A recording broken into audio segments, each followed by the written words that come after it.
real close friend in Montreal who had uh, from Leeds, and hers was different. Oh, yeah. Leeds is different. Yeah. Mhm. So where are the Beals? What part of England do they come? So they're more north. They're More north. Liverpool. Yeah. So that's its own beast. I went up there I was trying to get into college up there. I went for an interview. That's what they did. And I went into a McDonald's. I could not understand what she was saying. I don't know what you're talking about. Especially when they speak. Sorry, talking with my mouth full. Especially when they speak fast. Right. We don't cut you any slack or anything. Mhm. Well, you'd think I would have understood, being it was the same language essentially, but I could not key into her. And then the kids, they get their own brogue. Mm. Yeah. So where did you go to college then? If I not, ended up in Bristol, oh, which is, if you go west of London, hmm it's kind of right on the edge of the border with Wales, over on the west side, hmm right on the estuary. It's a pretty big city. I was when I was single. My name was Lloyd. Mm. We were from Wales, Mhm. and my other grandfather on the other side was a Williams, and he was from Wales. And so, Oh, Really? oh, how funny. That must be why they like to sing, because they sure have good. Oh, yeah. Yeah. Wonderful choirs. Mm. Amazing. Yeah. It's such a distinctive sound too, right? It is. Oh, wonderful harmony. I feel like this was a chocolate chip or something. There was something in it. What did you say they were? I thought The they were muffins? muffin, either that or raisin, but it must have been chocolate chip. Mm. The ones in the back are Yeah, blueberry. that's where it was chocolate chip.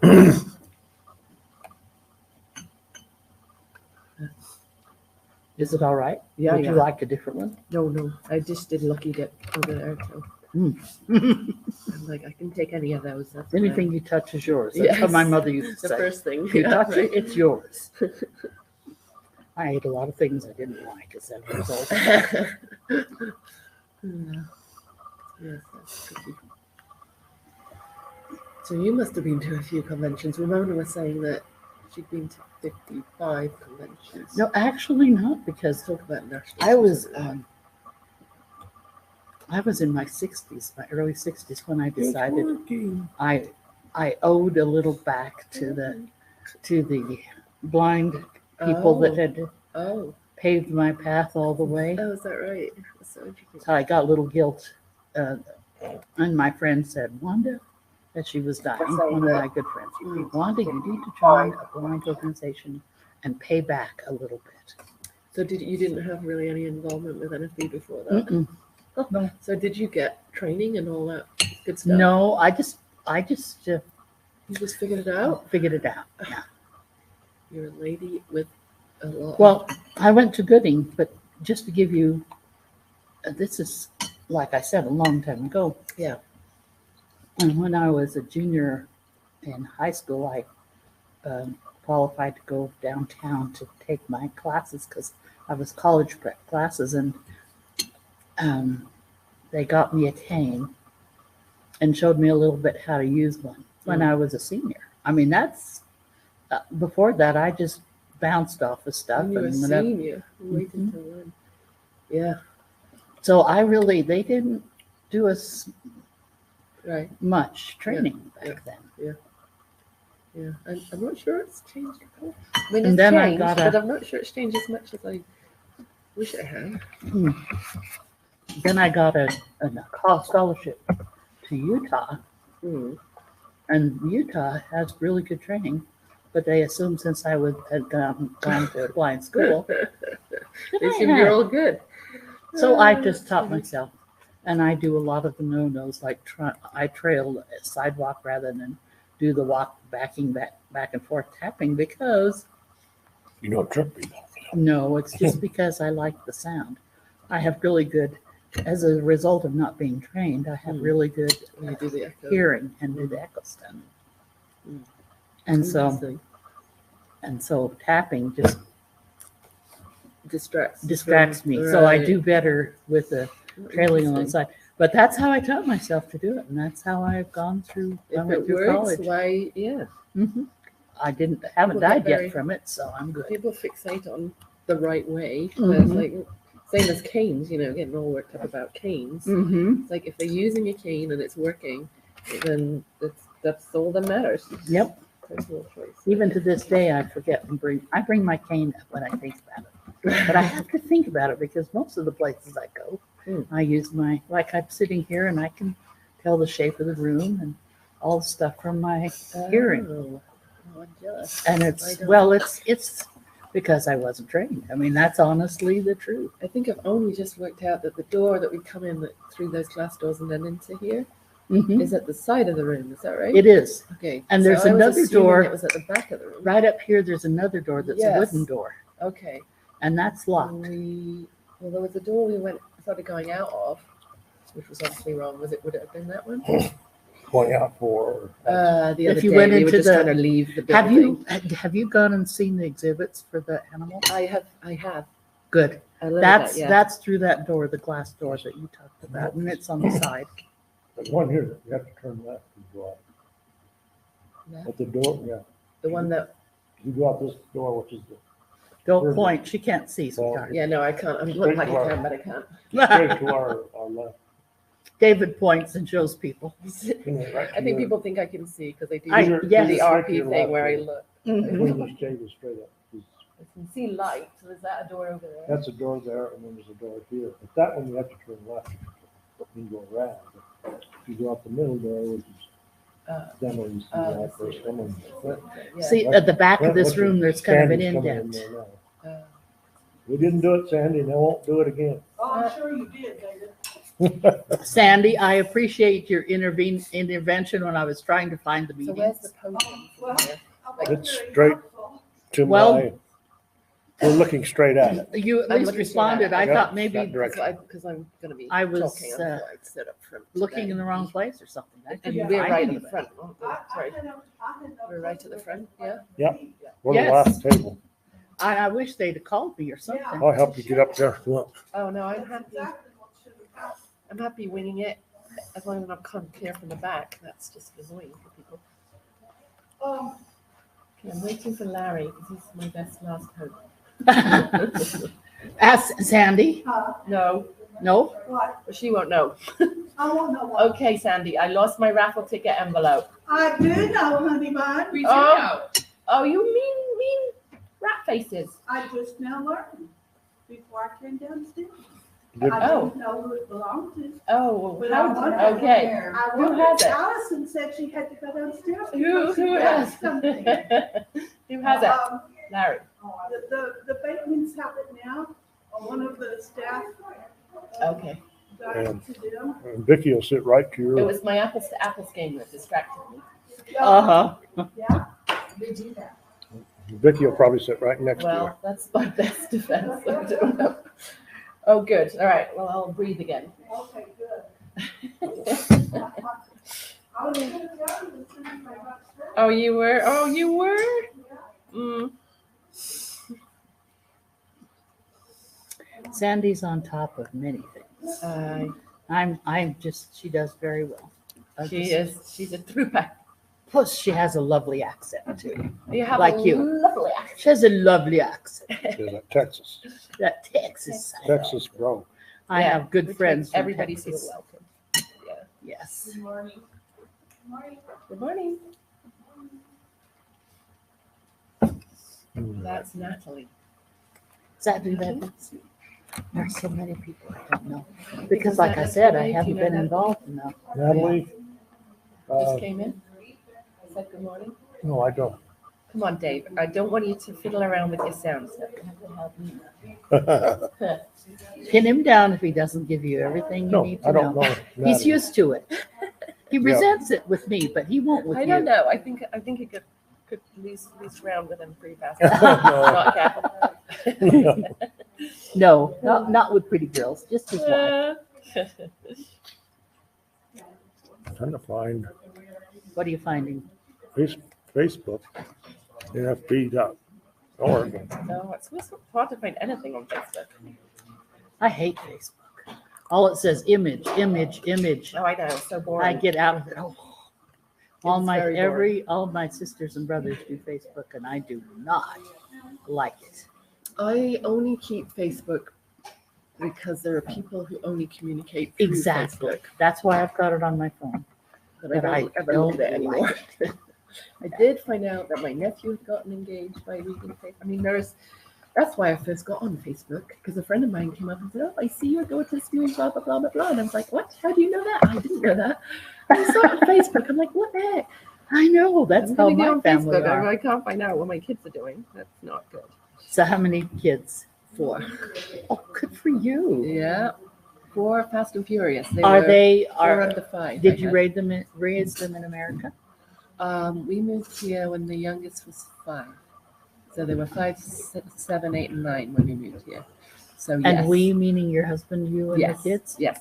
The 6 of us, yeah. And what did he do? What did you do? How did you, why did you move from England? Because I have an adventurous spirit.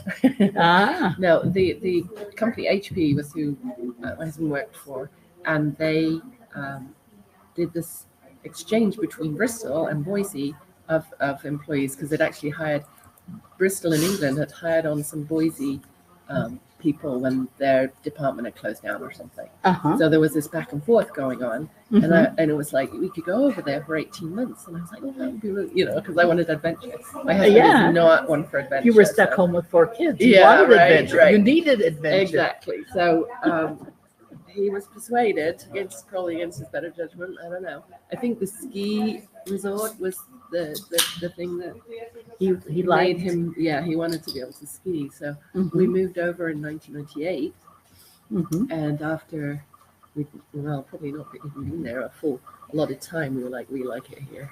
If we can stay, we'll stay. So he switched to being a permanent employee over here, Mm. and we stayed. Did you have to change your visa and all of that stuff? Well, it was all with HP. It was all very simple. So they handled They it. handled That's everything. good. Yeah.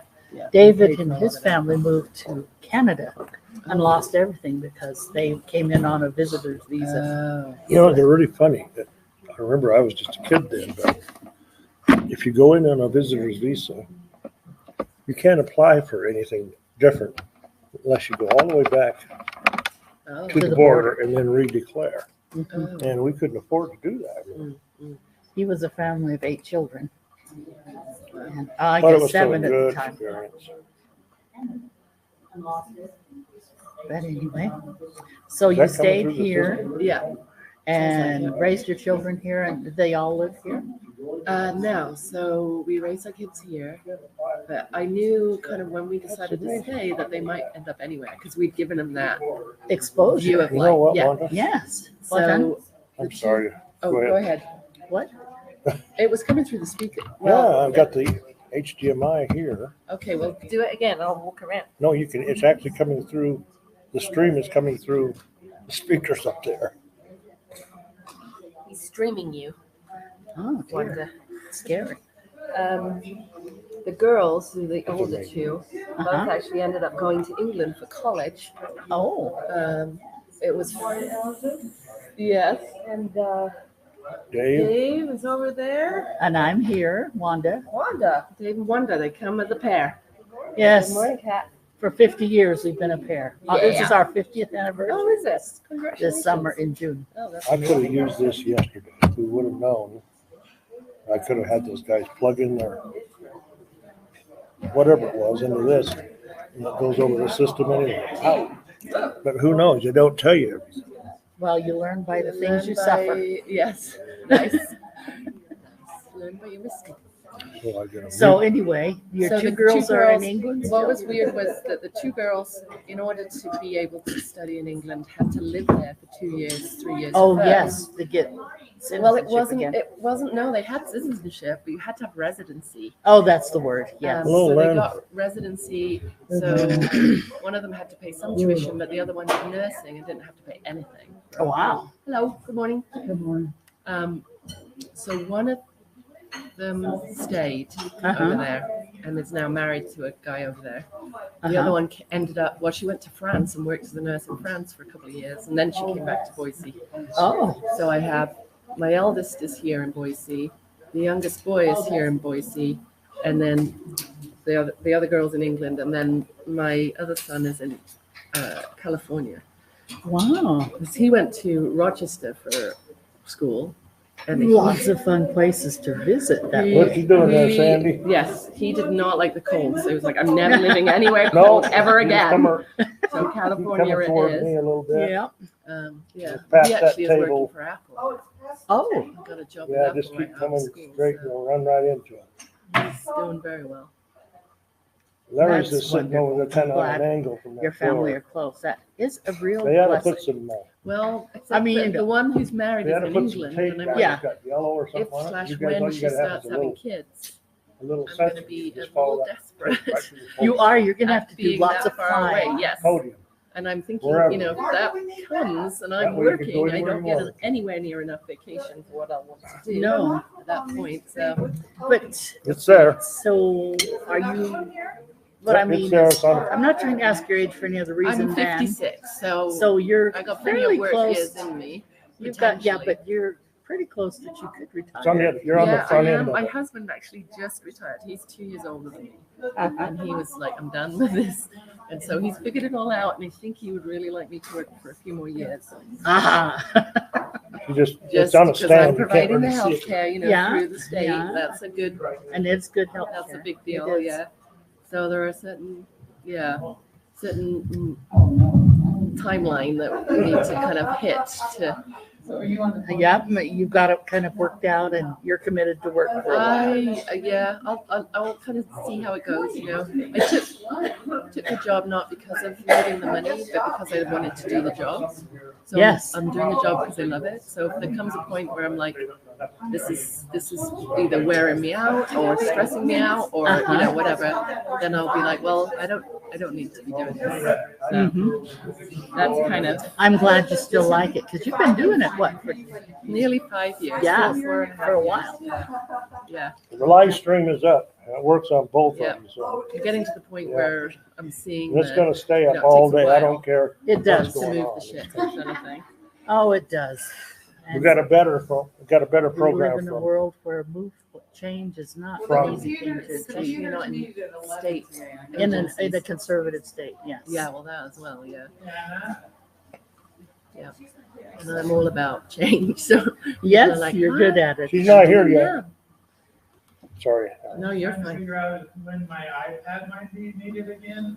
I don't know that it will be today, Shane. Okay, I know John Parade's coming on at 11. I don't know what the reason for that. Oh, so we might need it then. Yep. okay. We'll need, Morning, Amy.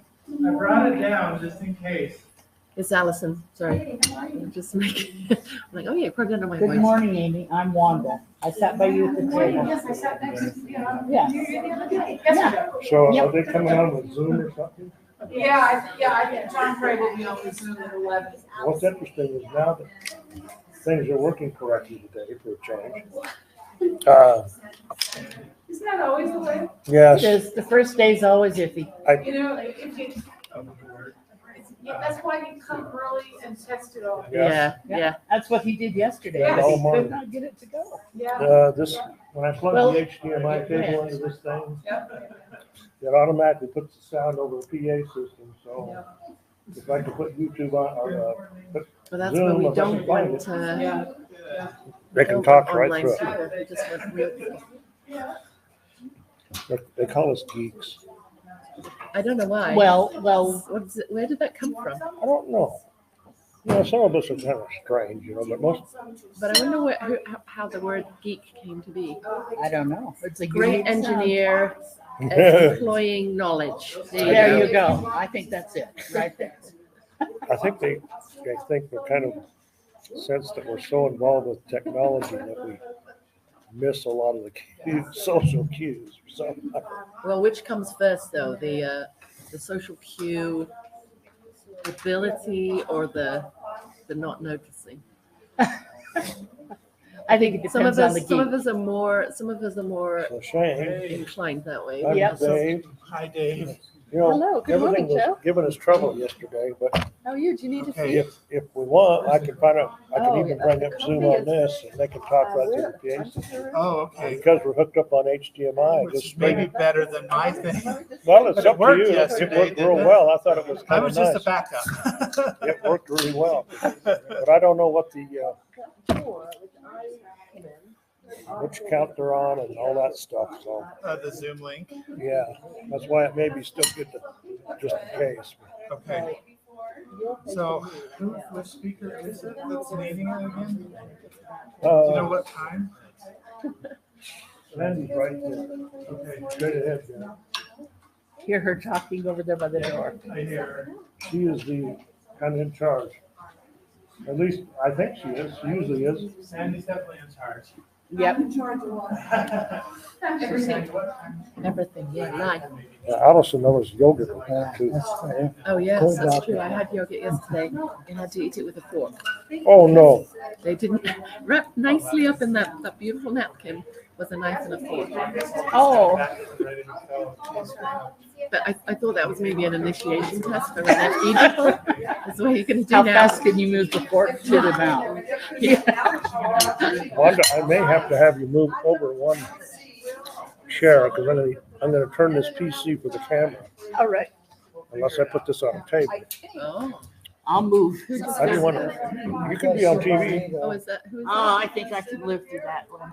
I'm just moving my chair because he doesn't want to see through the chair anyway. I don't like you. Let me see how it does. I'm gonna turn it here. Not the first time, anyway. Well, I get a, Wanda doesn't like murder mysteries and stuff. Oh, he does. But, He does, but I don't. Yes. He likes the, what's the summer, what's it Oh, called? the midsummer. Yeah, Midsummer. He I watches those over and over again. well, I just love the countryside. It's Oh, so it is He gorgeous. says it's yeah, yeah. beautiful Have pictures. you watched Morse? You know that one? Which one? Morse. It's the older one. Moss, no. Morse. And then there's Endeavor. And they have beautiful cars in that as well as beautiful countryside. Yeah, we kind of like the murder mystery. He does. They're kind of nice, gentle ones, not the gruesome, excessive ones. personally. Yeah, she's And a, Midsummer has both. Oh, does it? Okay, okay. Pretty much. Yeah, I fine. think we're watching one right now. Find the main feed. Yep, you're fine right there, Laura. You're fine right there, fine. It's just going to be streaming your face.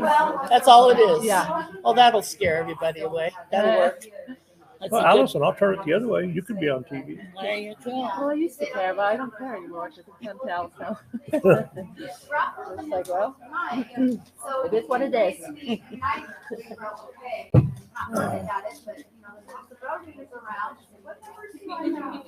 There's Miss Morrison.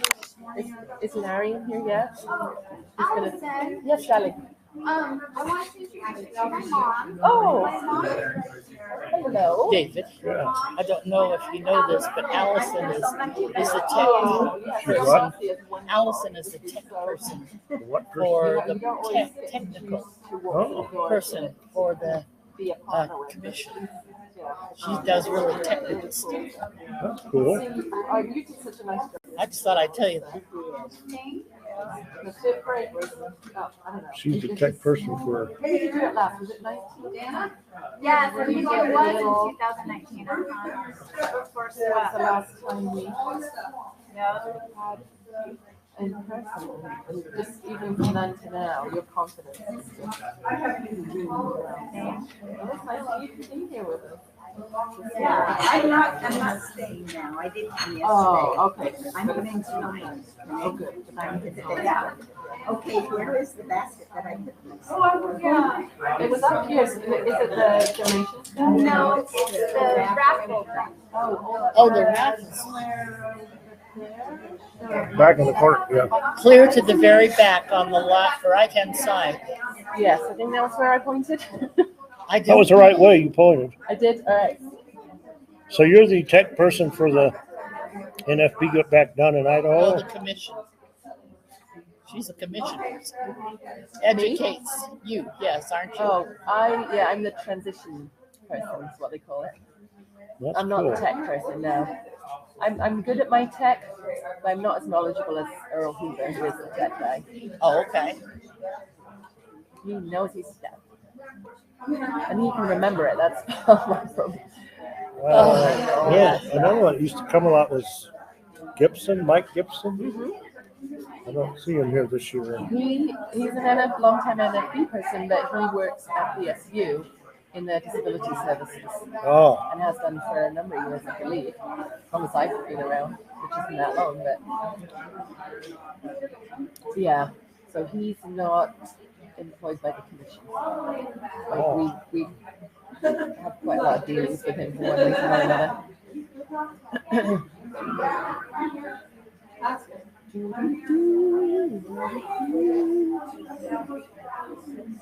I didn't see that.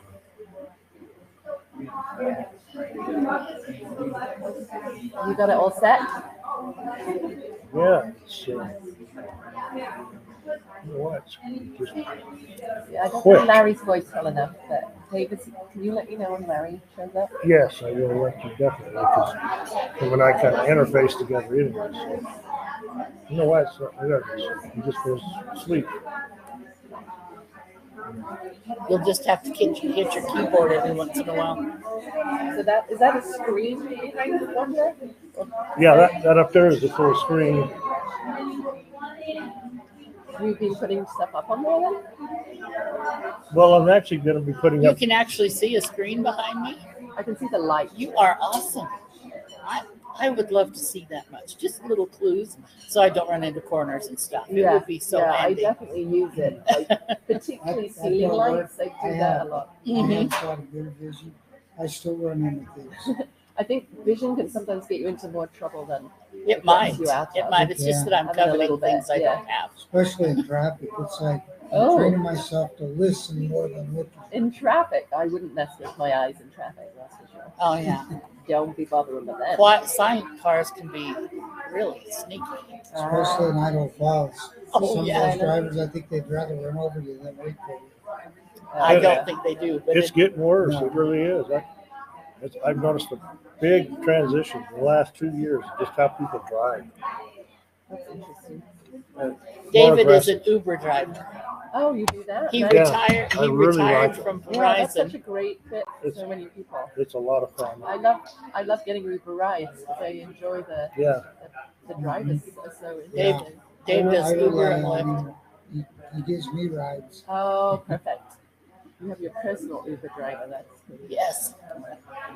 I have one too. Yeah, I do too. My husband is definitely. He doesn't Yes, do your Uber, personal he Uber only- driver, he yeah. only- yeah, now, especially now he's retired. Yeah. So Yeah. he didn't come with you? No, he's like he's kind of an introvert and a geek, and doesn't enjoy this, so he lets me do my Yeah, thing. yeah. I remember Dan's husband was the same way. Yeah. I feel like quite a few people's Yeah. husbands will partners, so I'm trying to think of anybody else now, but Hannah was definitely the example in my life. Yes. Yeah. Amazing. This is pretty darn concurrent. There's hardly any Delay? delay at all. Oh, that's nice. Because I don't know, sometimes it feels like these conference centers don't have great connection, but You never know. yeah. Yesterday, David got me set up, and I had to stay home because we were getting carpet in our house, and they changed the date for a week earlier because they could get us done, and we've been waiting since December. And so I said, okay, let's do it. And then I realized I'd have to stay home in the morning. Well, it ended up being Most of them. afternoon. Oh, so that's why you were late. Is that Oh. what you're saying? Oh, okay. But I had carpet layers You there. got it done. Yeah, I could. It's done now. You go home and it'll be all Yeah, it'll be all new and beautiful. mhm. That's kind of cool, right? Oh, well, for the shame. So did you get on the stream and listen from the stream? Yeah, I did. Most of the morning. But most of the morning it ran fine, and then at the very end it cut off, or the last. It took me Talk. all the rest of the day. I couldn't get back on. Oh, And what it was, Fortunately, is all- they had problems with the internet here too, and so that was part of it. But then David can get on with his No, software was part of the problem. So we have a new, some other software that, Kevin Burney? Yeah. He was been Stayed staying up night home. and day trying to Yeah, find the no, right I- software. And we finally He found found one one last night. Oh, he did that? Oh. I told him he should come at least to the banquet. He says, "Oh, they give him my ticket away." I said, "I don't think I so. Oh, think we we're could bring sending him them. in. I think we Well, should." usually not Because he everybody stayed shows home up. to do this for us, and then I said, "Kevin Dave will come and get you anytime." He says, "Oh, I'll think about it." But he's Yeah, I bet it's hard for him. yes, Yeah. with his wife But gone. maybe it's that just doing the banquet might be. Yeah, I don't it's know. hard. I'm sure it would be really hard. You can't imagine. You don't want to imagine. You don't, because you get so Okay. used to the better half of you. Exactly. Yeah. Okay, Allison, what do you have your eyes on for the raffle? For the what? For the raffle? Oh, I haven't checked them out properly. I've been busy trying to sell the tickets. I'm sorry, I'm keeping you busy talking. Oh, It's no. my favorite thing. No, that's not. Check the No. back there so you can see what's back there. Oscillating fan, I want. What is an oscillating fan? It's that heater back there in the corner. There's a box, and it's That's an ceramic oscillating heater. Or what does that mean? It turns back and forth. Oh, just like it's a moving. It's on a It's like it was platform. from a car. Yeah, it's on a Just for when you sit platform. on the floor. You plug it in, and then it turns back and forth like an oscillating fan does to keep it cool. What was I That's the gonna same ask thing. Sandy and I forgot? What? There was something I was gonna ask Sandy and I forgot. It had something that we Do were, a Zoom. well, it was something to do with what we were talking about. Well, we did ask her about the tickets, Yeah, and she found them, but I don't know what else it would be. it just came to my mind and now it's gone. Oh, okay. So, I hate that too long. Yeah. As you get older, Yeah, it gets worse. And so yeah. we had a bunch of guys that were talking in a room. And they said, I figured out why our minds go blank at the end. We said, well, why? How come? Well, that way, when we pass on, we go with a clear conscience. Okay. I like it. That's cute. I can live with that. Yeah, me too. right now, I'm not gonna do that. Okay, I'm gonna go hunt for Larry. Yes, Larry is over there by the hospitality table. He is, so right in the back of there. He's over, Allison, he's over. Right. He's over. We're in the center of the front. Oh, yes. So, David, Goodness, where if I go slanted Oh, I do over, that too. I Larry. get going really too fast. will I hit Larry? the puppy? Oh, geez. Allison's looking for her. Here it comes. Larry. What?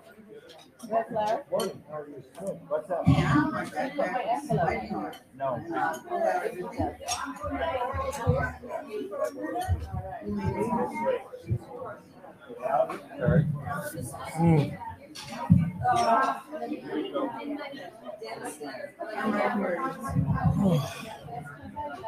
May I have your attention, please?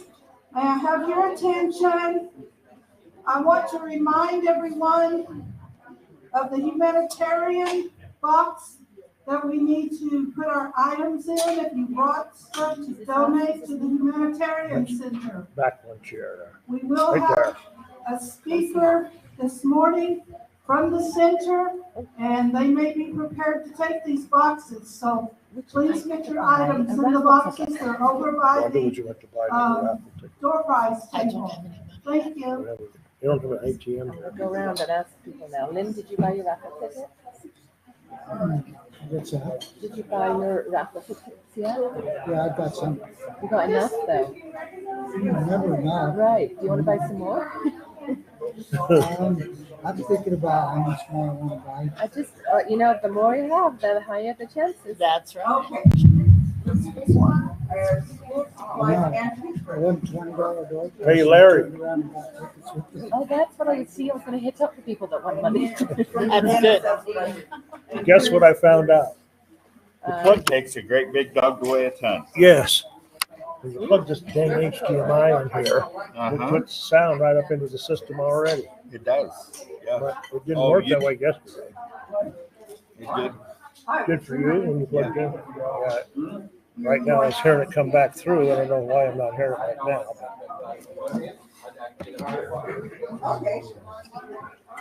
I'm looking at myself in this computer doing the dancing. now. Yes, You're fine. you're on TV. Yeah, I'm on TV now. It's quite a pause, isn't it? I got a whole bunch of it in my own right now. You know, Yeah, a we little talked bit, about yeah. this one yesterday, and what happened?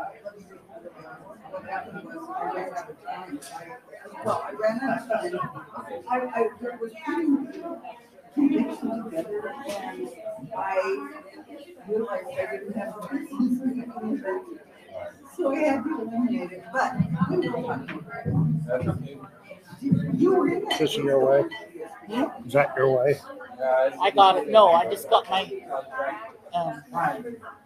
bag, which was tied to the chair over there. And I got it off.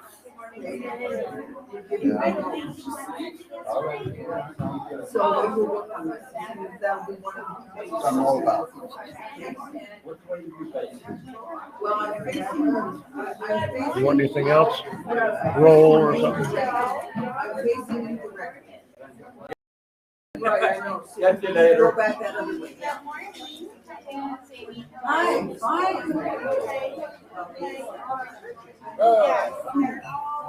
I decided I was gonna call you to see if I'm gonna get Hi. I figured out that I was very. Well, the big thing was I had to take, I had to take him out, and I thought, you know what, I'm not taking the backpack. And I mean, this thing is so heavy that you try to do that. Okay, well, you have to reach around. Trying to get between the tables? You're trying to get between the tables, If you right? walk right Yeah, behind trying that to guy, see if they got any cinnamon rolls or anything to munch on. Oh, yeah, they're back there. I know it, but I can't find it. Come on through here. You can get through here. Oh, there we go. Make it through Yeah, here. you keep going that direction. You're going toward the smell.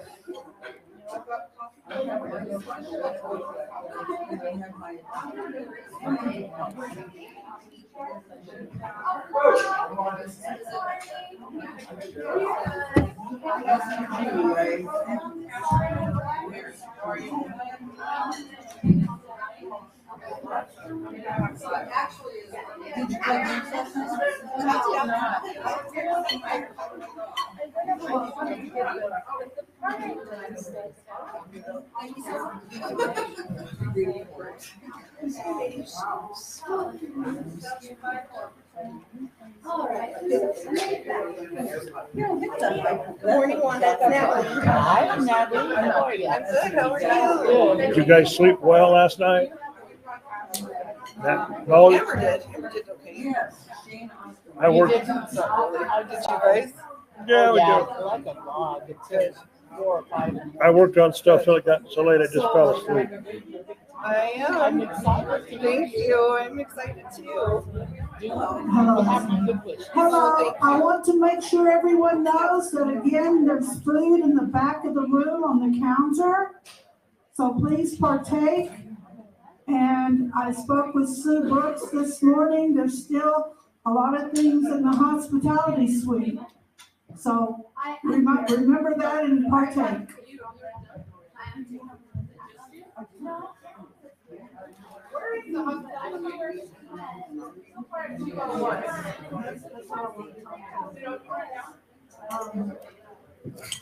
Turn that on that mic. I gotta turn it up a little ways. It's talking pretty well.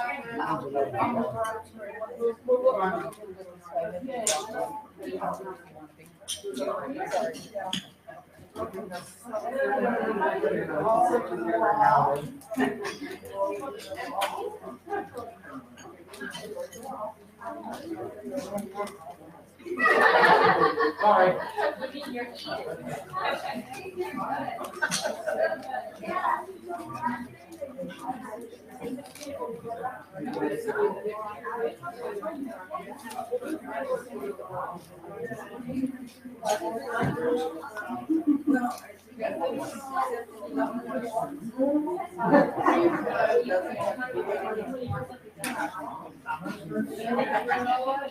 that mic up a little more. The microphone a little, just need a little more. Oh, I already turned it up.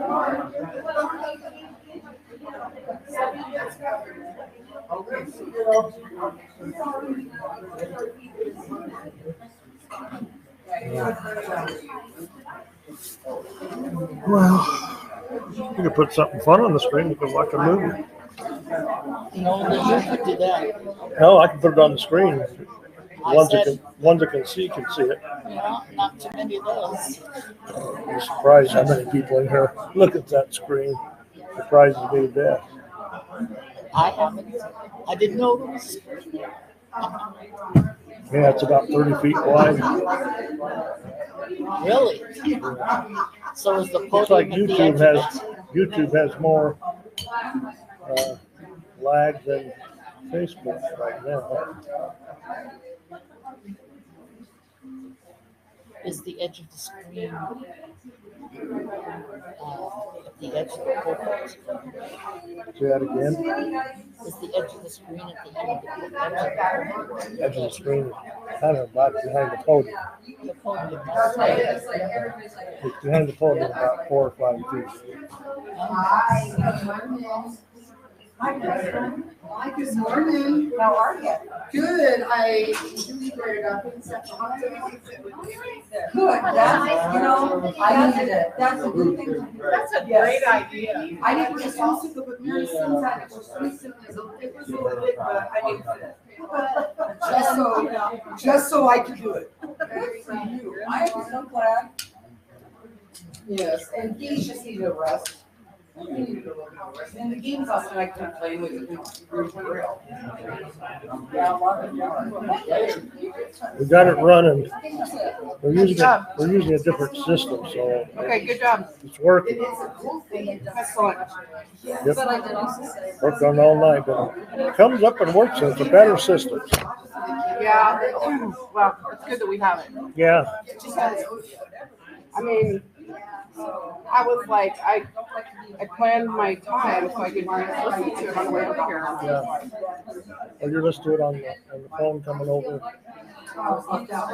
Yeah, it quit right about 12. A little before 12. Yeah, I got some I was home. I got the output up here, so I'll be able to tell when it goes down.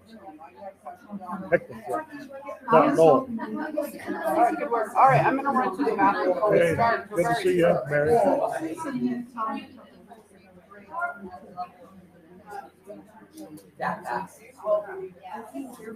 Hey, Lynn, where is the hospitality room?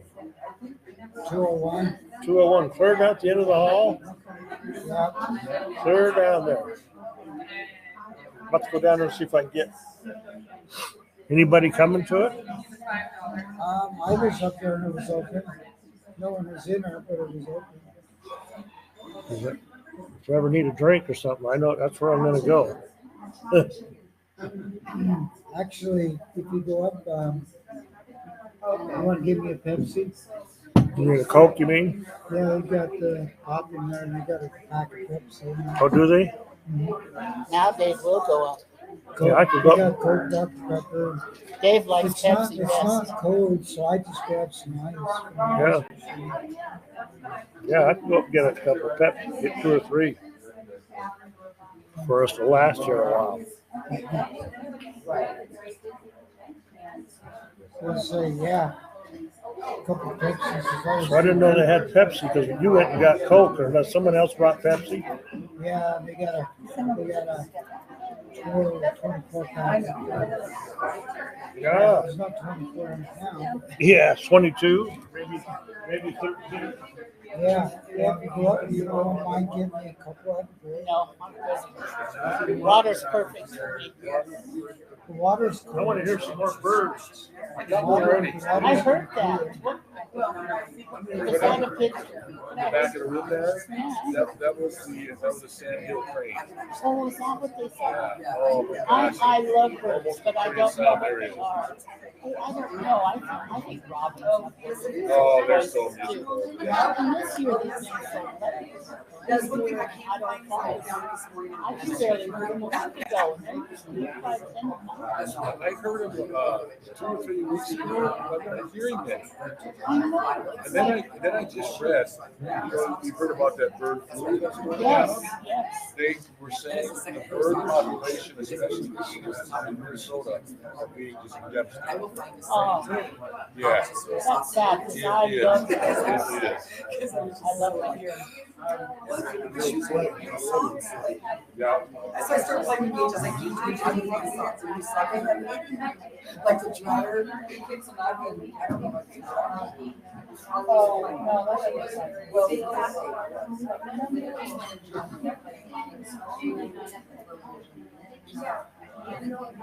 I do. I also just went to the health insurance like 2 days ago, so I'm kind of really much.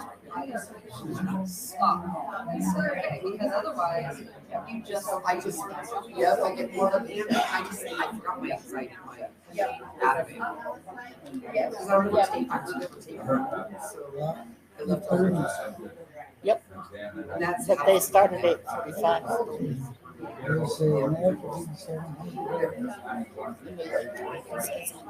I'm scheduled 8:45. Keynote address.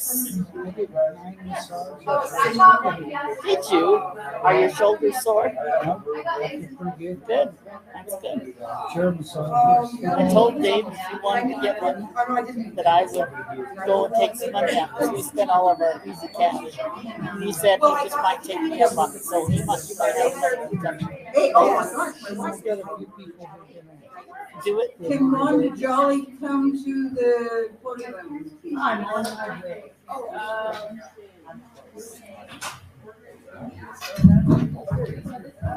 Take that back and Give me 1 second, I'm looking for my Saturday agenda. I didn't mean to, All right, let me get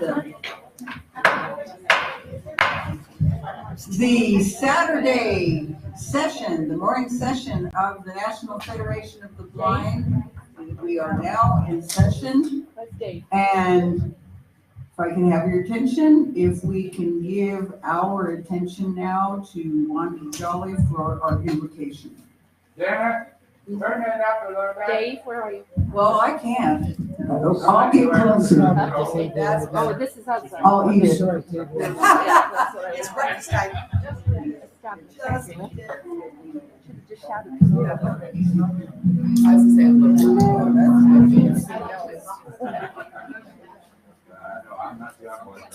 Our Heavenly Father, we're grateful this day that we are in this organization and that we're here today to do the important work that we can achieve. We pray for thy Spirit to direct us and give us peace and friendship with one another. And we're grateful for the opportunity to serve. And we pray for thy blessings in the name of thy Son, Jesus Christ. Amen. Amen. Sure. Nice fit. Oh, good. I'll see. Then we'll come. All right. We have, I'm sorry, I'm looking at my agenda and trying to be with the mic and everything else. Okay, prior to our keynote address, we're going to have a very quick moment from Al Schneider. Yay, Al. Cycle for Independence. Yeah. Here comes the bird for the free socks first.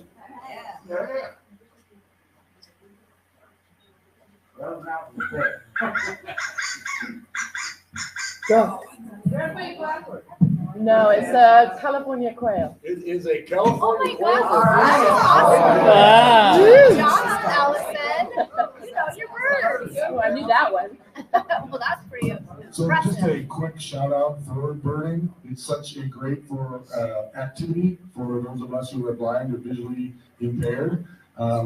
Classes my wife and I have been taking, she's been becoming a birder. The Golden Eagle Audubon Society website has classes all the time, many of them are free. So here's the shout out for Cycle for Independence. I heard yesterday during the different tables that somebody was talking about raising $5,000, and they're talking about like putting on a golf tournament and so on. Do you know how much work there is? Yes. Here's an easier way. There are over 60 people registered. If each of us registered for the Cycle for Independence, that's $2,500 right there.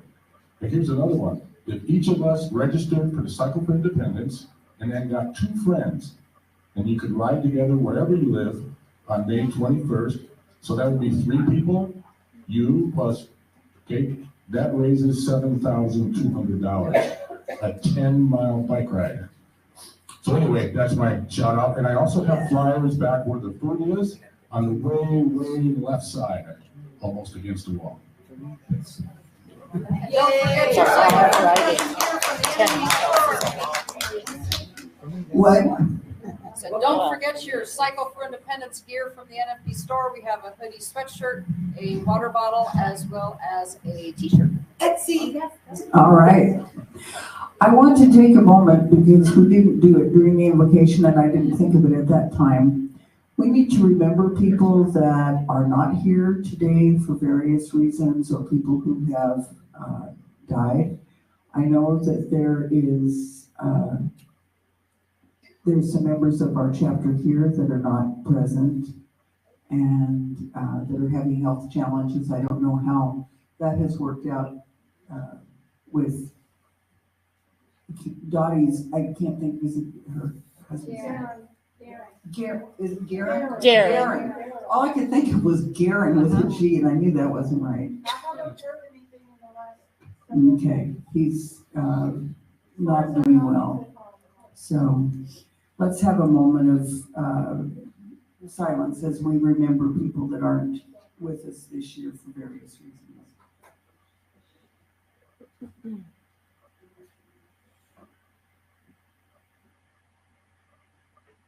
Thank you. We have our humanitarian box. Don't forget to put things in it because they're going to come by and hopefully we have lots of things to give them. And at some point when it's convenient, maybe Larry or Vicky can come back and tell me the names of the people coming and I'll write that down in the room because I couldn't do it the other night. But right now, we are very privileged to hear from our own member that was Teacher of the Year last year for the National Federation of the Blind. She's an innovator. She has created activities for blind students in the northern part of the state. When I asked her if she would come, she said, yes, I will come. And I know she has a message for us. And so we are pleased to welcome Jordana Engelbrechtson on her topic, Investing in Our Own Future. Jordana Engelbrechtson.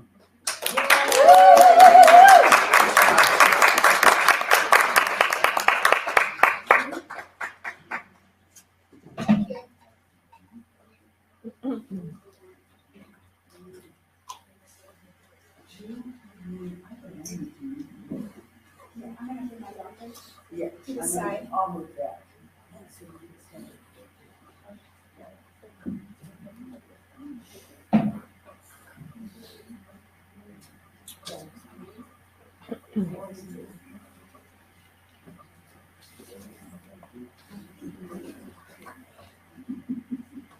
It's funny when you have several speakers that are blind because there's a lot of braille here on the podium.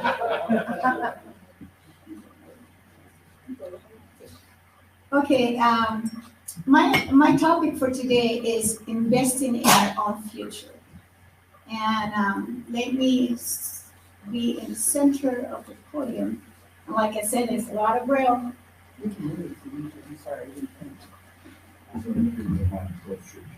Thank you, I appreciate it. There we are. Yep. And then do you mind to get the braille thing there? Just take this braille, and then I Give it to Dan. and I have my braille notes here.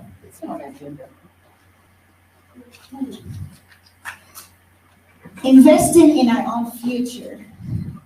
Let's talk about investing. What it means investing. And actually, I want to let you know I'm a teacher. That means I need audience participation. And then you guys are going to be my students today. Okay? That means we're going to learn. And at the end of my presentation, we have a little test. I don't take tests. Oh, That's why I was- well, let's see. Usually, what I tell the kids, well, it's not a test. I need to check for your understanding. Okay, there we go. Thank you. Okay, that sounds better for you? Yes. Okay. I will do checking for your understanding. As a teacher, you need to do that. Yes. Because if you don't do that, you really don't know the next day if what you did the day before is going to be continuation or not. Or if you need to take the time to do it. Okay. Investing in our own future. When you invest, what do? When you're investing in something? You put time, you put effort, what else? Money, resources. But you invest in something that you believe, right? You're not going to invest in something that, I don't think that's going to work. But if you're going to put time and effort and resources and money in something, you believe that that something is going to produce. Investing in our own future means that you need to believe in yourself. That's part of my topic today too, because sometimes I think the issue is that we don't believe in ourselves. We don't believe that we can do it. You need to believe who you are. I want to tell you who I am. I am a daughter of God. I am a Christian. I am Hispanic. I'm going to tell you, I'm 5 feet. My husband said with shoes. I said to him, in the Idaho ID says that I'm 5 feet. And he said, but they don't even measure you. They don't. They just ask you. They said, how tall you are? You can say you are 5'3", 5'4", 5'5". They will not ask you about it, right? No, I'm 130 pounds too. Okay, and then I will not tell you how much I weigh and then my age either. But I know who I am. I know what my capacities is. I know what is hard for me to do. And I know what I'm good in it. You need to know that. You need to believe in yourself, because if you're going to invest in your own future, the first thing that you need to do is believe who you are. I know who I am. I grew up in Ecuador, South America, and you can tell by my accent, I'm Hispanic. And then I came to this country when I was 23 years old, recently became blind at 21. Did you go backwards? Anyways, I became blind when I was 21, and then due to a sickness called lupus. Have you heard about lupus, some of you? Yes. It's a very devastating sickness that in my body attacked aggressively, and I became blind in one night.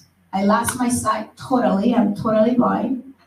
And then at the same time, I had mobility challenges. I use a walker to walk and a wheelchair in long distance. Yes, life is not fair. How many of you have heard that? All the time. Life is not fair. But you know what? Life is not fair for everybody. It's not just you, it's not just me. I came to this country in 1992 to study college with no training at all. In Ecuador, when I lost my sight at 21, I didn't know that blind people use Braille to read. I didn't know that there is technology that can help you. I didn't know what they do because I didn't even know another blind person in my country. I found out when I was in Ecuador that if I wouldn't be born blind, I wouldn't go to an institution. And then if my parents wouldn't be parents that thought about it, that I can do something, I would go to an institution, and there they would have taught me some of the skills that I need. But being blind as an adult, I was 21 years old. I had no way to get rehab training. I had no way to think about it of a higher education. And I said, I'm gonna do something. I wanna keep going. And what I did is I was able to get a scholarship to come to this country. And I came to Minnesota. I tell you, from Ecuador to Minnesota is a big change. That's quite a change. Big change. I had no idea what Minnesota was going to be like. But I want to tell you that Minnesota, it was an excellent state for me, because in Minnesota, when I was 23, I was given the opportunity to go to a rehab training program in Minnesota that changed my life. I learned Braille, I learned orientation and mobility, I learned all the expanded areas of the core curriculum that we work with students, and it was amazing. It really changed my life. I came back to college, I finished my 4-year degree in a bachelor of education, but something that I learned through this process is that I need to do something for people. And that's when I talk to you about it with my subject today, investing in our own future. My passion is, you need to know your passion. My passion is 3 things. God, I'm a Christian. Second, my family, I'm a wife, I'm a mom. And thirdly, my teaching. Those are the things that are on the top of my list. God, family, and teaching. I love those 3 things. Investing in the right tools. Let's think about the right tools. I come from a Hispanic culture. You guys are gonna think this is funny, but it is funny. I did not learn how to use any tools at all. When you grew up in a Hispanic culture, you learn, girls, we learn to be in the kitchen, to know how to cook, to be pretty, to always look nice, and to always make sure that when your house looks pretty, everything looks nice, but you don't know anything about tools. When I came here, I didn't know how to change the tape recorders on my tape recorder, the batteries on my tape recorder. That was pretty embarrassing because I didn't know how to do that. I don't know how to change a light bulb. I didn't know how to do anything. But it's because that was my culture. That's what I grew up. But you know what? Being here by myself, I came here in 1992, and I didn't have anybody with me. I was blind, I used a walker, I didn't speak English, and all those kind of things. I learned that I have to defend for myself. I have to do things. Let's talk about tools. Tools needs to be, and this is for you, think about the tools that you need. The tools need to be functional and quality. What I meant with that? What I mean with that? Functional. A tool needs to be functional because it needs to be used for what you need it. I was talking to Shane. I told him that I was going to talk to him. I was going to call him in when I'm talking. And he was talking about tools. Hey, Shane, what kind of tool is really an essential tool in a plumber toolbox? A snake to clean out pipes. A wrench? A wrench. Plunger. Okay. Anybody else know what tools are essential in a plumber toolbox? Phone number.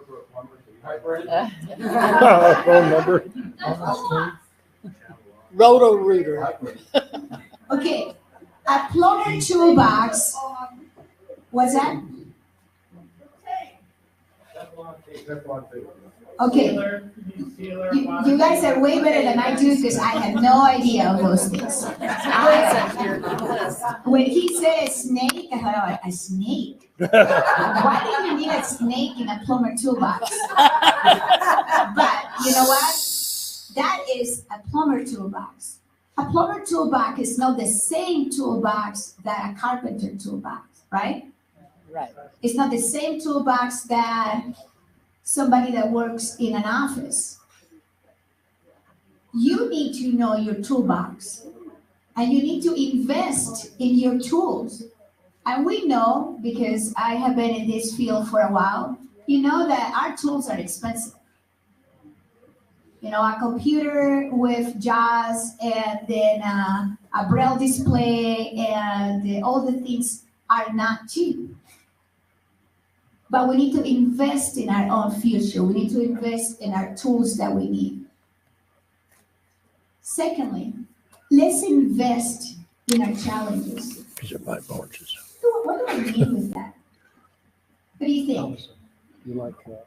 Invest in our challenges. Well, if first you need to just figure out what your challenges are. Yes. But then you also have to figure out how you're gonna work through those challenges. Yep. Because if you just sit and whine about, oh, I can't do this or I can't do that, how are you gonna make it better? How are you gonna work through it? Yep. Invest in our challenges. What was your name? Marcy. Marcy. Very good, Marcy. Invest in our challenges. I totally blind, lupus, and then I have a lot of issues, chronic fatigue, and lupus really is very difficult when you have it in your body. It's characterized from remission and activation. Thanks God I'm in a remission stage right now, but anytime can get active and I have to go under again, But investing in our challenge means that you have an attitude, like Marcy said, that is different. I told my students that they don't like it at all. And they said, Miss Jordana? I said, yes. Miss Jordana says that in anything that happens to you, 10% is the circumstance and 90% is your attitude. Say that again. 10% is your circumstance and 90% is your attitude. And it makes a difference. Let me tell you something that happened to me in one of my schools. I'm not going to say names or districts because it's amazing, but everybody knows blind students. I was in one of the schools working with one of my students. It was early in the first hour. I was doing technology with her. And then it was really interesting. We were working pretty good. I was sitting by her because usually, you sit together with a student.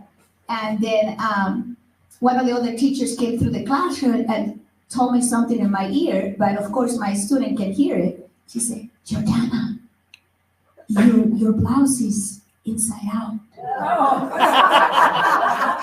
And then, of course, my student can listen to it, right? And I said, this is what I said to her. I said to him, I said, oh, wow, my lights were off this morning. I couldn't see it. And then I kept working. I mean, I didn't do, I just kept working in my class. And my student was so mad. At the end of the class, she said, Miss Jordana. I said, what's wrong? Why do you have that attitude? Don't you get upset about it when those things happen to you? I said, listen, what would be my alternative? Run out of the room, go to the bathroom, change my shirt, put it right side. That's what you wanted me to do. You have to have a good attitude. I really, even years and years later, this happens a long time ago, she still remembers that. That was a teaching moment. Because she realized that the attitude is what changes. And for the teacher just make him laugh about it, and he realized that, it just didn't feel comfortable about it telling me that. But that's part of the attitude. You need to say, let's talk about it. And I did Google this because I want to tell you more, of course, I tell my students, don't just Google everything, but really that's what we do. We Google everything. Okay, it says, let me, I'm gonna, in my notes, I'm gonna make sure that I tell you exactly the benefits of a good attitude. Number 1, increase your lifespan. You guys gonna live longer? You wanna live longer? You need to have a good attitude. Secondly, increase resistance to illness. You're gonna have a better, if you have any sickness that you have, it's gonna be better for you if you have a good attitude. Thirdly, lowers pain levels. This is without medication, just a good attitude. You can lower your pain level if you have a good attitude. Think about it. and thirdly, help you with emotional regulation.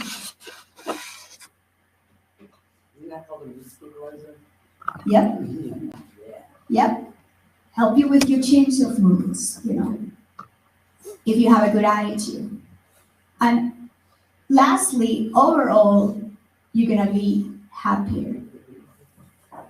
If you have a medication that can do that, don't you wanna buy it? And that depends on you. 10% is the circumstance and 90% your attitude. Okay, let's go to the next point. Investing in your community. We need to invest in our community. Since I started teaching in 2000, I haven't always tell my students that we need to do things for other people. Sometimes we do things for elementary students, go read Braille to the kids. Sometimes we teach Braille to the whole school. We do blindness awareness, always trying to do something. And I was known in the school districts that I have been working. I started my teaching career in Minnesota, and then I worked in a school district in Minnesota. Then I worked in another school district in Alaska for 10 years. And then now I keep working here in Idaho, not in a school district. I work as a contracted services. And I do like the school district, but I was telling somebody here in this meeting that I don't want to go back to school district. And I like what I do now. I have students in Virginia. I have 2 in Virginia. I have 2 in Washington, 1 in Idaho, 1 in Tennessee, and different states in the United States. What I don't like about it, sometimes my student, I have to start at 4 in the morning Pacific time because they are in school at 7 a.m. But I like it. I like it a lot. Let me tell you how I got into the field, because it was really interesting. I didn't know anything about a TBI. I had no idea that those people exist. When I started going to school, I knew that I want to do something for disabled kids. I want to go for a master in special education. My undergraduate was in Christian education, and then I want to go for a master in special education because I really want to work with special needs kids. Once I was done my degree in Bemidji, Minnesota, tell you Bemidji is really cold. I mean, it is. I remember when I was in school, it was so funny because I never thought that people can leave in situations like that. I heard the people saying there's no classes for a week. I'm thinking, wow, no classes for a week. What's going on? 90 below wind chill. That's insane. That's just not insane. That's just not a way that people can do that. But they did it. And I did it because I was there too. Anyways, I finished my master's degree in special education and something happened. Life changed because I fell in love. I got married. Yay. Yep. That's my last name. You guys, a lot of people, this is so funny. Let me tell you about it. When I send my curriculum for the school, they see Jordana Engebretson, right? And then they expect this blue hair, blonde, tall, coming to the schools, and then here is this little Hispanic, black hair, dark eyes. But that's my husband is very, very Norwegian. And the first time that we were on a date, he said, "Jordana, I'm the best looking man that you ever date." And I was so mad. I was so mad that I said, Jean, I am blonde, I'm not tall. Anyways, he's an amazing man. I love him. I love him to death. He's just an amazing, amazing man. When he told me, he said, "Jordana, when I look at you, I don't see your disability. I just could totally forget about it, that I need to help." I said, "Well, that's what I want. I want you to think about who I am now, my disability." Anyways, let's talk about something else. I was ready to work. When you get married and, you get a green card. You guys know what that is? Okay. I got a green card. I was ready to work. And I'm one of those persons that are kind of weird. because I told my husband, I want to pay taxes. And he said, why do you want to pay taxes? Because I want to pay back what the state of Minnesota gave to me. They gave me a training for 6 months that I know that is very expensive. And the government paid for that. And I knew that I had to pay back that. And I did it. I started my first job. My first interview was for an after-school program for special needs kids. I was really excited about it. I never had done anything like that before. And, I thought about it's going to be really cool, work with special needs kids after school, make sure that they do their homework or whatever. And I was in an interview, and suddenly the interviewer said, Jordana, I need to ask you personal questions. I thought about it. Do I say yes or I said no? And then, I'm sure he's not going to ask me how much I weigh and my height, but I said, okay. He said, do you know Braille? I said, yes, I do. Do you know technology for the blind? I said, yes, I do. Can we change this interview? We desperately need a teacher for the blind in a school district, and we wanted you to do it. I said, I don't have a teaching degree. He said, don't worry about it. I'm going to give you a community expert status, and I'm going to give you the opportunity, and they will pay for all my my degree to get a teacher for the blind. You know what? In other words, it was an accident that I came into this field, but absolutely love teaching for the teaching with passion. I absolutely love what I do, working with kids and teaching them Braille and technology and Nemeth and all the things that they need to be able to be successful. It was an accident, but I was in 2000. And I was able to get my teaching degree in about 4 or 5 years after that. And I have been a teacher for the blind since then.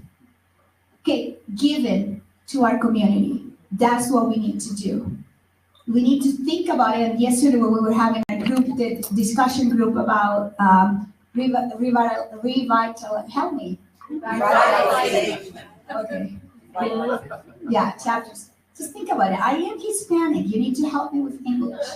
Okay, revitalizing chapters. We need to give to our community. We need to do things for our community. I started in 1998, camps for disabled children all around the world. I do camps. I have done camps in the United States, of course, here. In Ecuador, my home country, we have a lot of camps down there going on. The last 2 years, because of COVID, we have not been able to do camps.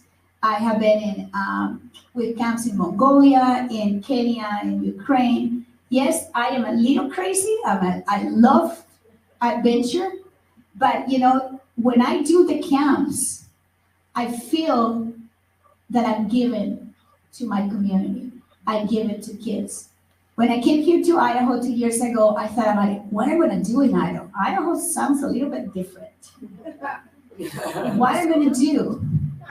And I decided to start projects that I call My Environment. Have you guys heard about My Environment projects? Yeah.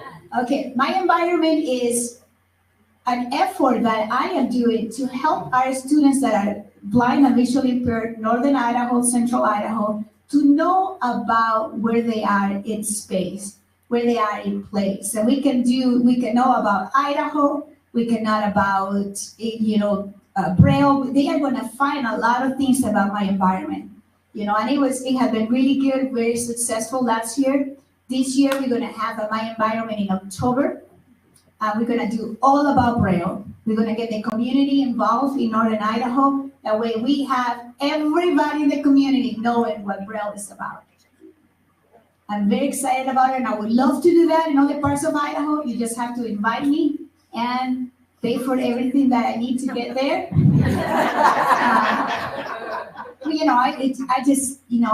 If as long as you give me, a plane ticket and a place to stay, and then people, because we need people to work, I can do anything. I can work together to do that. Invest in getting there. Yes, you're gonna invest, but if you want something, you need to do it. Okay, let's keep going, because I can be here all day because I love to do this. I love to teach. I'm going to give you a quote that I use it with my kids too, but I use it more with other teachers. And this is what it says. If you give a man a fish, what are you doing? You are feeding him for a day, right? But if you teach a man to fish, what do? You'll eat for a lifetime. You feed them for a lifetime. That's what you want to do, right? You want to teach for them to have the skills for a lifetime. One more quote, and then we're going to do the test. The last quote is, and I hear this, I read this in parents send me an email. You know, sometimes in the emails in the bottom, in the green, they put a quote. I love that because I love to read those kind of things. And this is what it says. It's a quote by William A. Ward, W-A-R-D. It says, the pessimist complains about the wind. The optimist expects it to change. The realist adjusts the sails. I wanted you to be the realist. You need to adjust the sail. Because life is not fair. We know that. Life stinks sometimes. We know that. But you have control over your attitude toward that. And you can do it. But you need to adjust the sail. Thank you.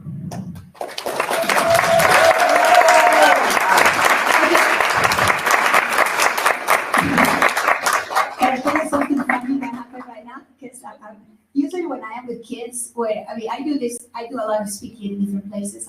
I'm with sighted people. You know, I raise my hands, it makes everybody quiet. And I was doing that, and I'm like, well, I cannot do that here. Okay, let's do a homework. Let's do a test. Okay, everybody, you're going to give you 2 minutes, and you're going to think about something positive about yourself. This is a very difficult thing because we don't like to say things positive about ourselves. Something that you're good in it.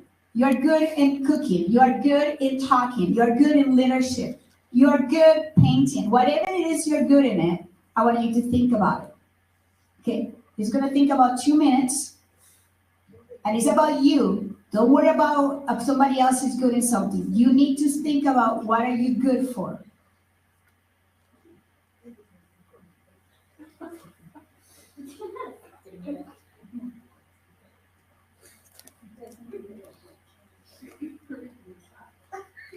Okay, no.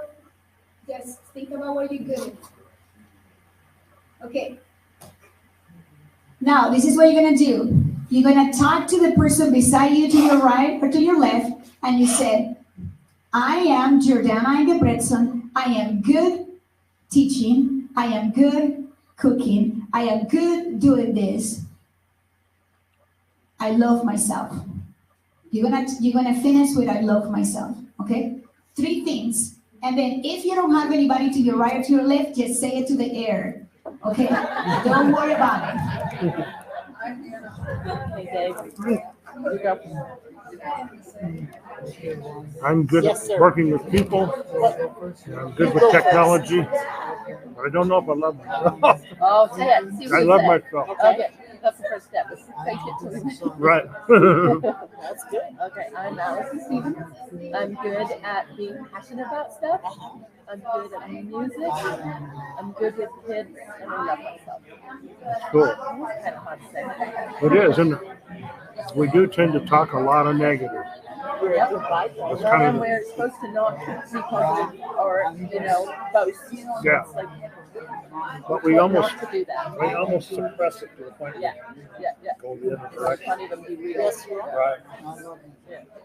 Good. I don't know if I can say that. So you work in technology? Okay, so I have I'm most of my life. I worked, very optimistic.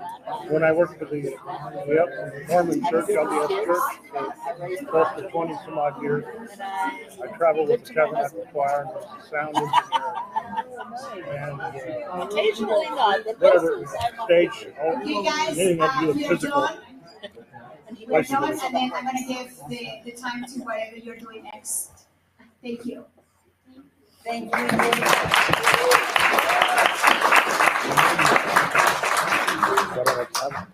I'm a larger person out I'm a larger person that kind of.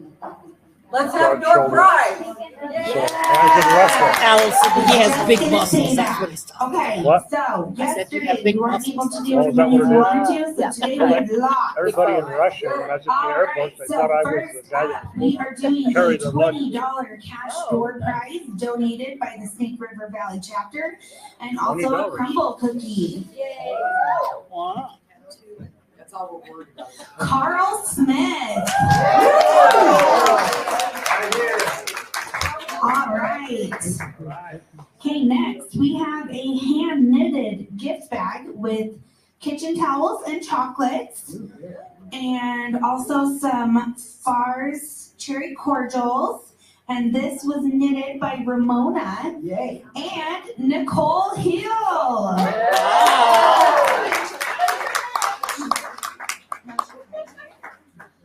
She's here.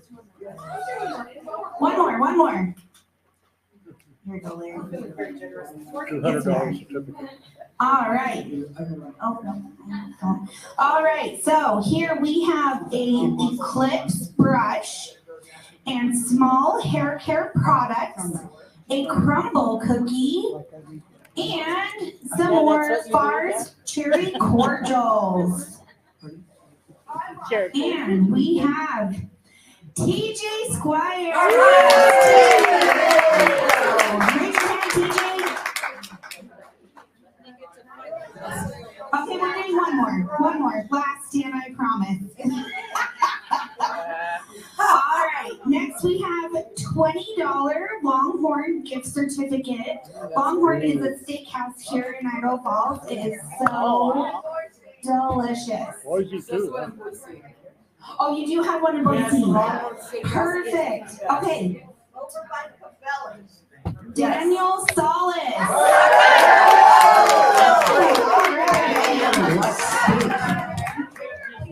Yeah, who doesn't love steak? We all love steak.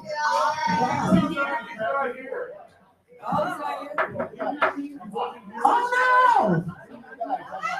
Oh, sad Daniel. Yeah. No, he just walked in. No. So he gets it. All right, he's here now. All right. Almost lost it. Okay. I have an important announcement. I need to give the announcement from our nominating committee. We had sort of an odd situation occur because I appointed the nominating committee, and it was certainly fine for them to meet on Zoom and make their nomination and then report out. And we had a member that was going to be here and unfortunately is not. But Sandy was given a text by the chair of the committee. And so I asked her, what did it say? So I'm going to go ahead and do the report because I have the information as well. We have 3 board positions open this year, and this is our off-year election, so it's not a full election of the officers and so forth. So those positions have been in the past held by Vicki Bateman and Garen Aubrey and Frank Stocksburg. The nominating committee has put forth the names of Vicki Bateman, Shane Ostermeyer, and Fawn Owens. So I'm telling you this because I think you need to know. We were normally going to do an announcement yesterday, and I couldn't do it because I couldn't get the information. Now, let me just very quickly say a couple things about board positions. If you decide you want to nominate somebody, first of all, and that's certainly fine, we take nominations from the floor. There's 2 things you want to be sure of. One of them is that the people can do the job. A board position is a challenging position, and it's going to become more challenging this year because we're going to do a lot more in committees. And so there's going to be a lot more expectation of the board. There always has been, but there will be more. The second thing is you must know that they will accept the nomination. They must have accepted the nomination before you nominate them. I mean, they have to say, I will accept the nomination, rather than saying, I'm going to decline it. Because so many people say, oh, I want to nominate so-and-so. Well, you better find out, please, if they are going to accept it, because we don't want to be embarrassing somebody by putting them up, and then they say, well, I'm going to deny it, or withdraw it. So anyway, that is the nominating report, and so we will have elections this afternoon. Now, we are very privileged to hear from Amy Rule, our national representative. One of her main responsibilities when she's here is to advise us of things going on in our national office. Remember, our national office is our national office, and I will tell you, the person who taught me that was Jan Gatewood. And she was always saying, she said, do not say the national office, it is our national organization, and we are members. So I don't know if Jan is on for streaming, but I credit her for this. But for right now, I'm going to introduce our national representative, Amy Rule, who will provide the national report. I'm going to clear my agenda off this lectern, which I didn't do before, and I'm going to pick up my notebook that fell on the floor. She didn't step on it. Not white stone. It should be underneath. There. All right. All right.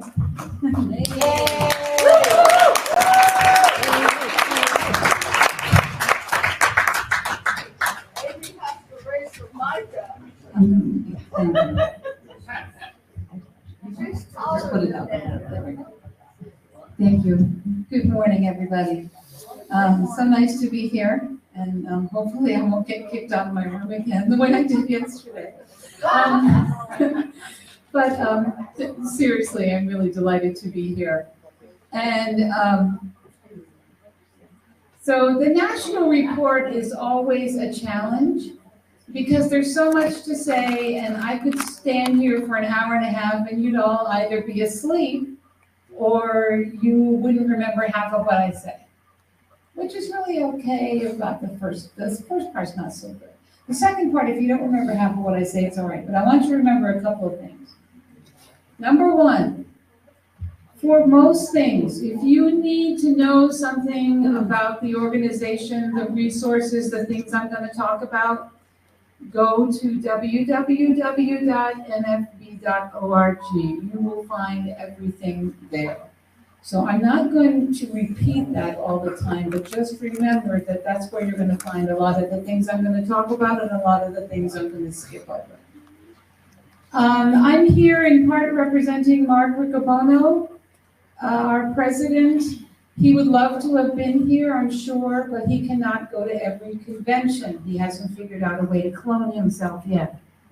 And I have to tell you, what Dana just said made me laugh, because the thing I'll share about Mark Riccobono is that when I was at the National Center, and I hope some of you have been able to attend, but when I was at the National Center in Baltimore, I made the mistake of saying, why do you, and he said, stop. I'm like, oh God, what did I do now?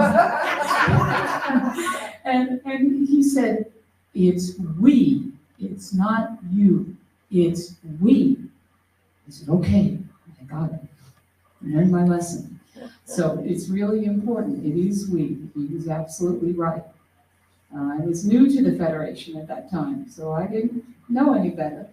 But I have certainly learned now, it is we, and we also means all of you.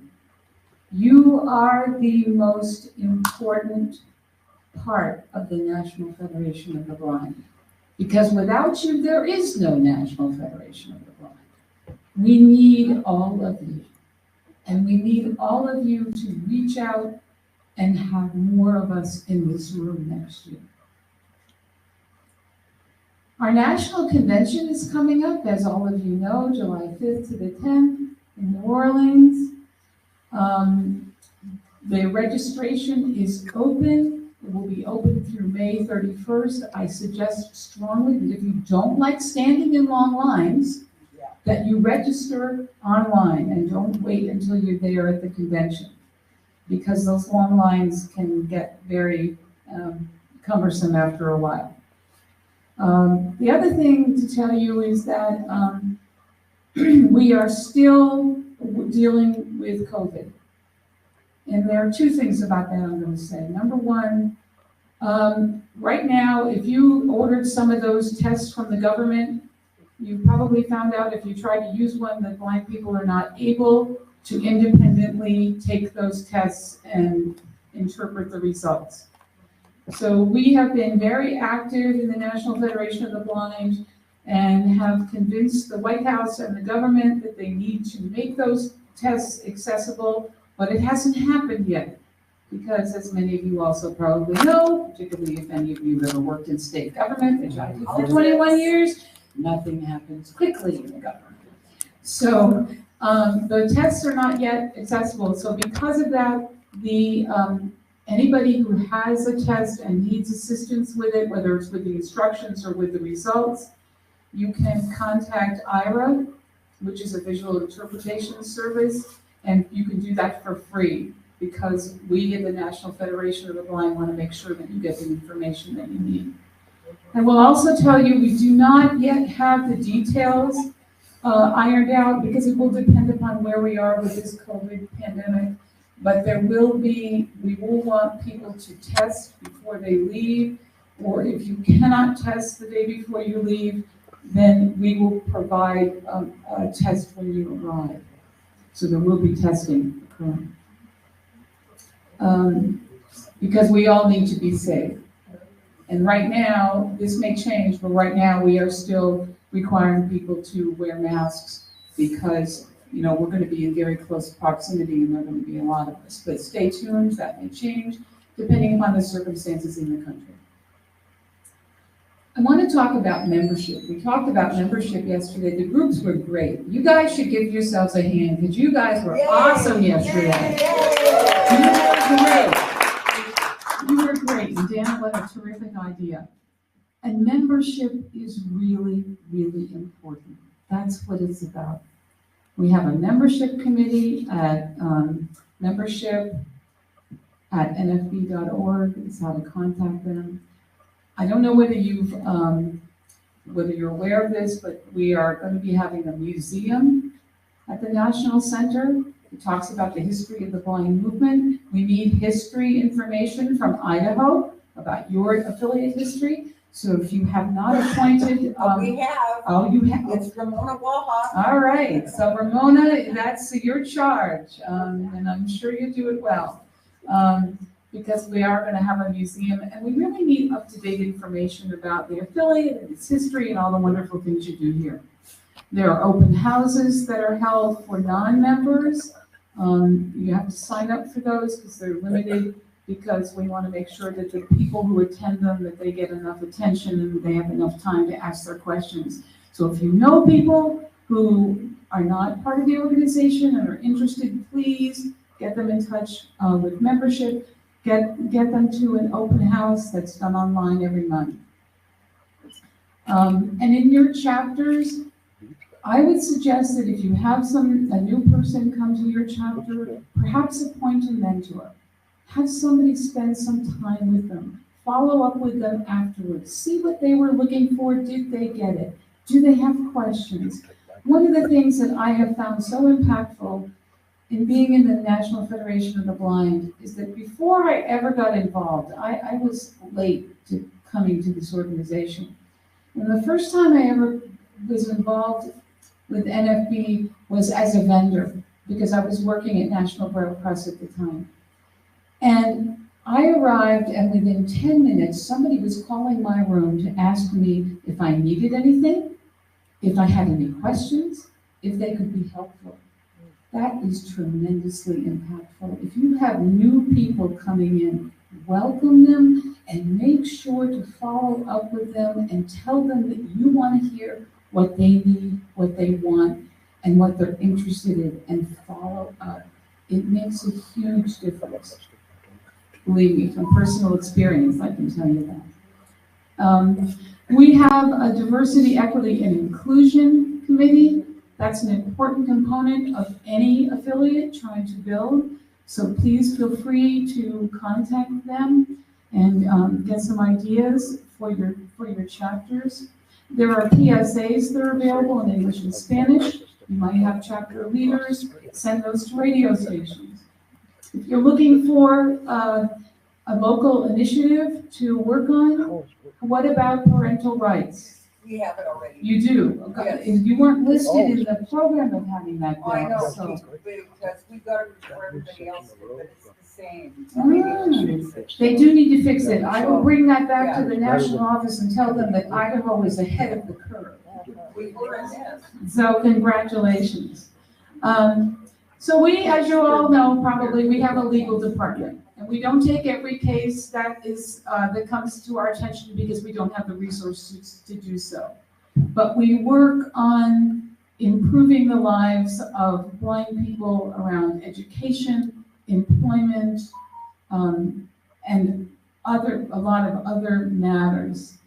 There are self-advocacy toolkits for people seeking employment, for education, for discrimination. There are lots of surveys on the legal page about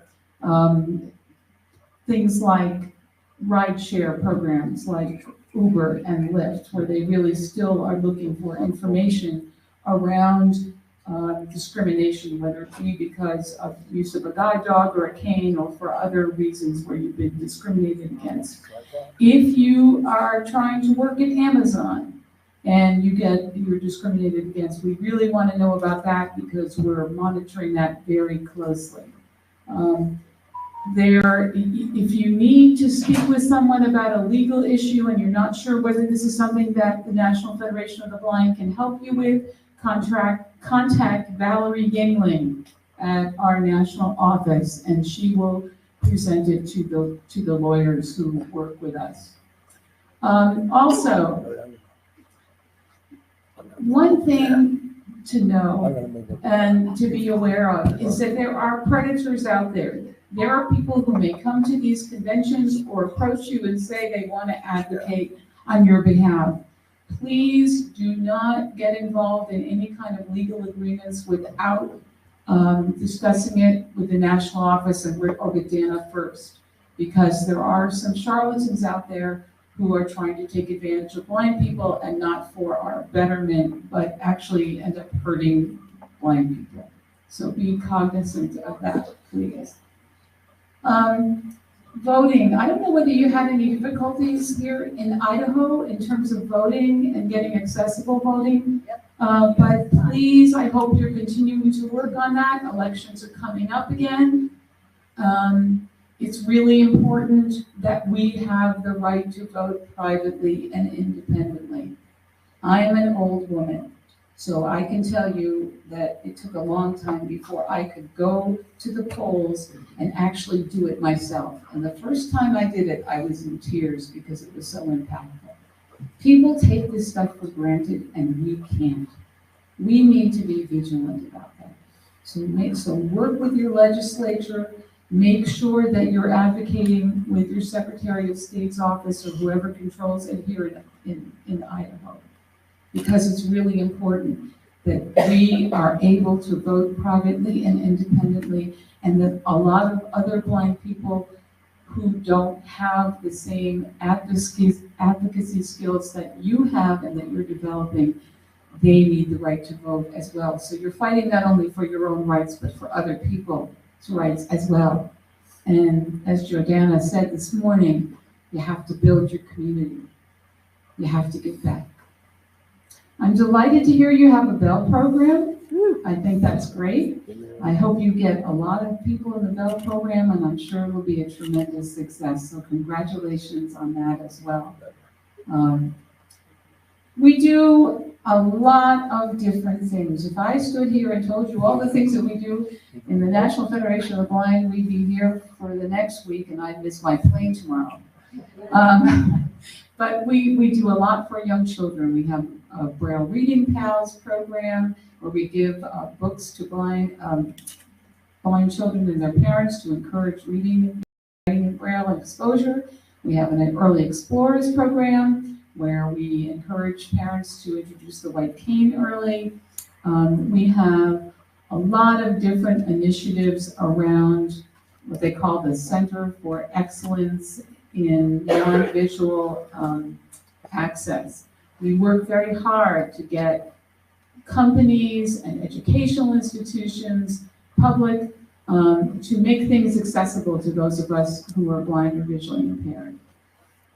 We have the independence market, which is not yet accepting online orders, unfortunately, but they do, if you call them at our national office, I should give the number, I guess, it's 410-659-9314.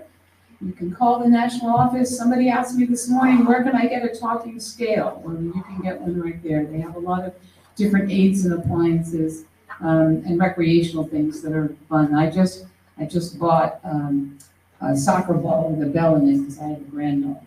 And so I want to be able to bring it to Texas when I go to see her and play with her. We have a number of publications, the flagship of which is the Braille Monitor. That's a good way to keep up on what's happening. You read a lot of articles by federationists about things that they're doing, ideas that are coming up, sometimes ideas that are controversial that we're talking about. In addition, we have publications for parents of blind children, our Future Reflections. There's the Imagination newsletter, which you can sign up for online. That gives us monthly information about news. We have a blog. We have social media on virtually every platform. So there's no excuse for not finding out what's happening in NFB because it is everywhere. You just have to look. And of course, I would be remiss if I didn't talk about financial need. All of this takes money. To bring people like Jordana here, as she talked about, you pay her, she'll come. You have all underwritten some of my expenses coming here, which I greatly appreciate. We need money. It takes money to do these legal cases. It takes money to invest in our building. It takes money to provide the scholarships for the national convention. If any of you have never been to a national convention, you can apply for the Kenneth Jernigan Scholarship, which is for first-timers. That's a really impactful program. We spend a lot of money on college students. I was a part of the scholarship committee for many years, and I can tell you that takes a lot of money and time and investment, but we're investing in our future. So that takes money from all of us. I'm very proud to say, and I know there'll be more about this coming up, but so I'll mention it only briefly. I was surprised to see how much you contribute to the PAC plan. I think you're number 9 in the country, so congratulate yourselves on that too. That's very impressive of an affiliate of your size, so congratulate yourselves on that. You can increase that. You can increase or decrease your contribution online. There is a form available for that, or you can call the national office and we can help you. There are other opportunities for financial contributions as well. We have a vehicle donation program. As we also have planned giving. Patty Chang would be happy to make you a member of our Dream Maker Circle if you have a legacy gift after your death that you put the National Federation of the Blind in your will, or in other ways provide for our future after you pass. Nobody likes to think about that, but it does happen to all of us. So best to make your plans. And also, there are so many things you can do, raffle tickets. Here, when you contribute to those baskets, whether you donated baskets, whether you bought a whole bunch of tickets, and I hope you do, that's important. That's what sustains the affiliate. That's what allows you to do the things that you do and that are important. That will allow you to send more people, be it to Washington seminar, which I haven't talked about because I know John Perret is coming. But sending people to national convention, helping people perhaps get to this convention, going to Washington seminar, doing some of the other things that we do. I can tell you that I went to Washington State a few years ago because we were protesting against Amazon because they weren't playing well with others and they weren't listening to our concerns. And for the first time in a very long time, I was out there marching with a whole bunch of other people. And we had an impact because now Amazon's working with us more than they ever have. That happened because members of this organization gave money so that we could fly out and do that. I'm a social worker. I don't make enough money to fly all over the place. The money that you give makes a tremendous difference. But it's not only just money, it's also time.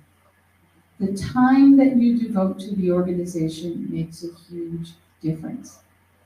And I will talk more about this tonight, but I'll tell you that the reason I joined the National Federation of the Blind in the first place was primarily because I was impressed by what we do, by the things that we get done.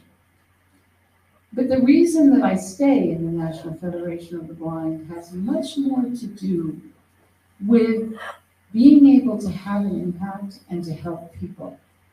And all of you have that same capacity. Everybody in this room has the ability to use the talents that you have to help someone else. Jordana said this morning that she wanted you to think about something you were good at. All of us are good at something. All of us have something to contribute. So please make your contributions, pay it forward, and be active in the National Federation of the Blind. Thank you very much.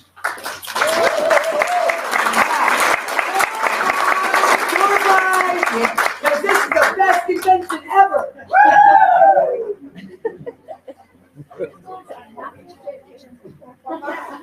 I get shooting.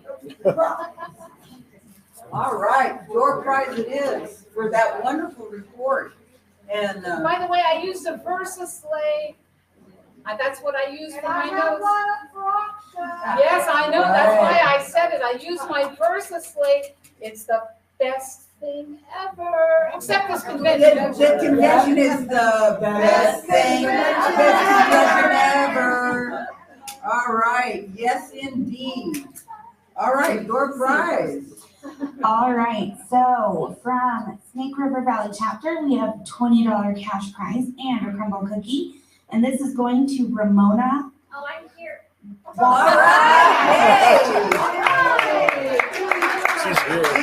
Thank you. Ramona, go buy raffle tickets. All right, now, I am pleased to notice that we are a little bit ahead of schedule right now, and this is good because we have time. We have resolutions this year, and if the resolutions committee, I'd like to do resolution. Oh, I'm sorry, but that's because I'm not even talking into it. I am sorry. Thank you. I have to point it at my mouth and eat it. Okay then. But I would like, Don, are you in the room? Wiki? Is he here? Don Winnicky? He's outside, yeah. Don! Please. Don, come in. Don, knock, knock. It's promise. Well, I've got time, and I want to do it. There he is, he's here. We're going to. Yeah, we're ahead of schedule, we have time, and that's what I said. When we have time, we're gonna get it done. Go for it. All right, we had a resolutions committee. Aaron was chair. Quincy and, oh my gosh, my brain just faded. Quincy, Wanda, Wanda, yeah, exactly. And Okay. Aaron. So this is resolution 20 2201, I wrote it, and I'll let them take it from here.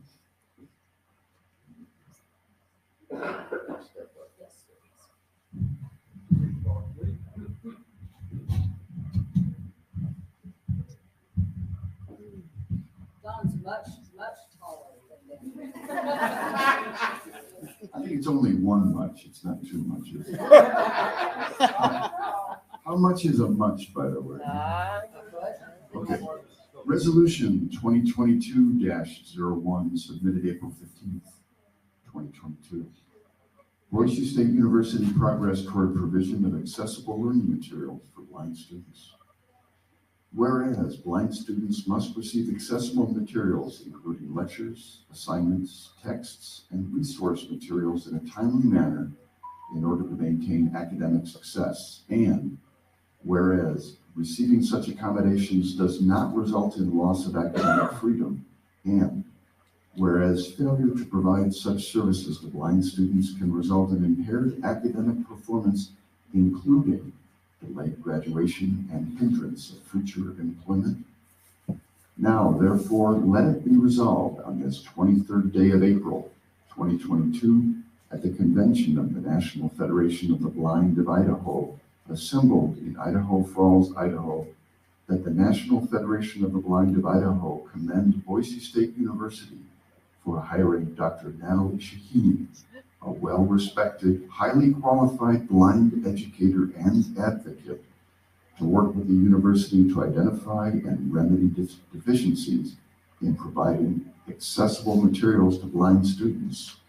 And be it further resolved, the National Federation of the Blind of Idaho will continue to monitor and provide input to Boise State University personnel to ensure blind students are provided with quality, accessible learning materials that matches those of their sighted counterparts. Move its adoption. Second. Pass. Well, are you taking it over as chair? I guess not. Okay, it's been moved in. Oh, there it is. Yeah. There we go. Remember, I'm much taller. I know it. I'm the shortest person in my choir, so I know. So it's been moved and seconded that this resolution pass and become the, what's the word I mean? I'm blanking. Policy. I couldn't think of it all of a sudden. This happens to me on Saturday. This is just a normal Saturday thing with convention. I start to lose my mind. Okay, but this is an excellent resolution. I think that Boise State is trying to rectify some problems, and congratulations to the people that edited it, because you did a better job on the resolves than I did, and that was good. So we have a motion and a second. All those in favor of passing this resolution signify by saying aye. Aye. Opposed? The resolution passes. Thank you. All right. Door prize for that good, great, wonderful resolution. The door prize. All right, so we have a hand knitted scarf and Cox's creamed honey. And this is going. Daniel Solis.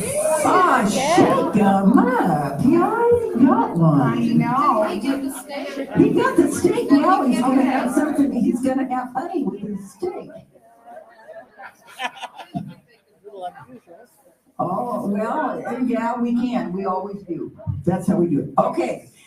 We were so excited and fortunate to have two of our members from the Snake River Valley chapter go to the recent leadership training seminar at our national office. Natalie and Amber Morgan. And it is so exciting. Not only did they do that, but they also have both applied for a Jernigan scholarship to be first-time convention attendees. And I say that because I put something out and said, I know there are people that could apply for that, and they did. They took it up and they did it. So I want Natalie and Amber Morgan to come up and talk about their experiences because they're on fire about our organization. Come on.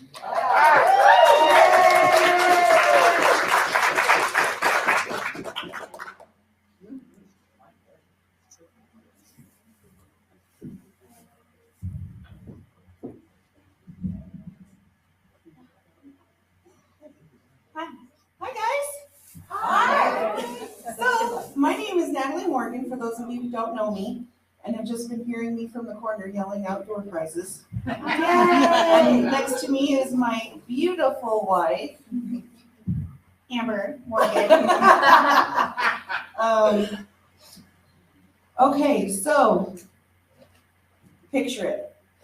I am at home and I am tending my great niece and I get a phone call. And I thought, well, I'm going to ignore this because I have more important things in front of me. So next thing I know, I thought, well, I better go back and check and see who called me. And it was Melissa Riccobono. And I'm like, oh my gosh, I let Melissa Riccobono go to my voicemail. Well, sure enough, I called her back and she had invited me to go to the leadership seminar. I had informed her that my wife was also interested in participating, and so she also invited Amber to go with me. Before I knew it, I had said yes. She said it was going to be in a week and a half. I looked at Amber, I said, get on the phone, talk to your boss, we're going to Baltimore.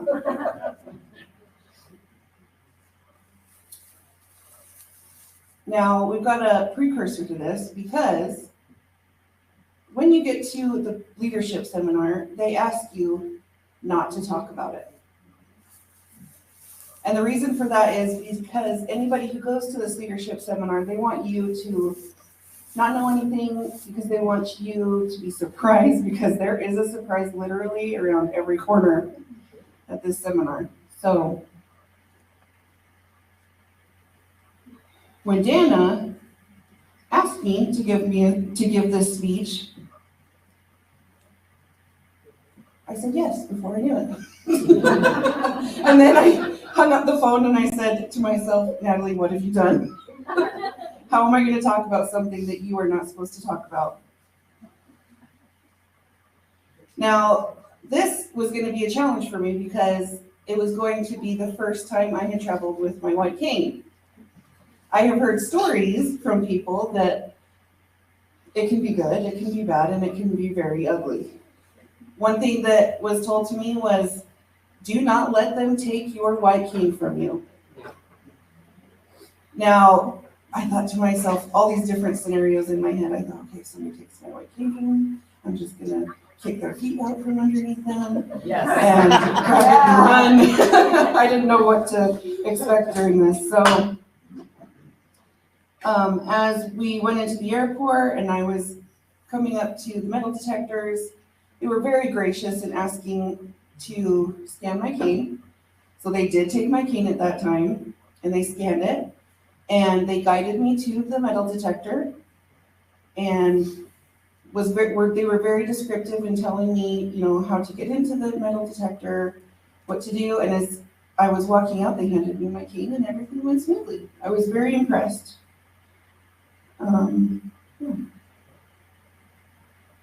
Okay, so when we arrived to Baltimore, as we were taking our cab to the NFB building, we were driving through all this industrial area, factories, all those different things. And when we drove up, all of a sudden it's this big, beautiful brick building. There's a few windows on it that's the size of a city block. And as soon as you walk in, there's marble flooring. There is, the walls are wood. There's even a section where there are plaques on the wall, braille and etched, of donors who have donated money to the NFB when they were doing the remodel on the building. And so it's just inside, it's an absolutely beautiful building. Okay, so once we arrived there, we went to get onto the elevator, and all of a sudden, we push the button, we get into the elevator, and it says to us, going up. And that was so new to us. I thought I was in heaven. I've never been so excited on an elevator in my life. So sure enough, once we got to our level 4, it says level 4. And I'm just like, they probably thought I was crazy coming out of that elevator because I was just so excited. Because we don't have those here in Idaho Falls. I don't know about all y'all from Boise. We have the sequence stuff, I know that for Oh, sure. really? At the hospital. Okay, so once we got in there and we told them who we were, we had someone come out, and her name was Danielle. She was very gracious, and she started to guide us to our room. As we walked through the hallways, I could smell history. This is the best way to put it. It wasn't a bad smell, but it's almost like you're walking through a library, which I absolutely love, the smell of that old book smell. But you're walking through, there's wood paneling on the walls, and you can just feel the history in there. But as we gradually walked through, all of a sudden it transitioned to all these bright colors and modern lighting and just very bright and colorful. Now, we stopped in this first seating area, and as we were looking around and Danielle was talking to us, out of the corner of my eye, I noticed a saying on the wall, and it said, don't mess with the blind division. And for some reason, that was the only one out of the many on the wall that just slapped me in the face. Now, I'm gonna have to fast forward, you guys, because I can't talk about some of this stuff. But after we were introduced to our room, which was beautiful, by the way, and it was very accommodating and spacious, and it was just amazing.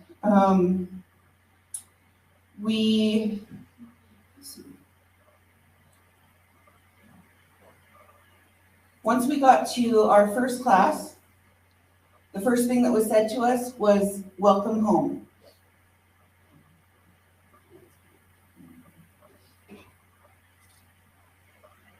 Sorry, people are choked up about that. Yeah. That's the part you can show. Yeah. That's good stuff. Because how often do we feel at home? Besides our own home. Exactly. Exactly. There we met people from all over, from Colorado, from Washington, from Connecticut, from Texas, from South Carolina, North Carolina, Illinois, and all the people we met, it was amazing. Natalie and I, this is our first in-person convention. So prior to this, that was the first time we had been around so many blind people before in our life. And so it was just an amazing feeling. We just felt very welcomed. Everyone was just awesome. And we definitely made connections with them that we will have for the rest of our lives. Okay, so one thing I can tell you is it is very militant in the way that when you get there, they tell you breakfast is served at 7 and you will be in the meeting room by 8 o'clock. And if you're not, we're waiting till everybody sat here. If we break, everybody breaks together. So if you gotta go potty, you're almost embarrassed because you don't want the whole meeting to stop. You just want to keep going. And it is long days. You get a break every, couple of hours, but they're quick. And it goes till 10 or 10:30 at night. It's fully loaded. So the first day we were there, we were able to take a tour of the building. And so we went, there's a hallway called the Charter Hallway where it has the signed, each state has their signed affiliate with the seal on it, which was really cool. We also went to the library, and there was the cane by Dr. Tenbrook. And there was even the coins that flew up in space. and with NASA, and there was just so much history in that building. And it's funny, so I am a shopper. I absolutely love shopping. Natalie hates it. I have to bribe her with like some pretzels or something to go with me to go shopping. I could go shopping all day, every day. And so when we were there, there was of course the Independence Market, and Natalie's like, it's my time to go shopping. I was like, good for you. So there was some really, Natalie was able to get like a new white cane, and oh, there's just so much there that she could have spent lots of money there, but she had been. One thing I can't say I do. So, also, okay, by raise of hands, who here is fully dark? Yeah, full blind. Sorry. Totally blind. Yes, I'm sorry. Why do you want us to raise our hands? We can't see. I'm gonna tell you. Okay. So yeah, so there's probably 8 or so, 9 or so people here. So I had the opportunity to wear learning shades. So completely blacked out. And I used Natalie's extra white cane, and it was such a learning experience for me. It was very, very humbling, very, it just helped me, helped me be able to guide people better, and learn just different techniques, because taking away that sense for me as a fully sighted person, it was definitely a challenge. And I worked better on my lefts and my rights, because sometimes I have Natalie going into walls on accident. I get them mixed up every once in a while. So after that trip, I felt like I did a lot better. But just having that experience of wearing the learning shades and being able to experience that with everyone there, it was definitely an awesome opportunity for me. I highly commend her for that. And many people at the convention also commended her and appreciated her for stepping into that period doing that. So, as I said, long days and very, very short nights. You know how it is when you're away from home and you don't sleep as well as you do at home. Well, on top of that, we had a 2-hour difference. So we were jet lagged, 2-hour difference, not sleeping well at night, long days, just the excitement. I can't even remember the last time I was that tired in my whole life. Well, it was on the second night. We finally were able to go to sleep. I think I was barely drifting off into some kind of sleep when all of a sudden an alarm starts going off. Honestly, you know, when you're so tired and you're delirious, you don't know your name, you don't know where you are. That's where I was at. And luckily, I was able to see a very, very bright light flashing. Well, at that same time, I heard yelling out in the hallway.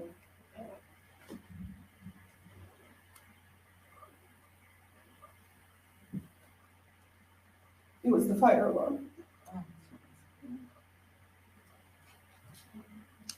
Well, previously, about, 5 years prior, I had a boss who the same thing happened to. And he told me, Natalie, if you ever stay at a hotel, make sure that you have your clothes nearby so you can grab them and go. Well, the night before, I had my clothes on my nightstand. That night, I had put them away nicely on a shelf somewhere. But luckily I knew where they were. So sure enough, we got up, we got our stuff, and out the door we went. Well, as we were leaving and going down the hallway and heard yelling to come in that direction, we noticed that people were in a panic. Some people had forgotten their white cane. Some people forgot their shoes. Some people didn't have coats on. It was cold. It was cold that night. This was about midnight. So Amber and I started grabbing as many people as we could. And down 4 flights of stairs we went with a bunch of blind people. It was honestly one of the scariest times in my life. Just because you didn't know what was going on. So, we all just took pretty much the train down the stairs. Grabbed everybody and went. Well, sure enough, in a train, we went outside, we went across the street, we went down the road, and yeah, people were barefoot, people didn't have white canes, people forgot their phone, people didn't have coats on. It was quite an experience. Well, but it was handled very, very, very well.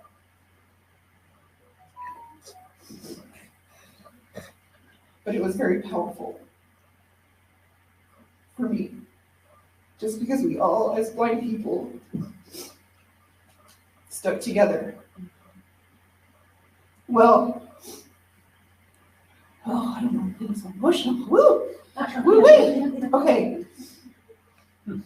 So, when Dana called me and asked me to speak on this, and I said yes. I could have said no. I could have said no, I'm not supposed to talk about it. But no, that's not who I am. I quickly said yes. I thought I'd figure it out once we get there. And we did. And here we are. I want you guys to know that I've been with this organization for 2.5 years. And in those 2.5 years, I've tried to say yes to as many things as I possibly could. Be a yes person. If you want to get to this leadership seminar, be a yes person. You know, have your boundaries, but be a yes person and try to jump in wherever you can, try to volunteer wherever you can.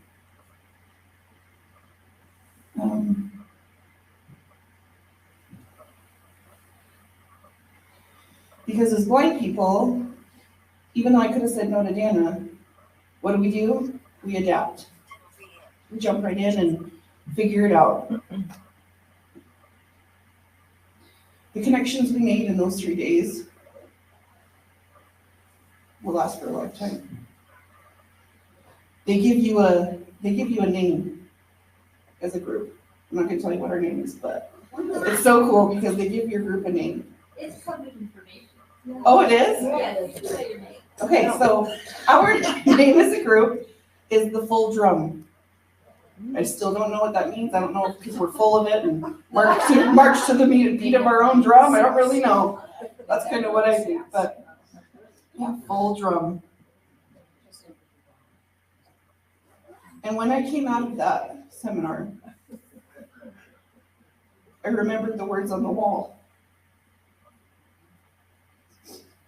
Don't mess with the blind division. Thank you, guys.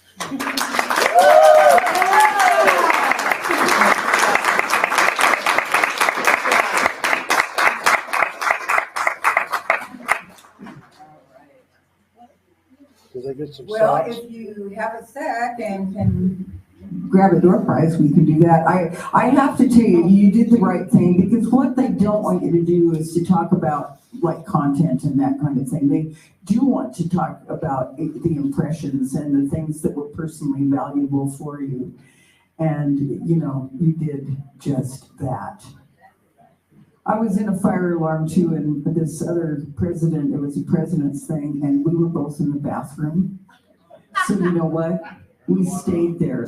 I said, there's water in the bathroom. So if we could go out, there won't be any water. So every time I run into her, I say, hi, I'm your buddy from the bathroom.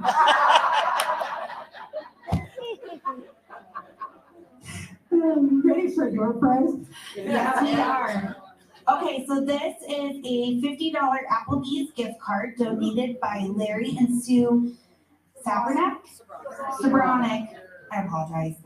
All right, so Garen Aubrey. He's not here. Oh my God. Right, Yes,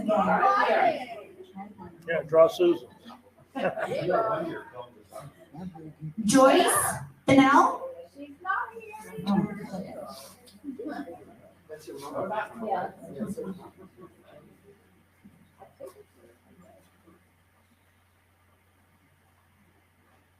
Allison Steven. Oh, Yeah, she's here. I'm here. That's a steak.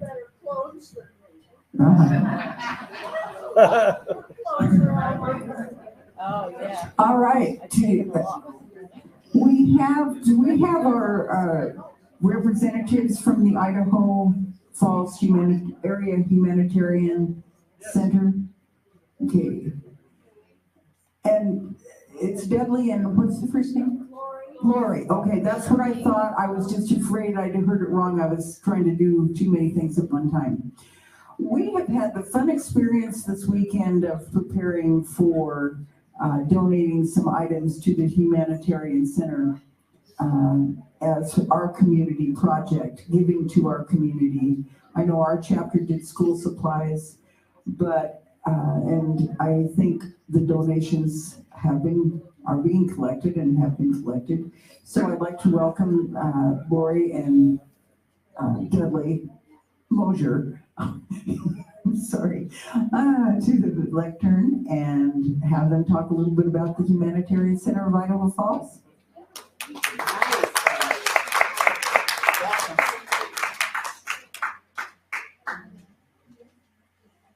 Well, we just want to thank you for this opportunity to talk a little bit about what we do at the Idaho Falls Humanitarian Center. We have a mission statement, and Dudley will read that. So the mission statement of the Humanitarian Center is it's a non-denominational Christian-based organization, and as disciples of Christ, we should give ourselves of our time, talents, and resources to care for those in need wherever they may be, providing for the poor and needy. And the Lord's way means that the giver helps those who are less fortunate by giving according to what each has received from God. Each gives freely and with a true spirit of love, recognizing that God is the source of all blessings, and that the true disciple is responsible to use those blessings to meet these goals. Prolong life, reduce suffering, foster self-reliance, prepare for individual and family community emergencies, sustain life, not lifestyle, promote personal responsibility, and provide an opportunity for individuals to serve others. All right, so why I went to the Humanitarian Center was I have the example of my grandmother. She is a crocheter, so she would crochet little baby booties, and I learned to crochet from her. And then I learned to knit. And I was in Joanne's one day, Joanne's here in Idaho Falls. I was looking for buttons to match my little knitted sweater that I had made for newborn. And the employee was stocking buttons, and she says, "Wow, that's a beautiful sweater. Have you heard of the Humanitarian Center?" And I said, "Yes, I've heard about it, but tell me more." And she says, "Well, there's a group of ladies and men who knit and crochet for the newborn kits that we deliver to all the hospitals around this area." And so I says, "Do you go and do you sit?" She's like, "Yeah, and it's a lot of fun. You make friends." So the next week I went there and decided to see what I could do to help out. And I have been there ever since. I started in 2016. When they started out, we are located at 1415 Northgate Mile. That's in the Fred Meyer shopping area. We started out there in 2014. But before that, they started in a little church, and they would work 2 days a week, and they'd have to pack up everything and put it away, and that got very tiresome. So when they had a chance to move into this building there, they jumped on it. And now we are open on Tuesdays and Wednesdays from 10 to 3, Tuesdays and Wednesdays. And they enjoy very much not having to put away all their supplies they make. So when they first began, they were asked to provide a place where items could be made to help the poor and the needy. and provide a place where people could come and experience the true joy of service.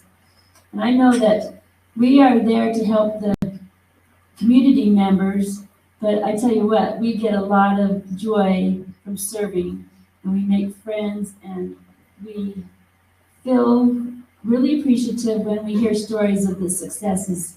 We had one girl come in, and she served at the humanitarian center as part of her probation, and she loved it so much that when she was able to come out on her own, she came, she served, she brought others with her so that they could experience it.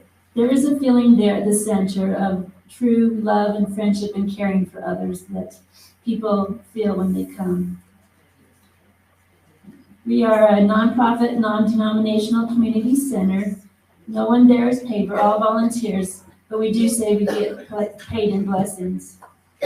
We serve about 80 nonprofit organizations in the southeastern area, and they are people who know where the things that we produce go. We make our own deliveries, and people do that with their own vehicles and gas. And we have the numbers of what we delivered. And all these donations and stuff, they couldn't be done without people like you. And I understand that you have some donations to give us to take, and we appreciate that so much. But just some of the things that have gone on, they've had a total of over almost $1,300,000 worth of items delivered just last year. And last year we delivered almost 900 fleece blankets, over 500 weighted blankets, 6,000 hygiene kits, 2,100 quilts, and 10,000 folder games, 400 newborn kits, over 600 school bags, and over 20,000 toys. And that makes me happy because that's what I do, is I cut out wooden toys for them to paint and to deliver. So it's a lot of fun to see that. We appreciate your donations. Yeah, we are funded through donations and grants, and ways that you can donate is you can come and serve. We have a blind girl that comes and works in the wood toy department, and she sands the toys. And she's very fun. She's a hoot, isn't she? Yeah. And we also have a lady who's 90. She has macular degeneration, and she will stuffing into the fleece balls that we put in our kits for children. You can donate through PayPal, Venmo, cash, your time there serving. We have items that you can check out and do at home too. So the needed items right now, we deliver over 100 hygiene kits every week. And so they need things like shampoo, bath size bar soap, towels, hand towels, washcloths, combs. And we deliver a lot of quilts, like Dudley said. And we are running low on yarn, just old-fashioned Red Heart yarn. And when Mom passes away, we get some delivery, and that's very much appreciated. When loved ones pass, they donate their mom's supplies, crafts. The board of directors is Don and Moselle Neville, and we have 12 members on the board. And like I said, we're by Fred Myers. Is there any questions about anything? I'd love to answer them. Yes, where do you deliver them to? What area? Oh, okay. So how far do you go to deliver this? Salmon, Ashton, Pocatello, all southeastern Idaho.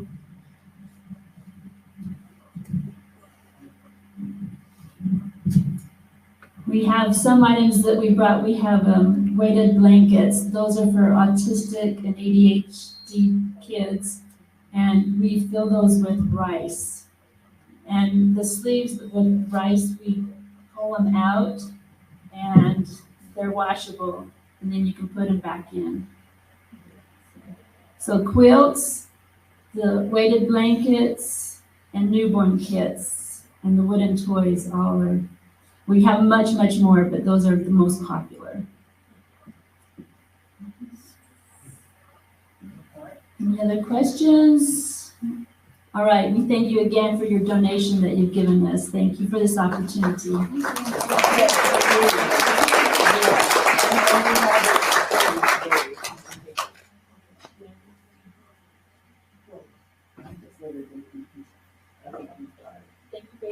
All right. It's our pleasure. We are glad to be able to help. All right. We need a door prize, and then we'll move on because we want to be ready at 11 because we'll be talking to John Perret via Zoom. So door prize. Yes. We have a treat that we want to give out also. When would you like to do that? You want to do what? Give out the chip?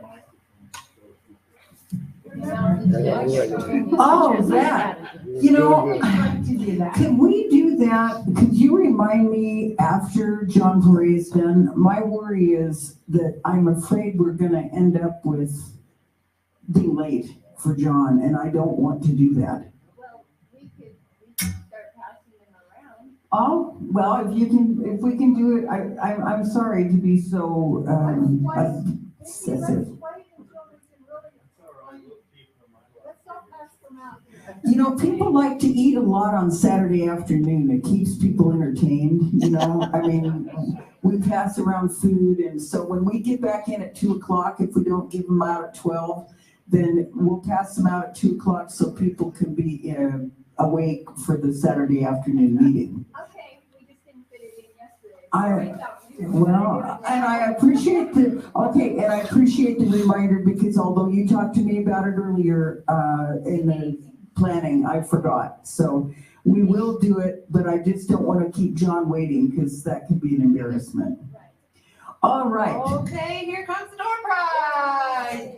So heat holders, hat, gloves, and thermal socks donated by Ace Hardware, and a crumble cookie goes to Melissa Denning. Okay.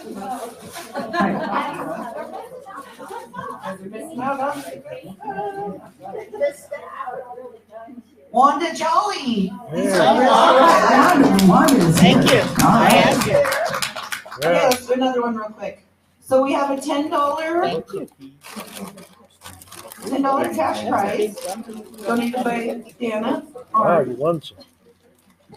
And a container of raw honey by our local Cox's Honey, and another crumble cookie, and a Jamba coupon. We're adding to that one.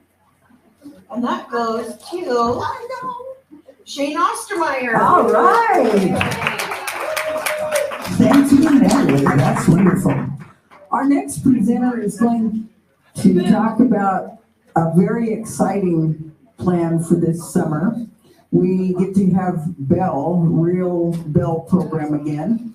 That's in person and not in Zoom, thank goodness. And here to talk about the program for the summer is Allison Stephen.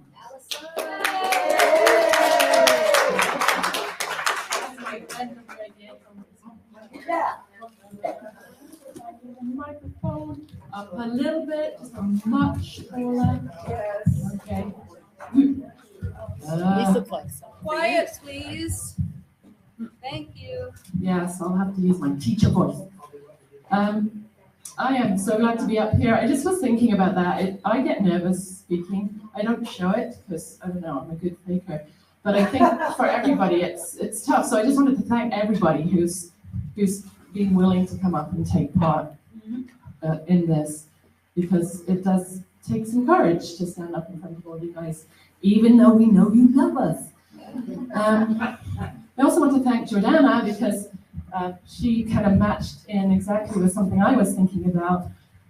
3 years ago, the NFB, our NFB National Bell people give us a theme each year for Bell. And 3 years ago it was invest. I don't know if the teachers in the room, the Bell teachers, you remember? Yeah. Okay, so I'm like, invest? You want me to talk to these 5-year-olds about invest? Like, what kind of word is that? How do I explain that? So I spent quite a long time thinking about it, and eventually came up with the thought that really it's all about putting something in so you can get something back.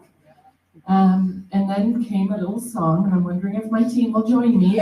Okay, so it goes something like this. It goes, invest in your future and keep your life on track.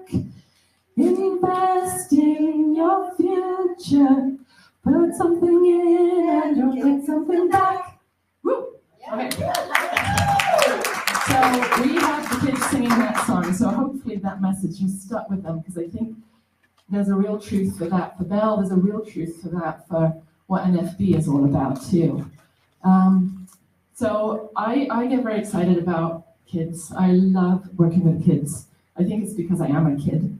So back in 2013, when I was at my very first NFB chapter meeting with the Treasure Valley chapter, and they mentioned kids, I was like, I'm in, I'll volunteer.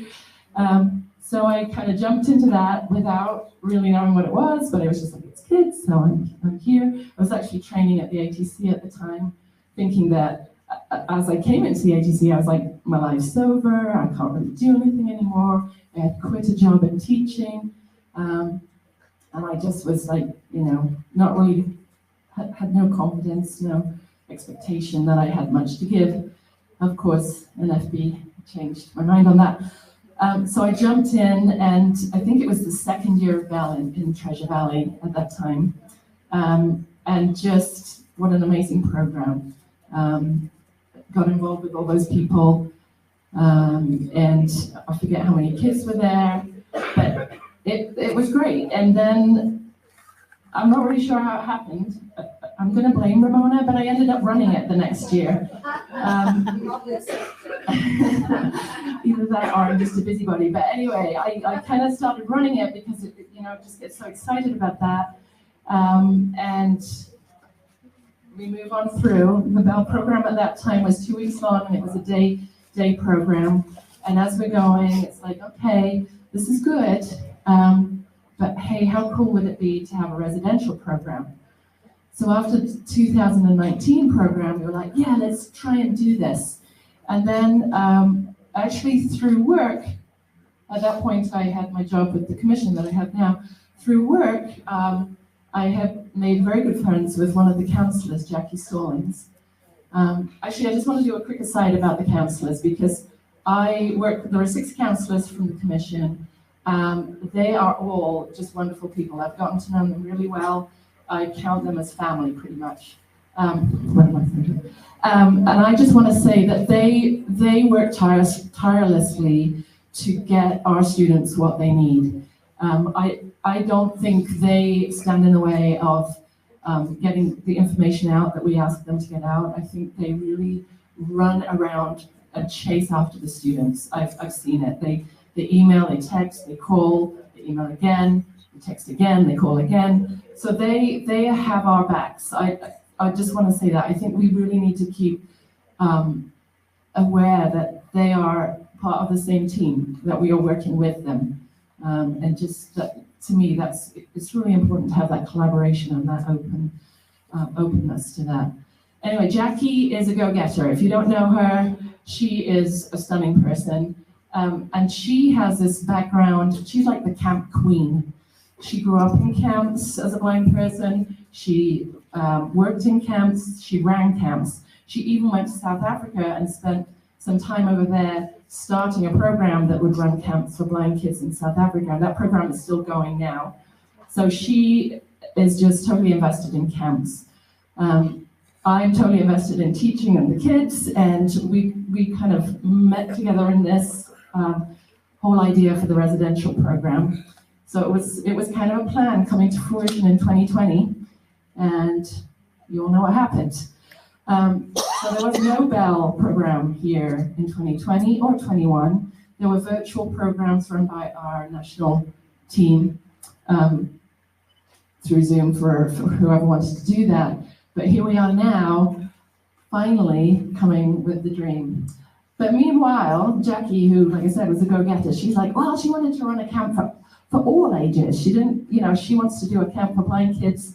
And she approached the Lions up in Coeur d'Alene and started talking to them about that. And they're like, yes, we want to help you. We want to give funding. We want to support that. So here's Jackie. She's kind of doubling up. She's going to do 2 camps. She's going to help me with the Bell camp, and she's going to do this other camp. And I'm like, I don't know how that's going to work. If we have 2 things going, is that going to split our kids between the 2? So I was like, okay, well, let's just marry the 2 together. So now we have a camp that is for all ages, although we're starting at age 7 because that's probably the youngest that you want to have these kids going away to stay away. And that's where Bell and Beyond was born.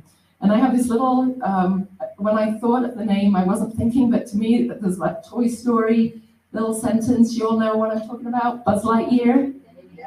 To infinity and beyond. So we're going to Bell and beyond. So I'm kind of excited about what that means. The original meaning that was just very boring was that we have kids that are older than the normal age range for Bell. So the Lions Club are helping us. We have Camp Twinlow up just outside of Coeur d'Alene, which is a Methodist camp up there. The only week they had available was August 14th. So we got up there for a week, mid-August. Unfortunately, the school districts around here are kind of just so different. Up north, they don't go back until after Labor Day. Down here, they go back the week of the 14th, or at least in Boise School District they do. So, okay, but that's the only week they had, so that's what we're dealing with. So we'll just do it. It's a great camp. I went and checked it out in the snow with my yak tracks on. And they have lakefront, they have kayaks and paddle boards, and we're going to get those kids doing so much fun stuff. There's a lot of outdoor space. There's some wonderful cabins and a lodge and a dining area and just lots of indoor rooms for us to be able to do the teaching that we want to do. There's even an indoor campfire area in case there's no outdoor campfires allowed. So we will be having campfires. The age range we're working with is 7 to 17-year-olds. And we've been signing them up kind of in this dual way. So the ones that are the younger age, 7 to 12, is the normal age for Bell. And at this point, I'm just going to pause and say, are there people here? Shout if you don't know what Bell stands for. I don't know. Okay, good job, Crystal. So Bell, so who wants to tell me what Bell does stand for then? Someone who knows. Literacy and learning. Very good. People say Braille enrichment for learning. Literacy and learning, exactly. So the teachers know, go teachers. And so originally when it started, it was really about, there's this huge summer gap. A lot of kids are losing ground because they're not able to maintain the skills that they got taught through the years. So it's Braille, it's all about Braille. And we had a song about that a few years ago, which was, no, I'm not going to go there. Okay. But also, so it's Braille reading, Braille writing, 2 classes, and then it's O&M, of course, white canes. We get given white canes for every student that goes to give to them to take away. And then there's activities of daily living. Those are the 4 areas that we have always split it into. Now we're adding in the camp element. And I'm really excited about that because day things are great, but so much incidental learning, so much observation of how others are doing things, of talking and role modeling, and all of that happens outside of that time when you're at meal times, during the evenings, being somewhere overnight where you're a little bit nervous. No, I don't know how to do the shower thing. So I'm very excited about that. And like I say, Jackie is totally invested in that. There was a movie called Crip Camp. How many people have seen that? I have. If you haven't, you should watch it because it's really a very fun and enlightening movie. What's the name again? Crip Camp. Sounds politically incorrect. Where do you find it? I think it's on Netflix. Yeah, it is on Netflix. And it was supported by Bill and Melinda Gates. It's about the camps that were going on in the 60s for kids with disabilities, and it's just fun. It's amusing because they are allowing these kids to really just, kids I say, they were kind of teenagers, high school age, but they were allowed to kind of really be themselves, be kind of just normal human beings. There's one little bit where the guy that runs the camp is there, and the person filming goes up to him and is like, "What are you doing? You look like you're digging something. Are you trying to fix a hole or something?" He's like, "No, I'm digging holes so that people trip over. It's just really funny when they do that." And it was like he was sabotaging these disabled kids. It was like, how could you possibly do that? That's just, and it was just so refreshing to hear someone just having fun with these people. But the whole point of this was that a lot of the people from those camps were the people that went on to do the sit-ins and to make sure that the Rehab Act was passed in the way it needed to be, and basically revolutionized disability access for us. I mean, they are the giants on whose shoulders we are building. And really, it was that camp, I think, that probably had a huge part to play in their belief in themselves and their ability to go on and do all of that. So that's what I'm looking for with Bell and Beyond, is what we can do through a camp for our kids that are going to be there. I also want to mention the people that volunteer and staff the programs that we have. They are amazing and put in a lot of time and love and care and role modeling. And I know it, that they put something in, and I know they get something back, because I do, and that's kind of sort of sounds selfish, but that's why I do it. I mean, it's just a really delightful thing to see what these kids get.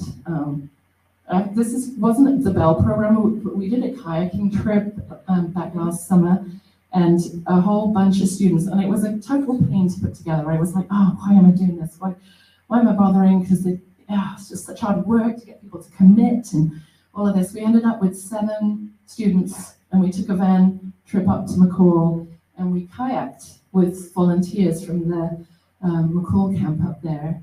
And this one student who is, I think he was 8 at that point, he just talks and he just has a great time and he just loves everything, and life is just, waiting to happen for him. At the end, he's like, "Alison, I need to talk to you. I need a time to talk to everybody because I want to come back on my birthday. I want everybody to come back. I want all the volunteers to come back. I want the parents to come. If the parents can't come, then the volunteers have to come." And I was like, okay. So then he made this announcement to the whole group. And he's like, "We're going to come back on my birthday because this is so fun. And you are all invited. We're going to make a plan. There's going to be a band." And he was just doing this. And on the way back, he's still talking to me. He's going, "You're going to have to talk to my grandma about this because you need to tell her that we're going to do this." And I was like, okay, well, I'll give her a call. "No, you need to talk to her when we get back in person, because otherwise it might not happen." I'm like, okay, I'll do it. So I did. I chatted to her. And I kind of was the whole thing a pinch of salt, because the chances of it happening, and it didn't happen, sorry to say, but it was just so delightful that he was looking at what was going on and he just wanted more of it. And that's what we're really looking for our kids. We're going to have the Bell classes, but a huge addition or more scope for fun with the camp. And to me, if you want kids to learn, they need to feel safe and they need to have fun. That's how kids learn. We're still figuring out how that's going to look. I'm very much kind of let it evolve and see how it works out. We'll see what teachers we have, what staff we have, and where their strengths lie and all of that. But we've got lots of ideas of how to make it happen. And then investing again. So I mentioned the Lions have invested. We have invested, as you maybe heard last night at the board meeting, not just 10 cameras. And then the Idaho Commission for the Blind and Visually Impaired always invest. They put $13,000 in to support this program. So they're totally behind it as well. So we are able, because of that, this counts in Coeur d'Alene. You're thinking, well, how on earth are people getting there? We're going to cover all the transportation costs for them to get up there and everything. So I'm just excited. It's going to be a roller coaster ride, I'm sure. There's kind of lots of things to think about, and people will probably come in, go out, all sorts of things. But to me, as all the people involved are putting stuff in, we're going to get stuff back. And really, I kind of want that to be a message to you as well.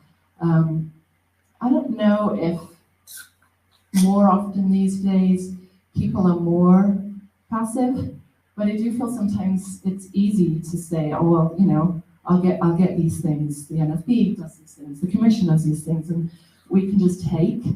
And that's great. I'm glad that we can do that for people. But if you really want to learn and grow and benefit, then you need to put something in. It truly is amazing how that can radically change your experience. Like I say, it's kind of selfish, but it's like everybody benefits. So I think that's all I want to say. Does anybody have any questions about any of it? What is the date again for the camp? The camp is the 14th is a Sunday. We will come in on the 14th, and then we will be done on the 19th, the Friday.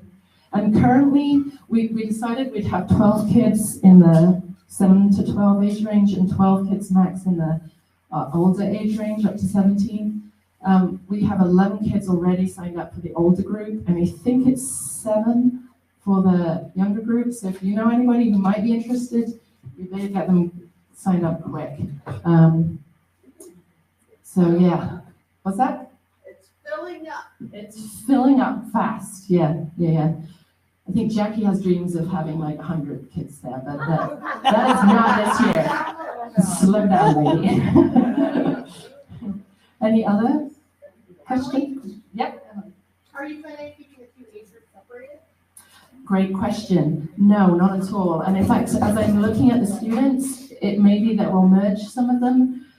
There's ideas of them. The older ones would be mentors and kind of give them a little bit of leadership. But we'll probably have some breakout times where the older kids can do some more adventurous activities or whatever. But there'll be some and some. So it's not separate. It's kind of role modeling opportunities and just learning together. And we've got a variety. There are kids that have signed up that don't use Braille currently, that are maybe low vision and haven't been given the opportunity to learn Braille. They will be given the opportunity to learn Braille, but as you heard in the acronym, it's about literacy. So if there are kids who are like just not there, that's okay. They will be learning literacy. So whatever we can do, just like if you want to be literate, if you're only able to read really slowly because you're reading large print and it takes you forever and you get a headache, then we're going to suggest that Braille might be a great option for you to think about. So yeah, it's all about the literacy, and it's going to be all about wherever each kid's at, they'll get what they need. I'm sorry, tell me the ages again. Ages 7 through what? 7 through 12, so elementary, and then 13 through 17. And what's exciting, like I said, that the older age group is pretty much filled up. There's this weird, we had the Bell Academy, went through 12, and then the Commission for the Blind was working with 15 and up. It's actually changed to 14 now. But there's this little cavern of nothingness that people fall through.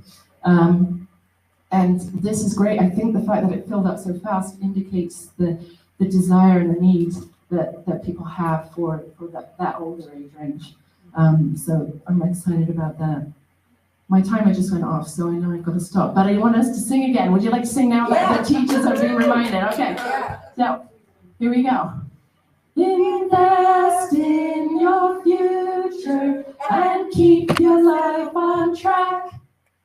Invest in your future. Put something in and you'll put something back. Put something in, put something in, put something in, put something in, and you'll get something back. Woo!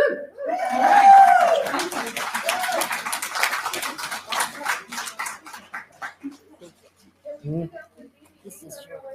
That is. It's all, that's what I've done, but Yeah, we have a fair It's all what? Where am I going? men. All right. Is this my Very table? quickly, This is let's my have table. a door prize I'm event. the one with Jolly. I can tell you're one just so I know where I am now. Good job. You did a good job. Door prize and fit break, what do that? Door prize and fit break, 5-minute fit break. Okay, so our Is that next when we door throw prize fits? is going to That's what we be. throw a fit, yeah. Okay, so our next door prize is going to be a basket from our local barbecue joint. Pitmaster has a couple of nice barbecue sauces and looks like a couple of rubs and a crumble cookie. So our winner is Quincy Maddox. And you get the cookie too, Dave. You like it. We've got one more, Dana, we're gonna throw in. Thank you. Our next door prize is a Starbucks Sirens blend, whole blend, or whole bean, and 2 red ceramic cups. Really nice cups. And that goes to Frank Skogsberg. Oh, that's a good match. I know Frank, he likes coffee. Yeah, he is too. All right, Marcy, here's Marcy for a fit break. 5-minute fit break. We gotta be on time for John. Should you find your not a sell the back? Now. Okay, do I need a mic that I can, or can I have a mic to hold? All right. You need a mic? Yeah, Yeah. Larry's bringing it. I could shout, but then it's weird. Thank you. So everyone stay sitting. We're gonna do this one. We might set up again. Okay, so everyone stay sitting, and if you can kind of turn your chairs toward me, that might make it a little bit easier. But scoot your sit bones closer to the top of your chair so that there's space between your back and the back of your chair. We are going to begin with some seated cat-cows. So breathing in, kind of stick your chest out and maybe lift your chin up just a little, stretching the front of your neck. And then as you exhale, go ahead and round out your shoulders, round out your back, lean your back toward the back of your chair, and then tuck your chin down towards your chest. Doing that on your exhale. And then breathe into our cow position, sticking your chest out, maybe lifting your chin up just a little to stretch the front of your neck. And then exhale, lean toward the back of your chair, round out your shoulders, tuck your chin down toward your chest. Breathe in, come back to neutral, sitting up nice and tall. Cross your left hand over to rest on your right leg. And now you can rest your right arm on the back of your chair to do a twist to your right. Then if you would like, you can also look over your right shoulder, pausing to take a breath in and out. Can you see? Now come back to neutral, facing forward. Next, switch hands. Cross your right arm over to your left leg. You can rest your left arm on the back of your shoulder and twist to your left, looking over your left shoulder. I'm looking over my left shoulder. Can you look at Breathe in, coming back to center. Sorry, I'm trying to hurry. Okay, now kind of twist your sit bones over to face the right corner of your chair. And now keep your right knee bent. Keep your right knee kind of in alignment with the corner of your right chair. And now with your left leg, either extend out in front of you or kind of backing out to the side. We're doing a seated warrior pose. You never knew you could do warrior sitting down, did you? Okay, so don't get a cramp. extend your left leg back just to where it feels comfortable. Like I said, you can even have it extend out in front of you if you would like. And then with your right hand, reach down and grab around the bottom of the front of your chair just for support. And then we're going, and then raise your left hand up in the air and we're going to lean over to the right. Pause, taking a breath in and out here. Breathe in, coming back to center, lowering your right arm down. Draw your left leg back into center. We're gonna kind of scoot our sit bones around because we're gonna do that on the other side. Okay, so keeping your left knee bent, keeping it in alignment with the corner of your left side of your chair. Now extend your right leg out to the side, keeping a slight bend in your knee. You never want to lock your knee. And then again, with your left hand, you can rest it on the side of your chair just for balance or support. And then raise your right arm out to the side and up. And let's lean over to the left. Don't forget to breathe. Those are reminders for yourself too. And then breathe in, coming back to center.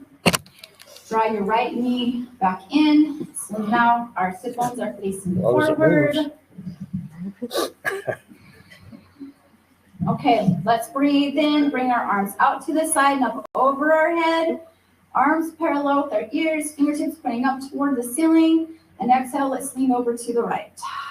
So we get a nice stretch along the left side of our body. Breathe in back to center. Let's do that on the other side. Exhale, lean over to the right.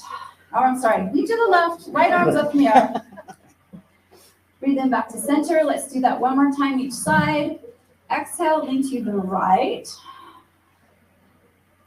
Breathe in back to center. Exhale and lean to the left. Breathe in back to center. Bring your palms together above your head. Exhale, lower your hands to your heart.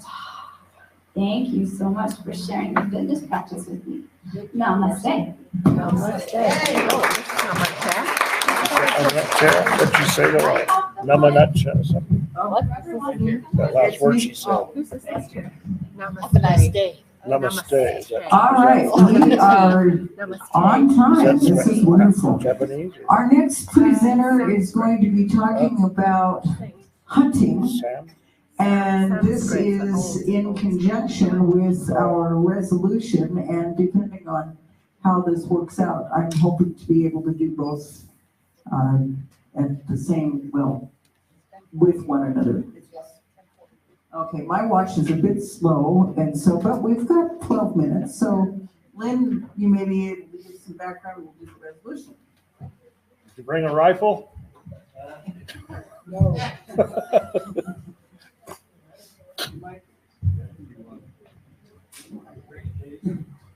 No, sorry, no rifle. Don Winnicky, are you on standby, please? There's no wild game around here. I want to thank for this opportunity. A lot of people know that I am a hunter, and there's several other hunters in our organization too. And for start out, I want to tell you a little bit of the story. My dad took me hunting one time and he went out to sight in his rifle. He had a 30-06, and I said, I want to shoot it, and so he said, "Now you'll shoot over the top of the target." And so he let me try it, and so he had a scope on it, and to his amazement, I hit the target.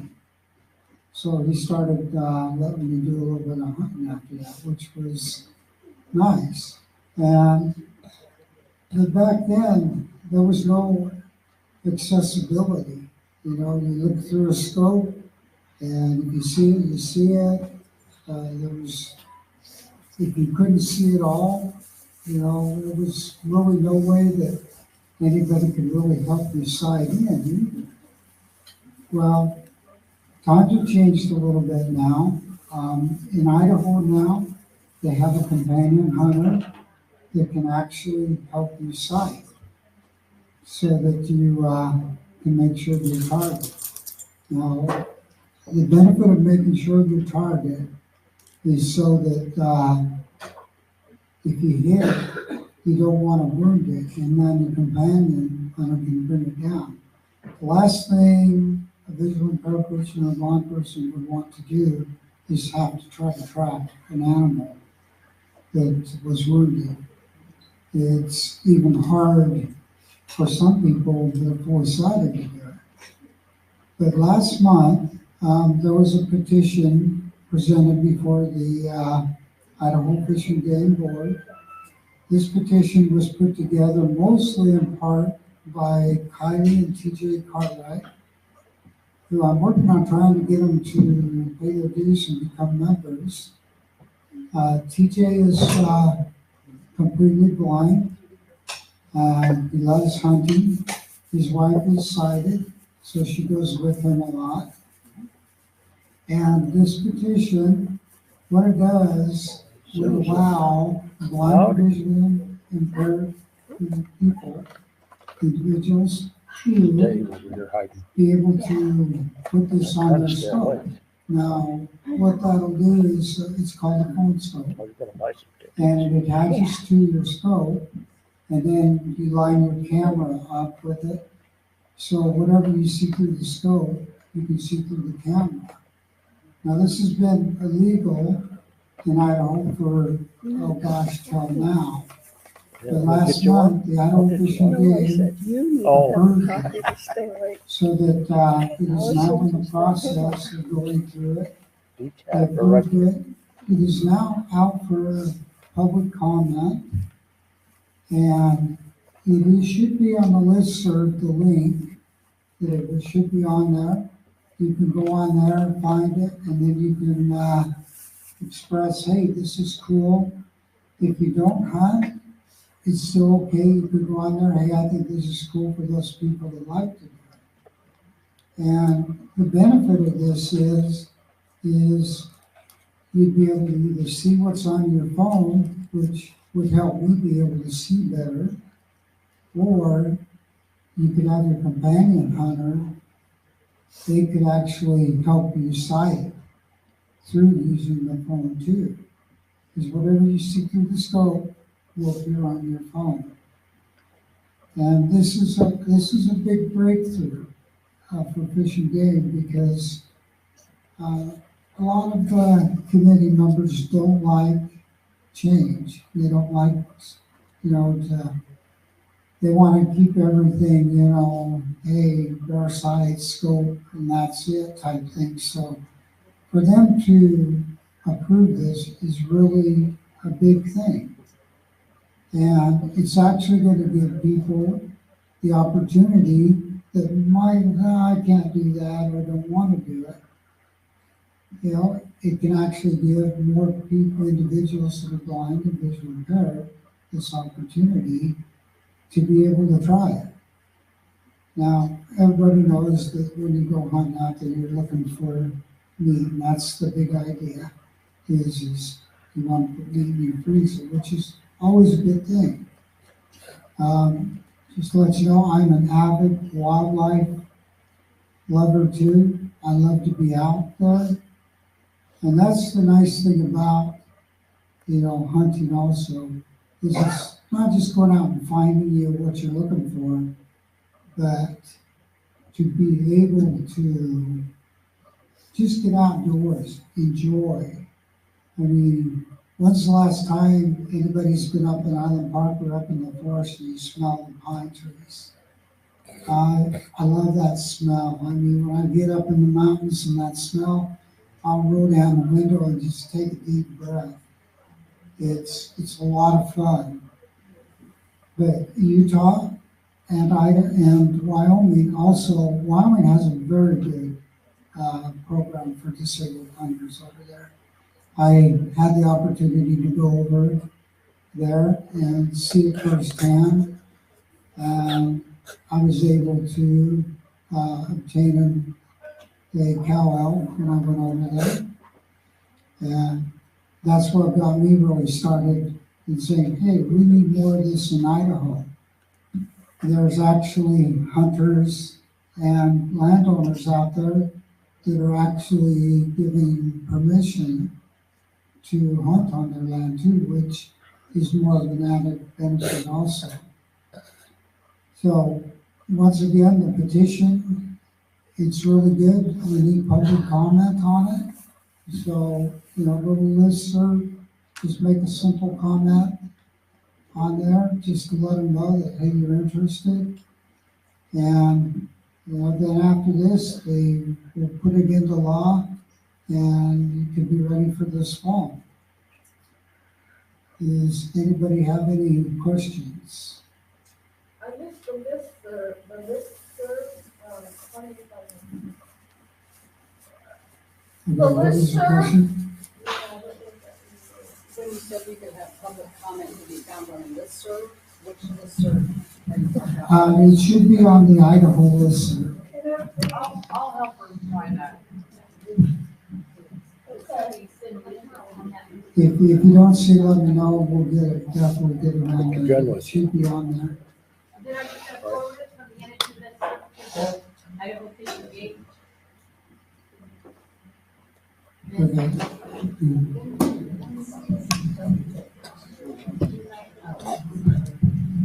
What was the question? If people make comments on the NFB listserv, are you going to forward it then to Fish and Game, where that's where they need the public comment? There will be a link on there, you're just supposed to click on the link, and then it'll take you right to where you can do the comment. Well, it's not on the listserv. Are you talking about our webpage? No, the link is on the email. I'll have to talk with Kevin, that he was talking about putting it on the Idaho list. Well, Kevin probably meant the webpage. I mean, unless there's a way to take it from the listserv, but. Okay, I'll check into that. That's why I asked, because I don't know.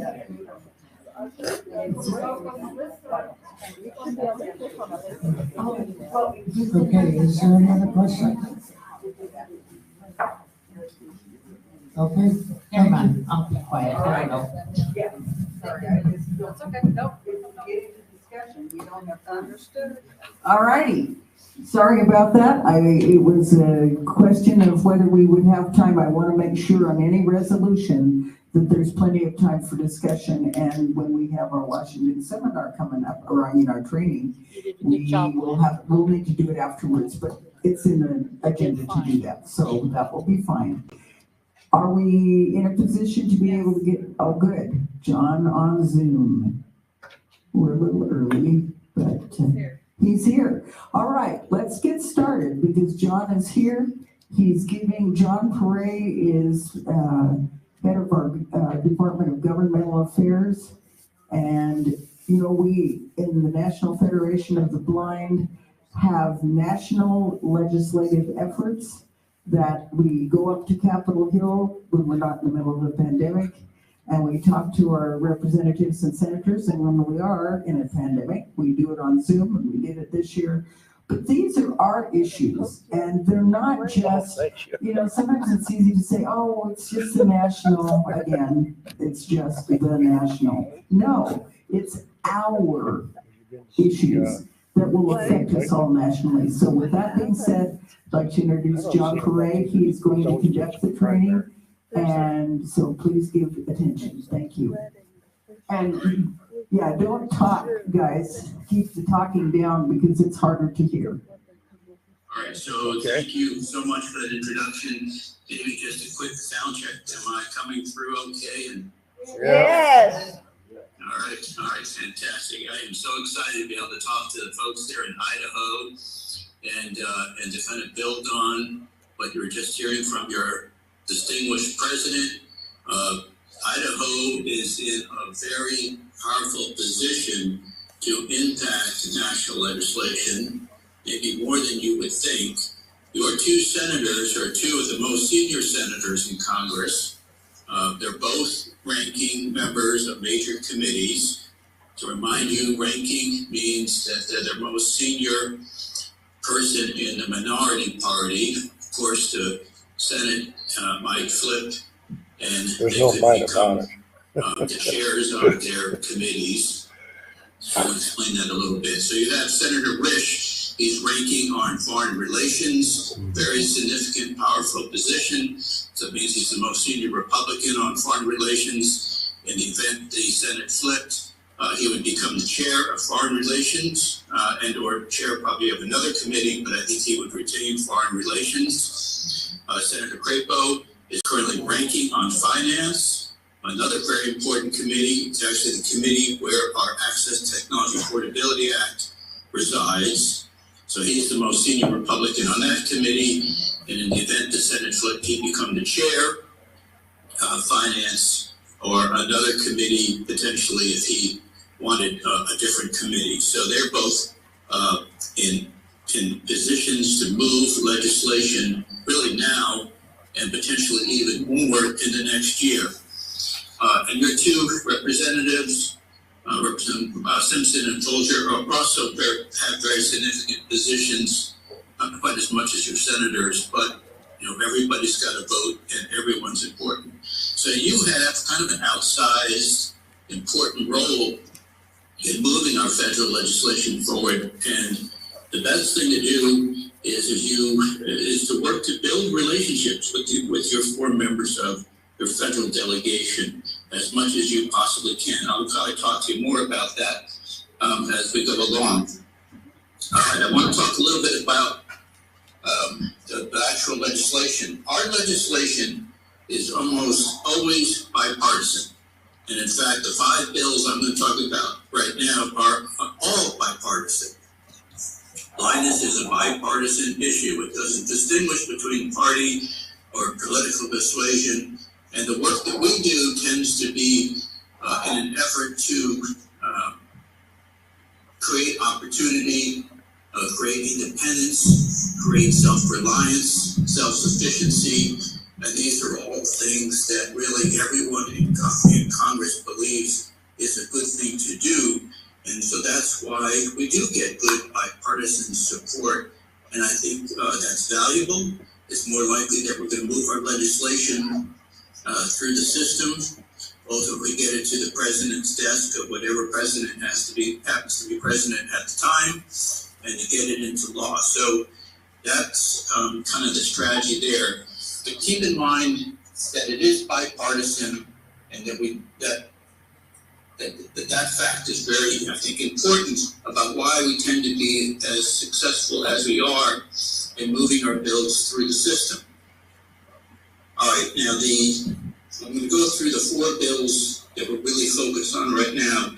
There's other things that I could might allude to, but we don't just have 4 things. These are sort of the 4 leading things, but we have about 10 items that we're working on right now.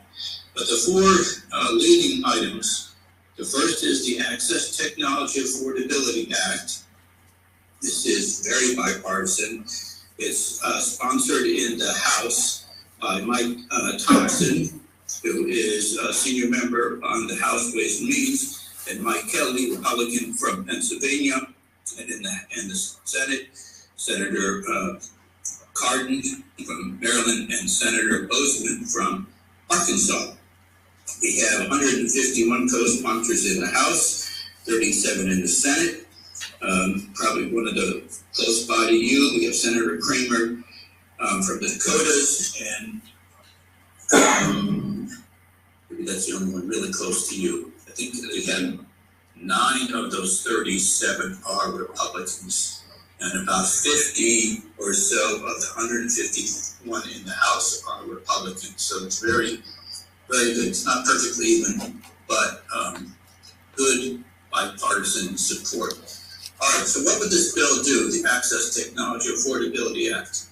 This bill would help put more access technology in the hands of blind people. The problem is, which you all know, is that access technology tends to be expensive and sometimes can be out of reach. By access technology, I'm particularly referring to refreshable Braille displays, Braille note takers, Braille embossers, screen reading software, and some magnification type software. These things are all expensive, and this bill would create a refundable tax credit for all of these things. The credit is $2,000. It could be used over a 3-year period, so you could use, say, $1,000 the first year, $500 the next, $500 the next, and then it would actually refresh, and you'd have another $2,000 starting in year 4, or you could use it all in the first year. And I realize it is not enough to buy a $4,000, say, Braille note taker. It would only subsidize such a thing, but it would, in some cases, pay entirely for some things and help subsidize others. we think that would be useful. Where the goal would be maybe to talk about typically what happens with NFB legislation and other legislation kind of the size of our bills. Our bills tend to be, from a congressional standpoint, relatively small, meaning they're not huge budget items and they're not the kind of thing you typically read on the front page of national newspapers. They're more specialized bills. And these smaller specialized bills tend to work where you try to build co-sponsor support, which shows that Congress is generally in favor of the bill.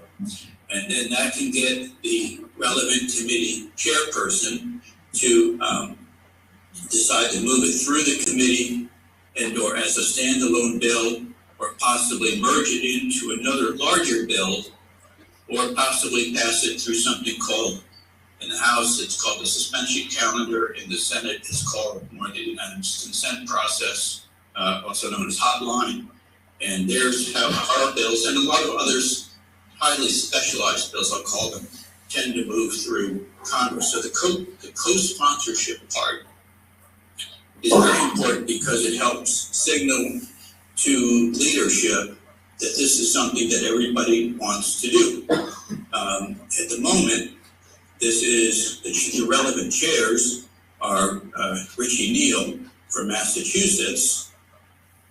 I know you have Amy Rule there, and so right now, Richie Neal is a key person to decide whether this bill moves forward. He's very supportive, which is good.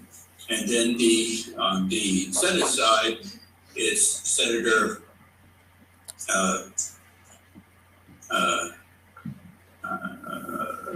should have been in my head. I'll come back to that. It's Oregon.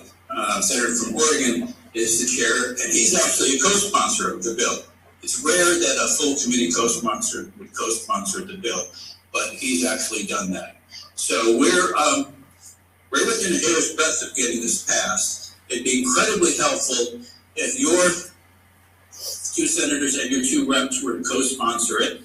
And I think the fact that it is bipartisan, that it helps people be more self-sufficient, more self-reliant. It should therefore help us. A lot of our theme is to get a job. Right now, in today's world, if you're self-employed, you're going to have to be doing a lot typically over the internet and have to have this access to technology. If you're trying to work for an employer, you're going to have to almost always search for a job on the internet, a lot of times apply for a job on the internet, possibly even interview for the job on the internet. And then once you get the job, you might need home-based internet and home-based technology to help carry out your job. So the need for this in terms of employment, and also could be education and also independent living, couldn't be greater. All right, the next bill is the Medical Device Non-Digital Accessibility Act. We currently do not have a Senate sponsor. We have a House sponsor.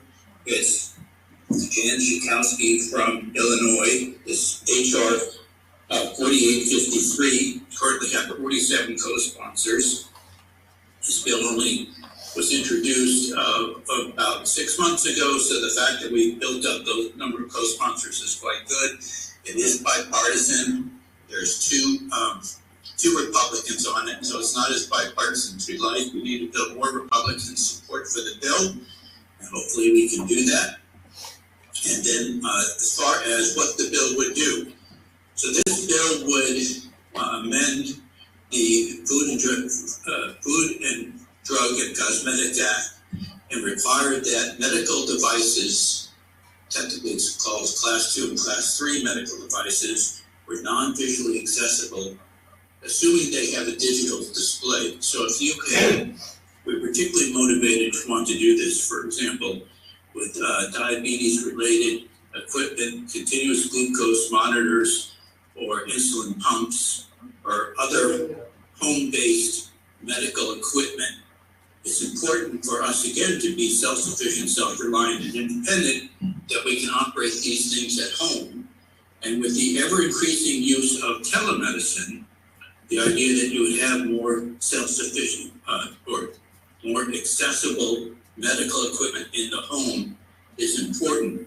We're seeing interest from states that are rural states, like yours, are seeing more and more interest in telemedicine, and therefore more and more interest in a bill like this that would help people do the medical work that they need to do at home more and more in an independent fashion. So I'm optimistic that we can move this bill forward in a very bipartisan fashion also.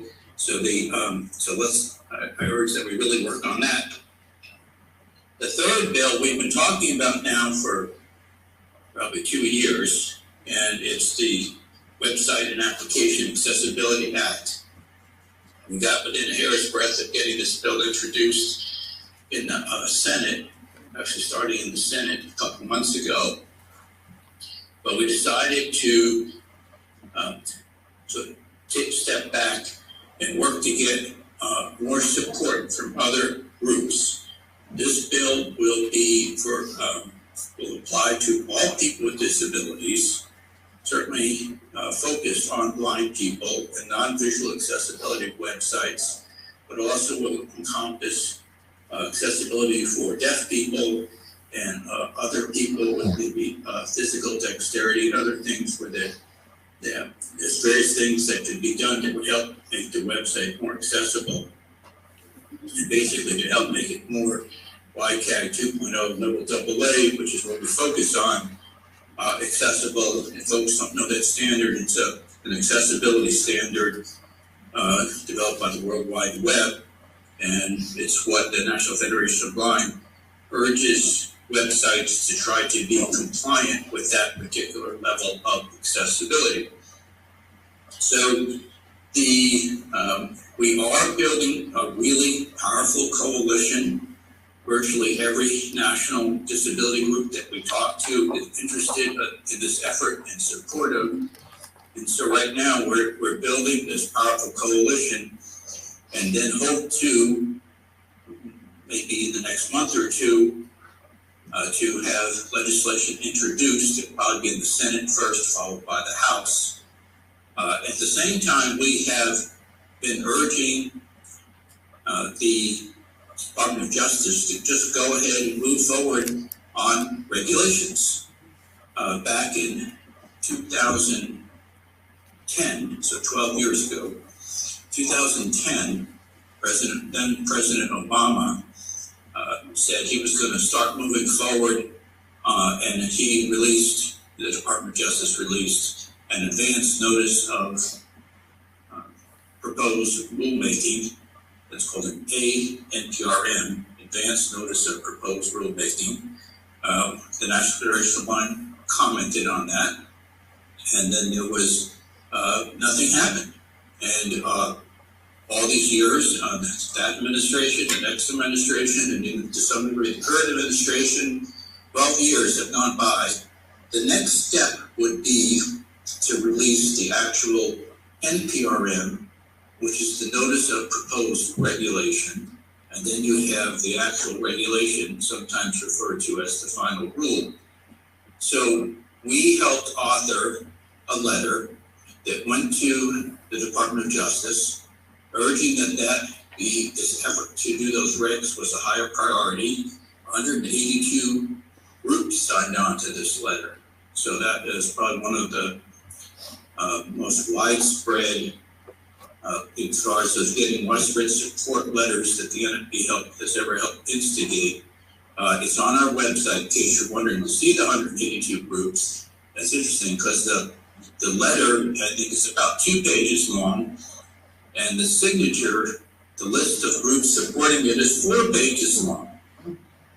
So, and about a week after we did that, the Department of Justice put out guidelines for website accessibility. Well, that's nice.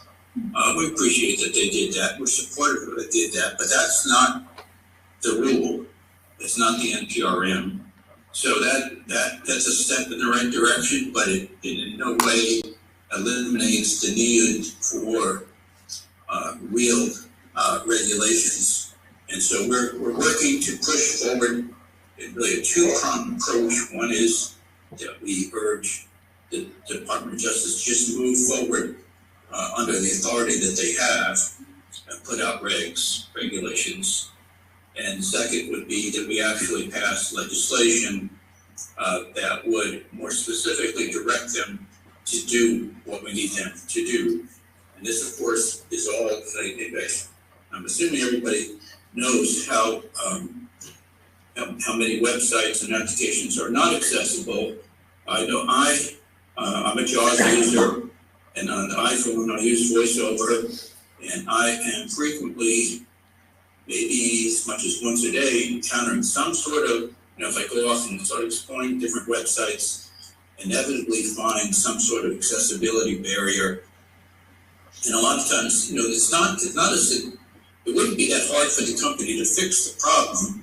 And when we talk to the company, they say, well, we don't feel like we have clear guidance of what to do. We understand the law says we have to do it, but we don't necessarily feel like we have clear guidance.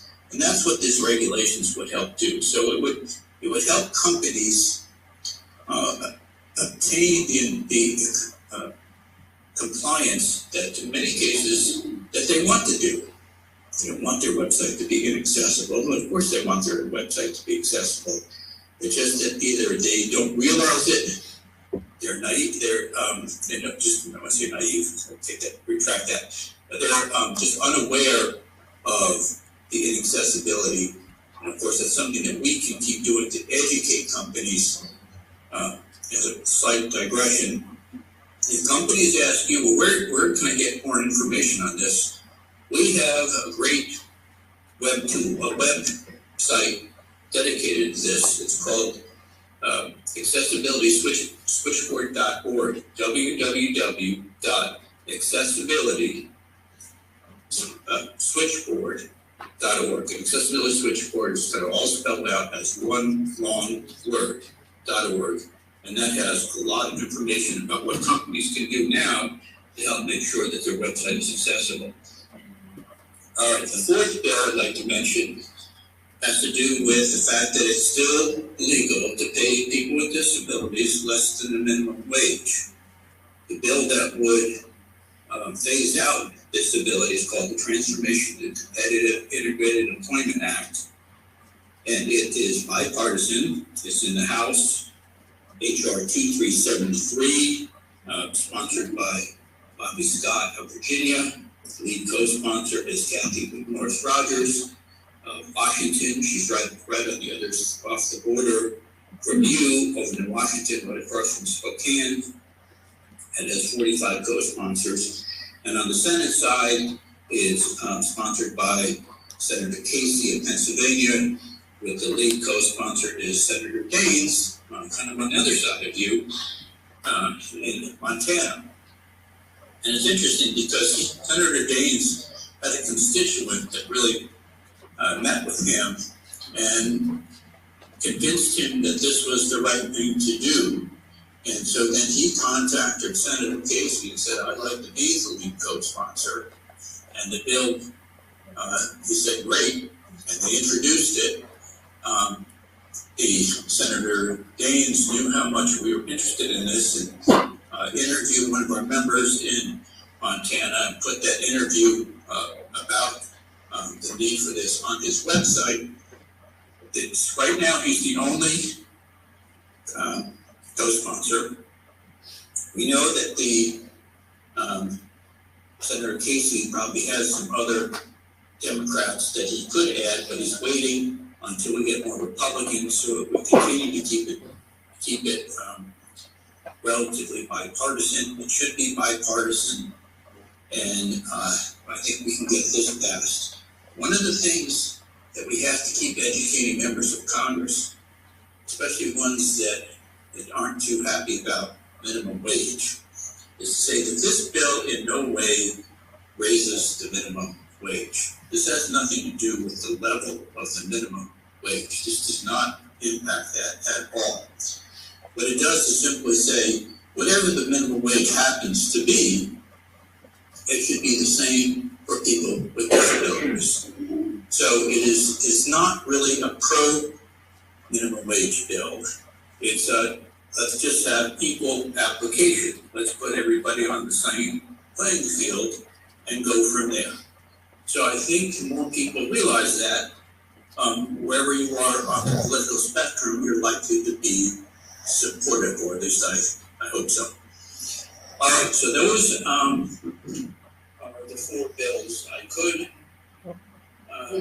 happy to talk more about the details of them. I'm happy to talk more about the strategy of how we get them passed, or even the theory of how legislation moves through at the federal level.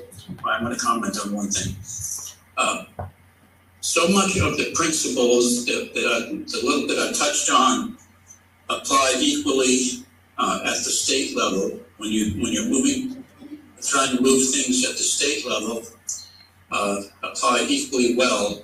And I know that Idaho has traditionally done different events, things to get to know and to establish long-term relationships with both their federal and state level representatives or elected officials, I guess I should say.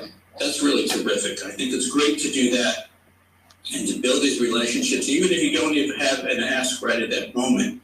Actually, it's even better because it's great to build the relationship. So when you do have an ask, you have an existing relationship. They know who the National Federation of the Blind is, and they're more likely, or National Federation of Idaho, and more likely to listen to our concerns and want to try to help solve the problem.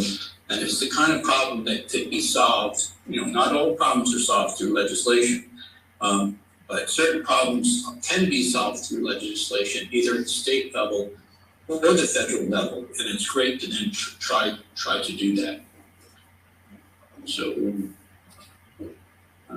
Dana, did you want to go to questions or? Yeah, I think we can go to questions. And can you hear me from here? I can. Okay, I do have a question. On the moving to competitive integrated employment, do you know who are your adversaries in this or who are actually pushing back? Sometimes, it's always good to have other groups, and I hope there are other major groups, just like on the website, that have joined us in this. But do you know who our adversarial groups might be that we need to work for? Because we've worked on this a long time and we haven't been able to get this too far except to have individual states do it. There are so it's typically no longer disability groups that are the problem. There used to be a few disability groups that were concerned. Virtually every membership-based disability group in the country is for this legislation. Maybe some are neutral, but they're not against it. They're usually not even neutral. They're for it. So we've got disability groups that are virtually always have the same opinion as we do. Then some of the employers that currently operate the workshops that are utilizing a 14C certificate. So they have the 14C certificate and they're paying some of their disabled employees less than the minimum wage. They have, I'd say, unfortunately, sort of a misguided belief that that's the only way they can do things.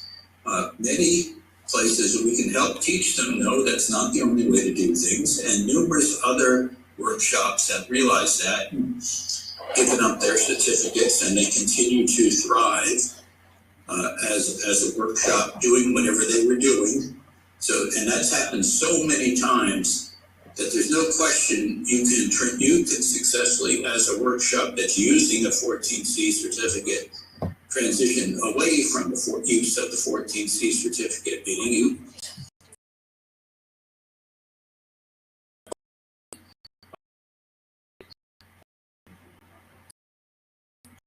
some of those groups, the groups that have a 14C certificate are on the Department of Labor website. We can help get, next week, if you want, I can get you the list of entities, so-called entities, that have a 14C certificate in Idaho. That is public information and it's maintained on the Department of Labor wage and hour website. So you can easily go there, you can see the list, it will have their names and their address and their phone number. And to some degree, I think, it would be good to talk to them. Not to be antagonistic, to go and say, listen, we think we can do better. We think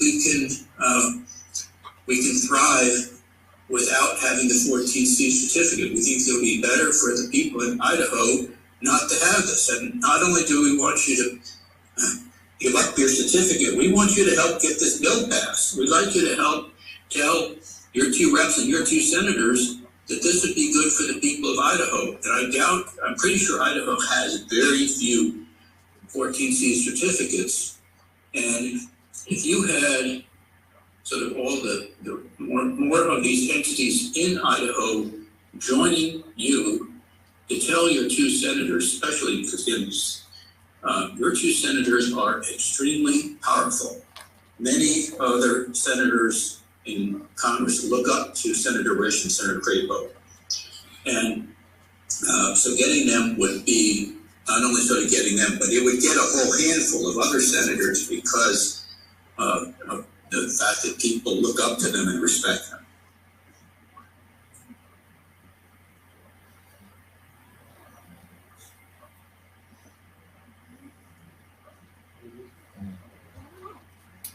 Did we lose you? Nope, I'm here. I guess I finished that. Is there another question? Do we have further questions for John? Madam President. Yes. So is there a list someplace that lists which employers in Idaho have a 14C certificate? Is there a website we go to find that? I didn't quite hear that loud enough. Is there a website that you can find the employers that have the 14C Yeah. certificate in Idaho? It's under Yes. Department of Labor. What would you look under that, besides just going to the DOL website? I'm on it. I'm trying to find it. Okay. It's going to be the sub-minimum wage or 14C certificates. They refer to them as certificates. You probably need to sort of drill down to the Department of Labor. Then you would go to Department of Wage and Hour Division, because that's who administers it, the Wage and Hour Division. And then within there should be something about the 14C program. And in there should be drilled down. I don't know that we quite be able to do that right here on this call, but we can certainly help you do that on Monday or Tuesday, or maybe you'll find it. I'm at the 14C certificate holder list, but it is huge. How do we find our Idaho people so we can target them? Do you have that broken down at the national? Yes. Okay. We downloaded that into a spreadsheet and then sorted it by state, but yeah, we had to go to quite a bit of effort to do that. Okay, so would you send that to us, please? It would be. Will you send that to? It would be helpful to have it because then we can. Oh yeah, because I'll start knocking on people's doors. So I mean, that's, I go to businesses because that's a way to actually, I mean, we can go march in front of some of the businesses right in Meridian. That would be fun. I like it. All right, good. Yes. All right, good. I agree with you. Larry, it's giving feedback. Any other questions that anybody has on any of the bills from John? I have another question for John then. This is Mary Sims. So as you know, my uncle was a senator for Idaho for a long time. I know these guys. I've talked with them. I don't make any progress with them regardless of what I say to them. What do you suggest I do? Because I'm willing to do something. I have a son who's disabled, who of course, in this labor law, would apply right to him. But obviously, I've been doing this since 1988. I'm part of your family. I'm part of our family. This is my family. And so I'd love to make a difference, but I don't know what to say to these guys. I've talked to Rish, I've talked to Crapo, I've talked till I'm blue in the face. So what do we say to them to change their mind? Well, I resort to the 4 Ps. This is polite. This, I don't have an instant answer, but the best answer I have is that you follow the following procedure. 1, continue to be polite with your advocacy, so never stop being polite. 2, professional. Keep being professional in your engagement, whether it's emails or phone calls or social media or whatever. Next, be persuasive. So maybe we could work together to try to come up with more persuasive arguments.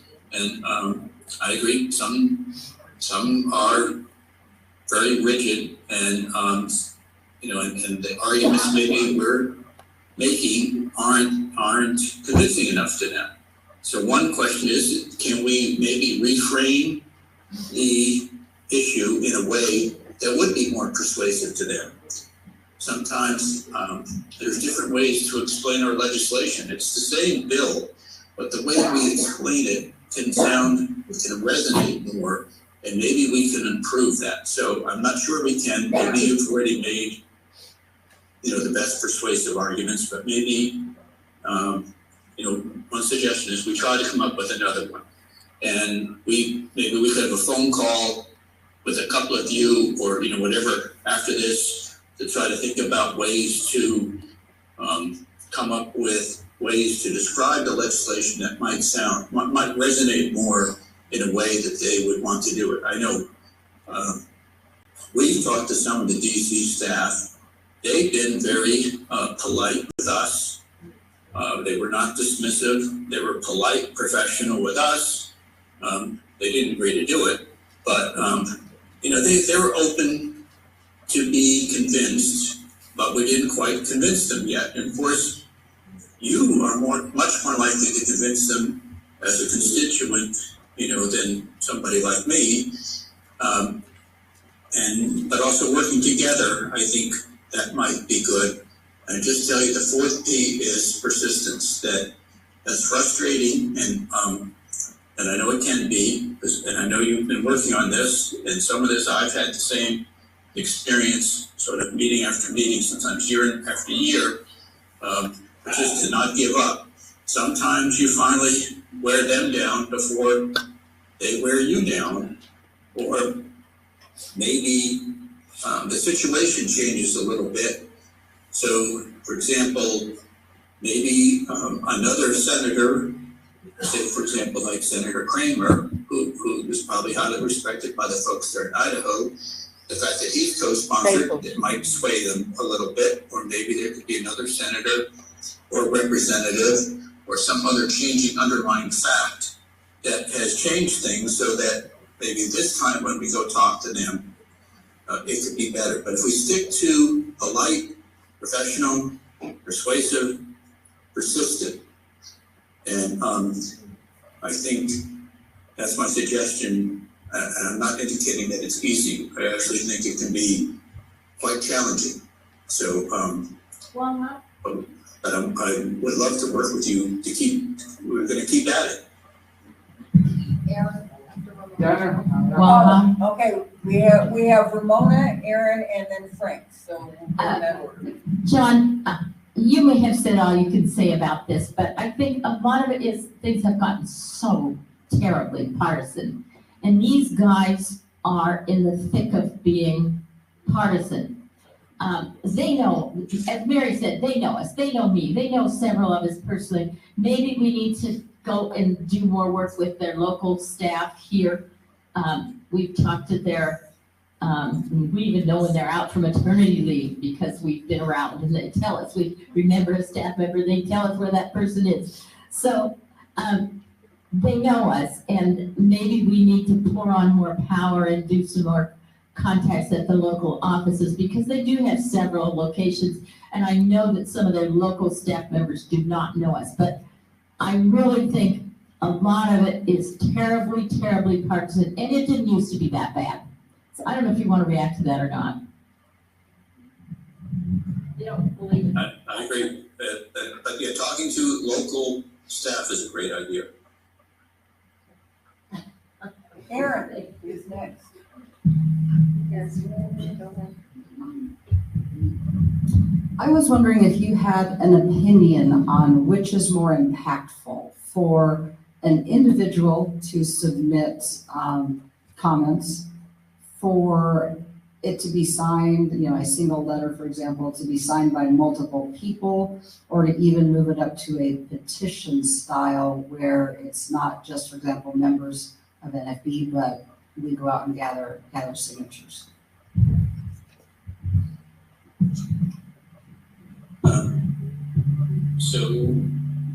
Both are good. So I think you can have a letter from on the letterhead, NFB of Idaho letterhead, signed by the president. So just one signature, saying that the NFB of Idaho supports this legislation, whatever it happens to be, and urges that they support it. And you send one letter to, send one to all 4 of your representatives, and it could be even one with all addressed to all 4 of them at once.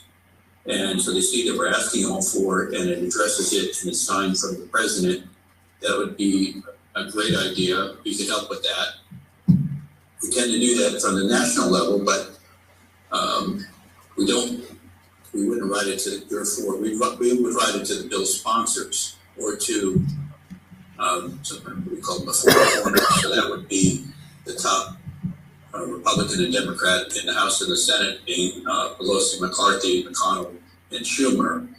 And then, but you writing it there, okay, and then also, but combining that with individual letters that are more personal, less formal, so that it's authentic, that it's really you giving your heartfelt explanation about why this would specifically improve your life. They want to not hear about always, you being advocating for someone else. They want to hear that this is what I'm asking as a resident of Idaho, or I have to be Maryland. If I write mine, I say, this would help me. I'm asking you as a resident of Maryland to do this for me. And you're my elected official. I don't use those words, but that's the tone. And when they're asked like that, they tend to listen, or at least give it some thought. And so you would do the corresponding. So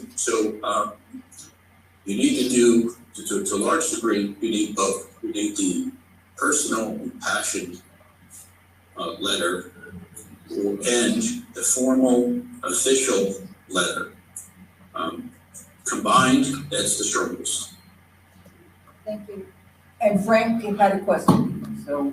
Yeah, I was going to say the same thing Eric asked, but maybe to add on to it, which is more impressive to them, doing it single, or which way have you seen feedback is more impressive to convincing them? Did you get that? No, absolutely. Okay, so he's asking, what's more impressive? What's the feedback you've gotten about doing it more personally versus others?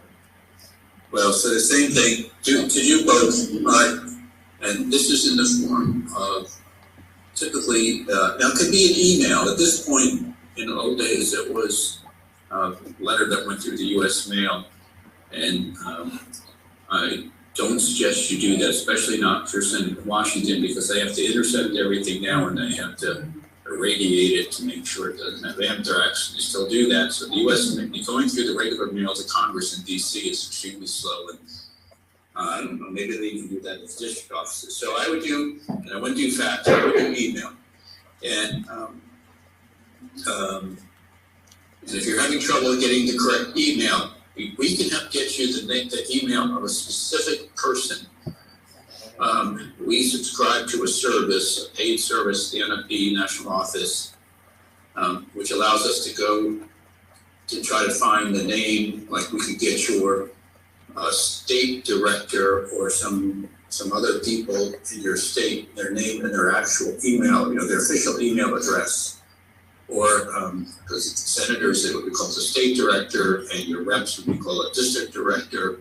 That's the top person. Or we could find some other people that the state director might actually be too high up. But the to email, and then a lot of times after you have the compelling email, I would then send a meeting request. So then you explain persuasively as you can. Then you ask to go meet in person. Try to meet as high up the chain, so state director or district director. If not, say you're not in the part of the state where the state director is, meet with whoever you can and have that meeting. Again, you're trying to persuade them in that meeting, but you have two things. You're doing strategically and tactically. Strategically, or tactically, you're trying to get them to co-sponsor the bill. Strategically, you're building a relationship. So even if you don't convince them, but you do help build a relationship, your meeting was successful. Because we're in this for the long haul. I mean, our attitude, we're never going to give up as blind people at the National Federation of Blind until we are successful with our advocacy. And so we're in it for the long haul. We don't want to burn bridges. We want to create relationships.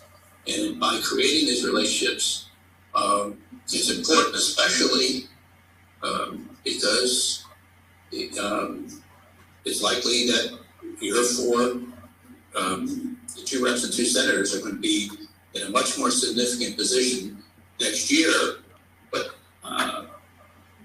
because the Senate and House are likely to flip. But even if that wasn't the case, there's still, everybody's got to vote. They're all important. Madam President. Yes. Hello there. Okay, so I found the list. Let me talk to the mic so we're best here. I just like to watch Larry run across. Okay, so I found the list for Idaho. There's 7 businesses. 3 have removed their permits. One of them is right here locally in Pocatello. It's the worst one of all of them, as far as I can tell so far. Pocatello. I'm a little close to Pocatello. It's called Community Rehab Program New Day Products and Resources, and they have 34 people that work there that it affects. So the one right above it is in Sandpoint. There's 15 people, and then there's Craigmont, Lewiston, Coeur d'Alene, Boise, and Caldwell. And the ones in Boise are the ARC, which of course I know really well. That place makes me so mad. And Winco in Caldwell. So those are the 2. So we only have 7 in Idaho. Now, that doesn't mean that we don't have people who aren't paying minimum wage to other people who aren't doing it, which we could sue immediately on that case, can't we? If we find out somebody's underpaid and they don't have a permit, correct, John? Yeah, I don't know if we try to do legal advocacy with that, but well, we don't have to expose them. The first step would be, if you think that there's something like that happening, is the person or you could file a complaint with the Department of Labor. We could try to figure out the best way to do that. The first thing would be is to try to get the Department of Labor Wage and Hour Division. They have enforcement. They have like almost police that work for them to try to enforce this, so that they could try to. We should try to get them involved, because it's not going to cost us anything, and they have the appropriate enforcement authority. So we would have to try to persuade them to look into it if we think somebody is doing something illegal, and a lot of them they're very lax in terms of getting their certificates renewed And then, yes, they do that. Remember, the NFB did finally have a lawsuit in which we won in Ohio. But that was kind of rare that we would attempt to do it through our legal advocacy. So, but we, every vehicle or channel is a potential. So I'm not saying that we wouldn't, but let's try to exhaust some of the other avenues first. Okay, well, the other 4 have pending permits, so I guess maybe they've applied, I don't know what that means. It doesn't have a date, it doesn't have anything in the column, so it doesn't look like they've applied. So is there something we can do with those people who don't have? So the Is there something we can do with people who don't have a current permit to do that? If they don't have a permit and they're paying, so then they're clearly violating the Fair Labor Standards Act. Okay, well, there's a lot of people on this list. Is to try to get, if you go say to your Senator Risch, he's your senior senator, and he went to him and said, now, so you're talking to the staff, we want you to support this. They say, well, think about it, but we're not inclined to do it. They try to figure out, ask them to honestly tell you why. If we could just figure out why, and they would actually have a kind of a debate or discussion, it would really help us solve the problems. A lot of times they don't honestly tell us why. They just say, well, we'll review it and things like that. And you could say, try to say, listen, I understand you're not inclined, but tell us why. And then if we knew why, we could try to address it. The more we could enter into a real honest conversation, the better. So if you can somehow create that level of trust that we want what's best for people with disabilities in Idaho, and the senator does. So let's talk about how to make that happen, and let's figure out why he thinks maybe this is not consistent with, say, his good conservative politics, because making more people self-sufficient and self-reliant, you'd say, well, we think that is good conservative politics. So please explain why do we have this disconnect? Yes. I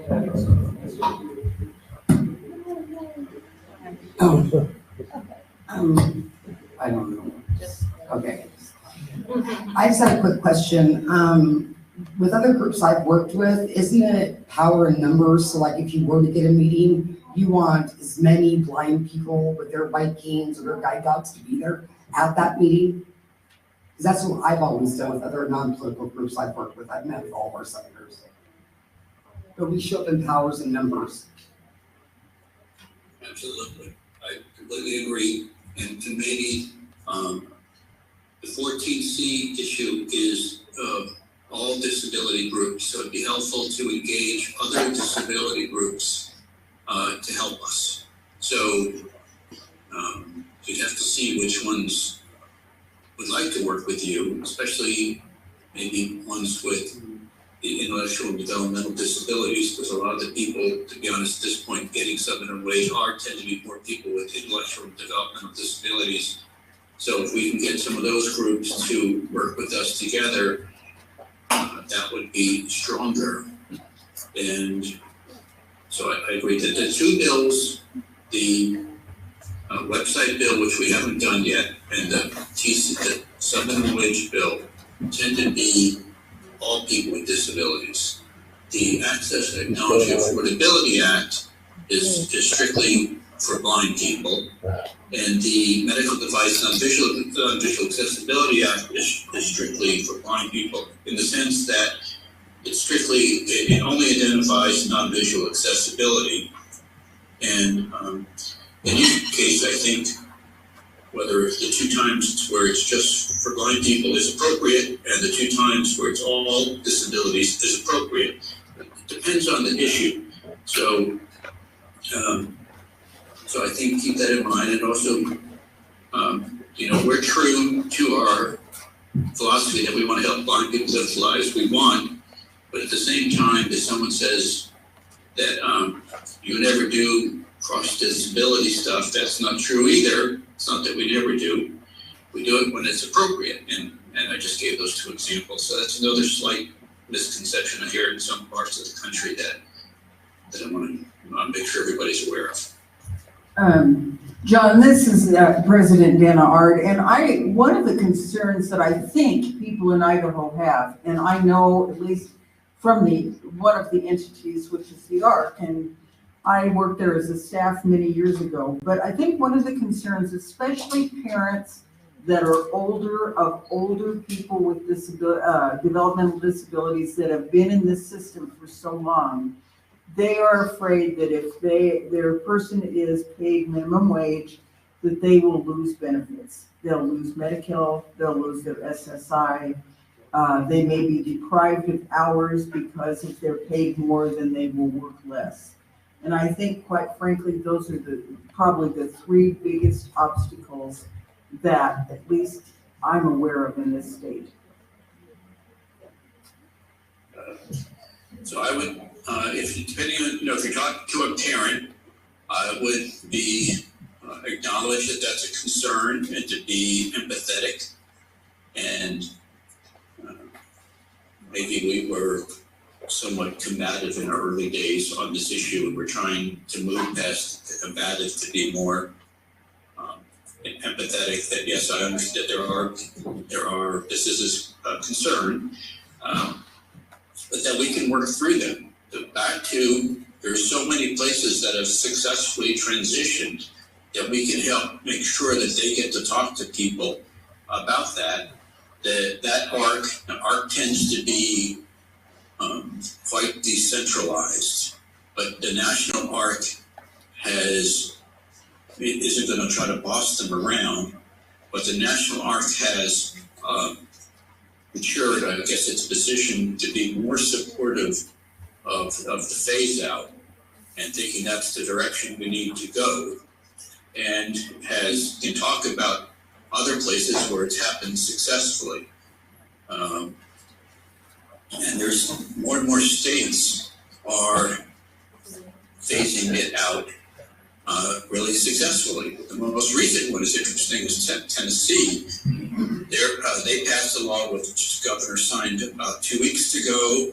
Now that one doesn't really have this multi-year phase out. It just ends it on July 1st. So this coming July 1st, it will be ended in Tennessee, which also has 2 prominent Republican senators. So we're hoping that they might want to do more to support the effort, since there won't be any sub-minimum wage in their state. A number of the states that have got rid of it have Democratic senators. The two big exceptions would now be Tennessee, and Alaska doesn't have any sub-minimum wage. They got rid of it quite some time ago, and not through legislation, but just more through regulation. Right. Well, we're getting close to our noon time here. Are there any other questions for John on our initiatives? All right, well, I would like to, I think this has been really helpful, and I think that as we go forward, we can chart maybe a course and using some different approaches.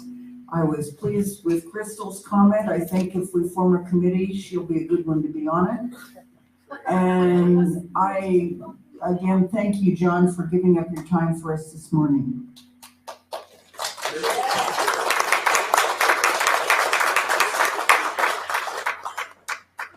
It's not easy, but I know you're determined, I'm determined, and I hope to see you either at the upcoming National Convention or in Washington at the next Washington seminar, or both. So thank you for the honor to be able to. All right, thank you. And now we have some political work to do of our own. Let's get on with Resolution 2202 and get this done.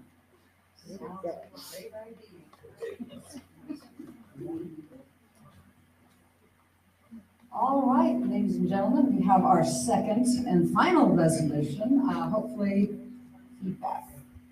You guys hearing that? The other mic is on somewhere. That sounds better. Nope, still does not. The handheld mic is on somewhere. Or it's just my magnetic personality. I can just use the handheld if that's easier. There we go. I think that's gone. That's gone. Okay. So our second resolution has to do with what Lynn Knight was giving us a little bit of more information on earlier. It is Resolution 2022-02. It was submitted also April 15th, 2022, and it is entitled Modifying Idaho Rules to Allow Blind Hunters to Use Adaptive Technology. Okay, what does that mean? Whereas blind and visually impaired individuals in Idaho want to be able to fully participate in the sport of hunting, including big game and birds, and whereas participation in hunting for individuals can be challenging, and whereas blind individuals need rule changes in order to equally participate in the sport, and whereas other states, including Utah and Wyoming, that border Idaho, have adopted accessibility measures to assist blind hunters, and whereas current Idaho rules forbid the use of electronic devices attached to hunting bows and firearms, and whereas the Idaho Department of Fish and Game has claimed the current rules are intended to preserve fair chase ethics, which the National Federation of the Blind of Idaho supports, but which regulations also, as written, eliminate fair access to individuals, preventing them from safely pursuing game, and whereas an example of such accessibility adaptations is use of a phone scope, which is any device or a combination of devices that allows the view from the scope of a gun or hunting bow to be displayed on the screen of a smartphone or other electronic device to allow for assistance in accurate targeting of the firearm. And then we have a link to www.disabilityhunters.org, which just describes that. And whereas in March 2022, during a special meeting of the Idaho State Fish and Game Commission, the commission voted unanimously to consider an accommodation to allow blind and individually impaired hunters to attach electronic devices to bows and firearm scopes. And that is a link to the Idaho Statesman with a very long URL that I will not try to read. // Now, therefore, let it be resolved on this 23rd day of April, 2023, at the convention of the National Federation of the Blind of Idaho in Idaho Falls, Idaho, that we express our gratitude and appreciation to Idaho Fish and Game Commission for considering this rule change, and final one, let it be further resolved that the National Federation of the Blind of Idaho ask the Idaho Department of Fish and Game to continue to consider the needs of blind and visually impaired individuals when implementing rules that impact the blind and visually impaired's ability to participate when implementing rules impacting the blind and visually impaired's ability to participate in, I gotta get this last one, it's long, sorry.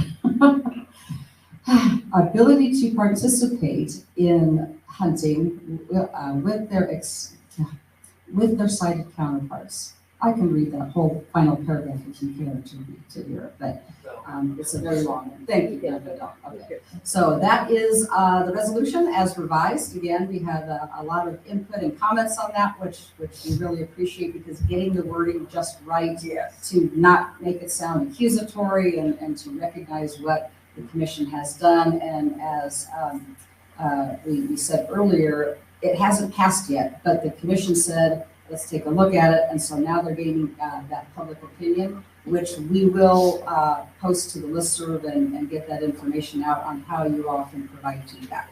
But that is the resolution as we had it. Do I have anybody that wants to move adoption? Okay, Ramona, and does anybody want to second?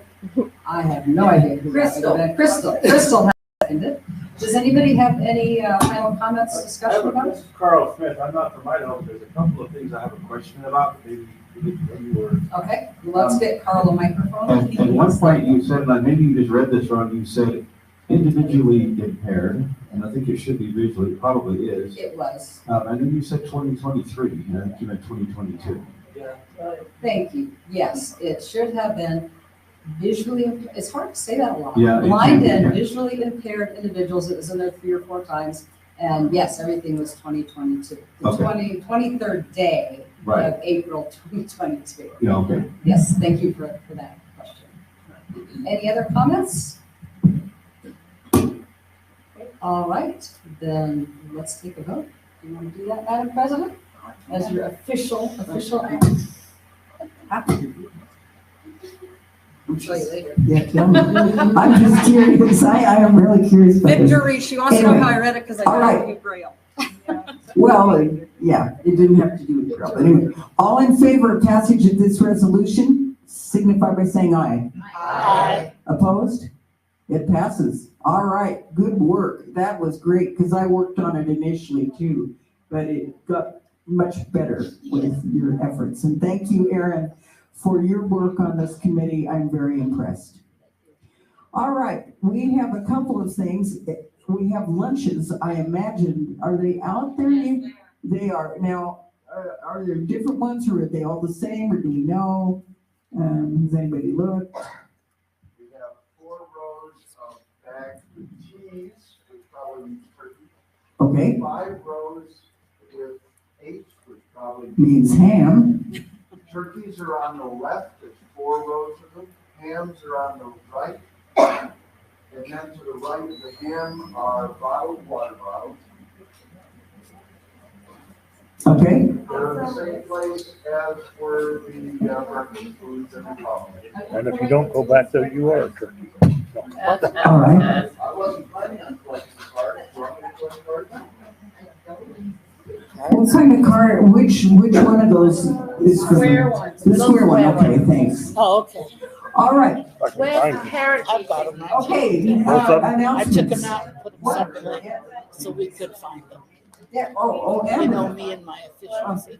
Okay, attention as much as we can. We need announcements before we all disperse because I haven't adjourned the meeting yet. All right, so just real fast, for those who Right. are gluten-free or That's for lunches. vegetarian, I will be bringing you Convention your Saturday, box lunch. So don't grab one from the back. And It's we in a have- different place. I will bring it to you. Which one? And low sodium. Doesn't I say got what it you. is. I want a turkey. You're welcome. And there's Okay, ham announcements. and Sandra. turkey. H&T. They're just colored. It I doesn't say want what they to are. remind everyone to buy and sell raffle tickets. They're going fast. Get them while you can. All right. I Get don't us some have cash. any. I have some. I have some. I'll sell you some, Sandy. Remember that we will have a couple of options. One is the Versa slate donated by Carl Smith, Access Technology. And we will be also auctioning the cutting board made by Garen Aubrey. And if I may have your attention, please. With the cutting board, you will get a loaf of bread from Great Harvest Company and honey and a set of knives. Also, I want to let everyone know that there are still some items in the hospitality suite. As of this morning, there were only 3-inch slices of the sandwiches from yesterday left. But there are drinks There's all kinds of sweets. So please partake of those things if you can, so that we don't have to be carrying them out tonight and distributing them to places. She's talking. Alice. So don't forget your raffle doing some money tickets and be prepared for auction. All right, Dana has raffle tickets. Allison has raffle tickets. Only a few. Ramona has raffle tickets. Catherine has raffle tickets. Who am I missing? Natalie has raffle tickets. And Lynn has rifle tickets. So, you have about 7, maybe 8 hours to get those tickets. Where's the parent so seminar? If you haven't had a chance to look at the baskets, please do that so that you'll know what's in them. Thank you. All right, I have one more question before adjournment. We had scheduled a meeting for parents of blind children. I don't know if we have any parents of blind children in the audience. Do we? We don't. You know, we did our very best to advertise. We contacted the people we knew. We contacted the School for Deaf and Blind. But, you know, I think probably the best answer to this is to eventually get a group committee formed in Idaho and use Emily Gibbs and her expertise, if that's still permissible. All right, we'll plan to do that and try to do some better planning. But, you know, we did. Versus slate, I don't know. I think right now people need to have Maybe a break Allison knows. and do raffling and eat. And so I am going to officially say this meeting is adjourned. So the slates are usually the ones you. It's electronic instead of punching with a punch. Lynn is still doing massages back there, and he's just preparing to go hunting. Dana, what is a versus slate? What is that? You guys can buy tickets? Yeah, we bought some. We should have for just a little short of cash. If I had a place to go get some. Well, I have 12 left. So. 12 left, huh? Yeah. What'd you start with? 100. Wow. It's like good. It is, so. Get rid of my 12.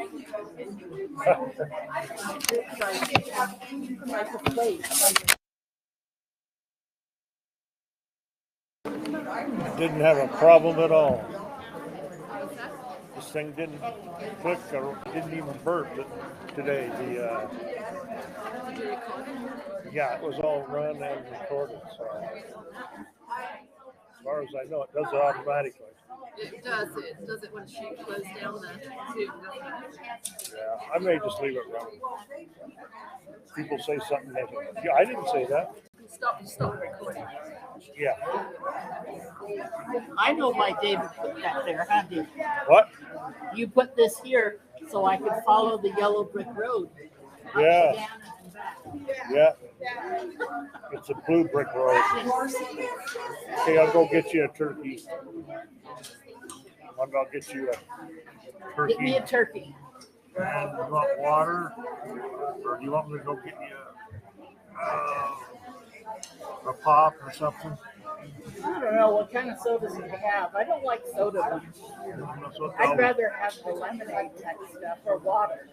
Well, I have a card. I can buy some Do they over have here. bottled water? They have bottled water? Yeah, get me a bottled water. Thank you. That's what I'd rather have. Hey. I'm not really a soda fan. Yep. Well, I'll go over there to the little plaza over here and buy you a juice. Oh, hold on. What? They have them in a here. They have a little thing over here. I have a bunch of quarters I brought along. What's an order? Quarter. Oh, I'm As doing. in you can use it in. I can use it over here. It's not a machine. It's not a machine? They got a little thing. I can just pay the hotel. car or whatever. Okay. I'll just take it. You just like lemonades or something like that? Or any drinks, any kind of fruit I drinks. don't know where they are. You probably put it up main desk. But David, if Yeah. they have machines, I brought a bunch of quarters for that. Well, I don't know. I don't know where the machines are. I haven't seen them. Aren't they up by the elevators? No. Is Aaron Olson in the room? I heard them up there. Just a nice machine. Oh. Okay. Well, I brought a bunch of quarters just so I could do that. Oh, I've got about $3 or $4 worth. See? I don't. There's no machines that I've seen in full play. What I'm going to do is I'll just go over to the main, the little place. Restaurant? It's not a restaurant. It's a little place you can buy drinks and stuff. And I'll just pay them. Whatever. Well, they might not have juices, but I don't like sodas. Oh, the crap. I'm sorry. Shall I come with you? Yeah, I guess. I shouldn't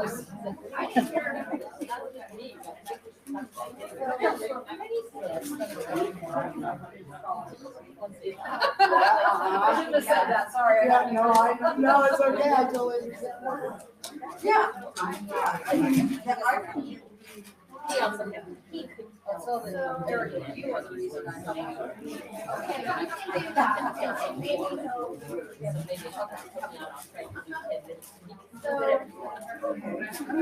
I'll get the sandwiches first. Before they disappear.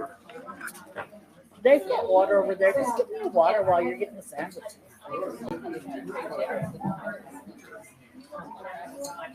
I have them all.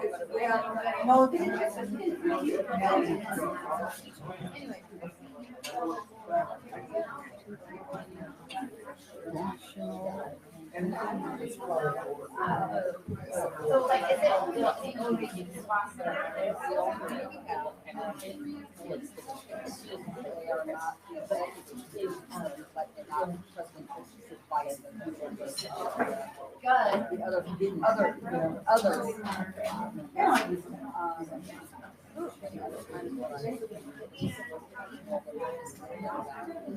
You did fine. Yeah.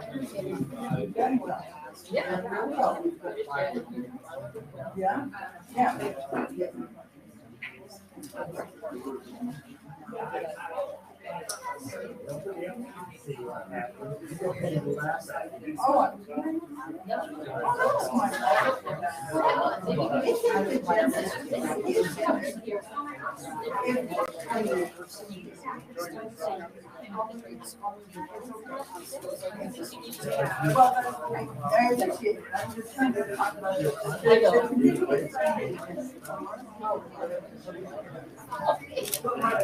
I'll go look to see what's in front.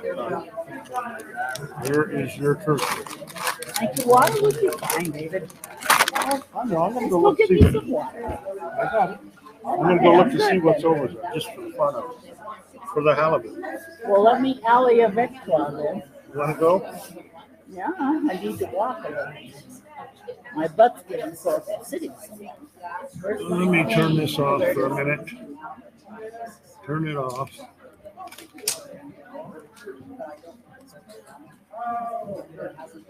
How do you stop it? Show me, upgrade. How do you turn it off?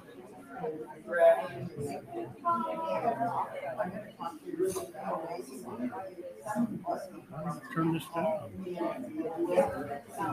Sorry.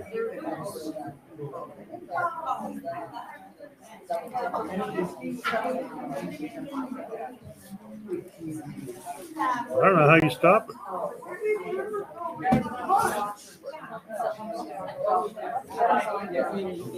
I never looked to see where it was going to shut off. Oh, disable right there.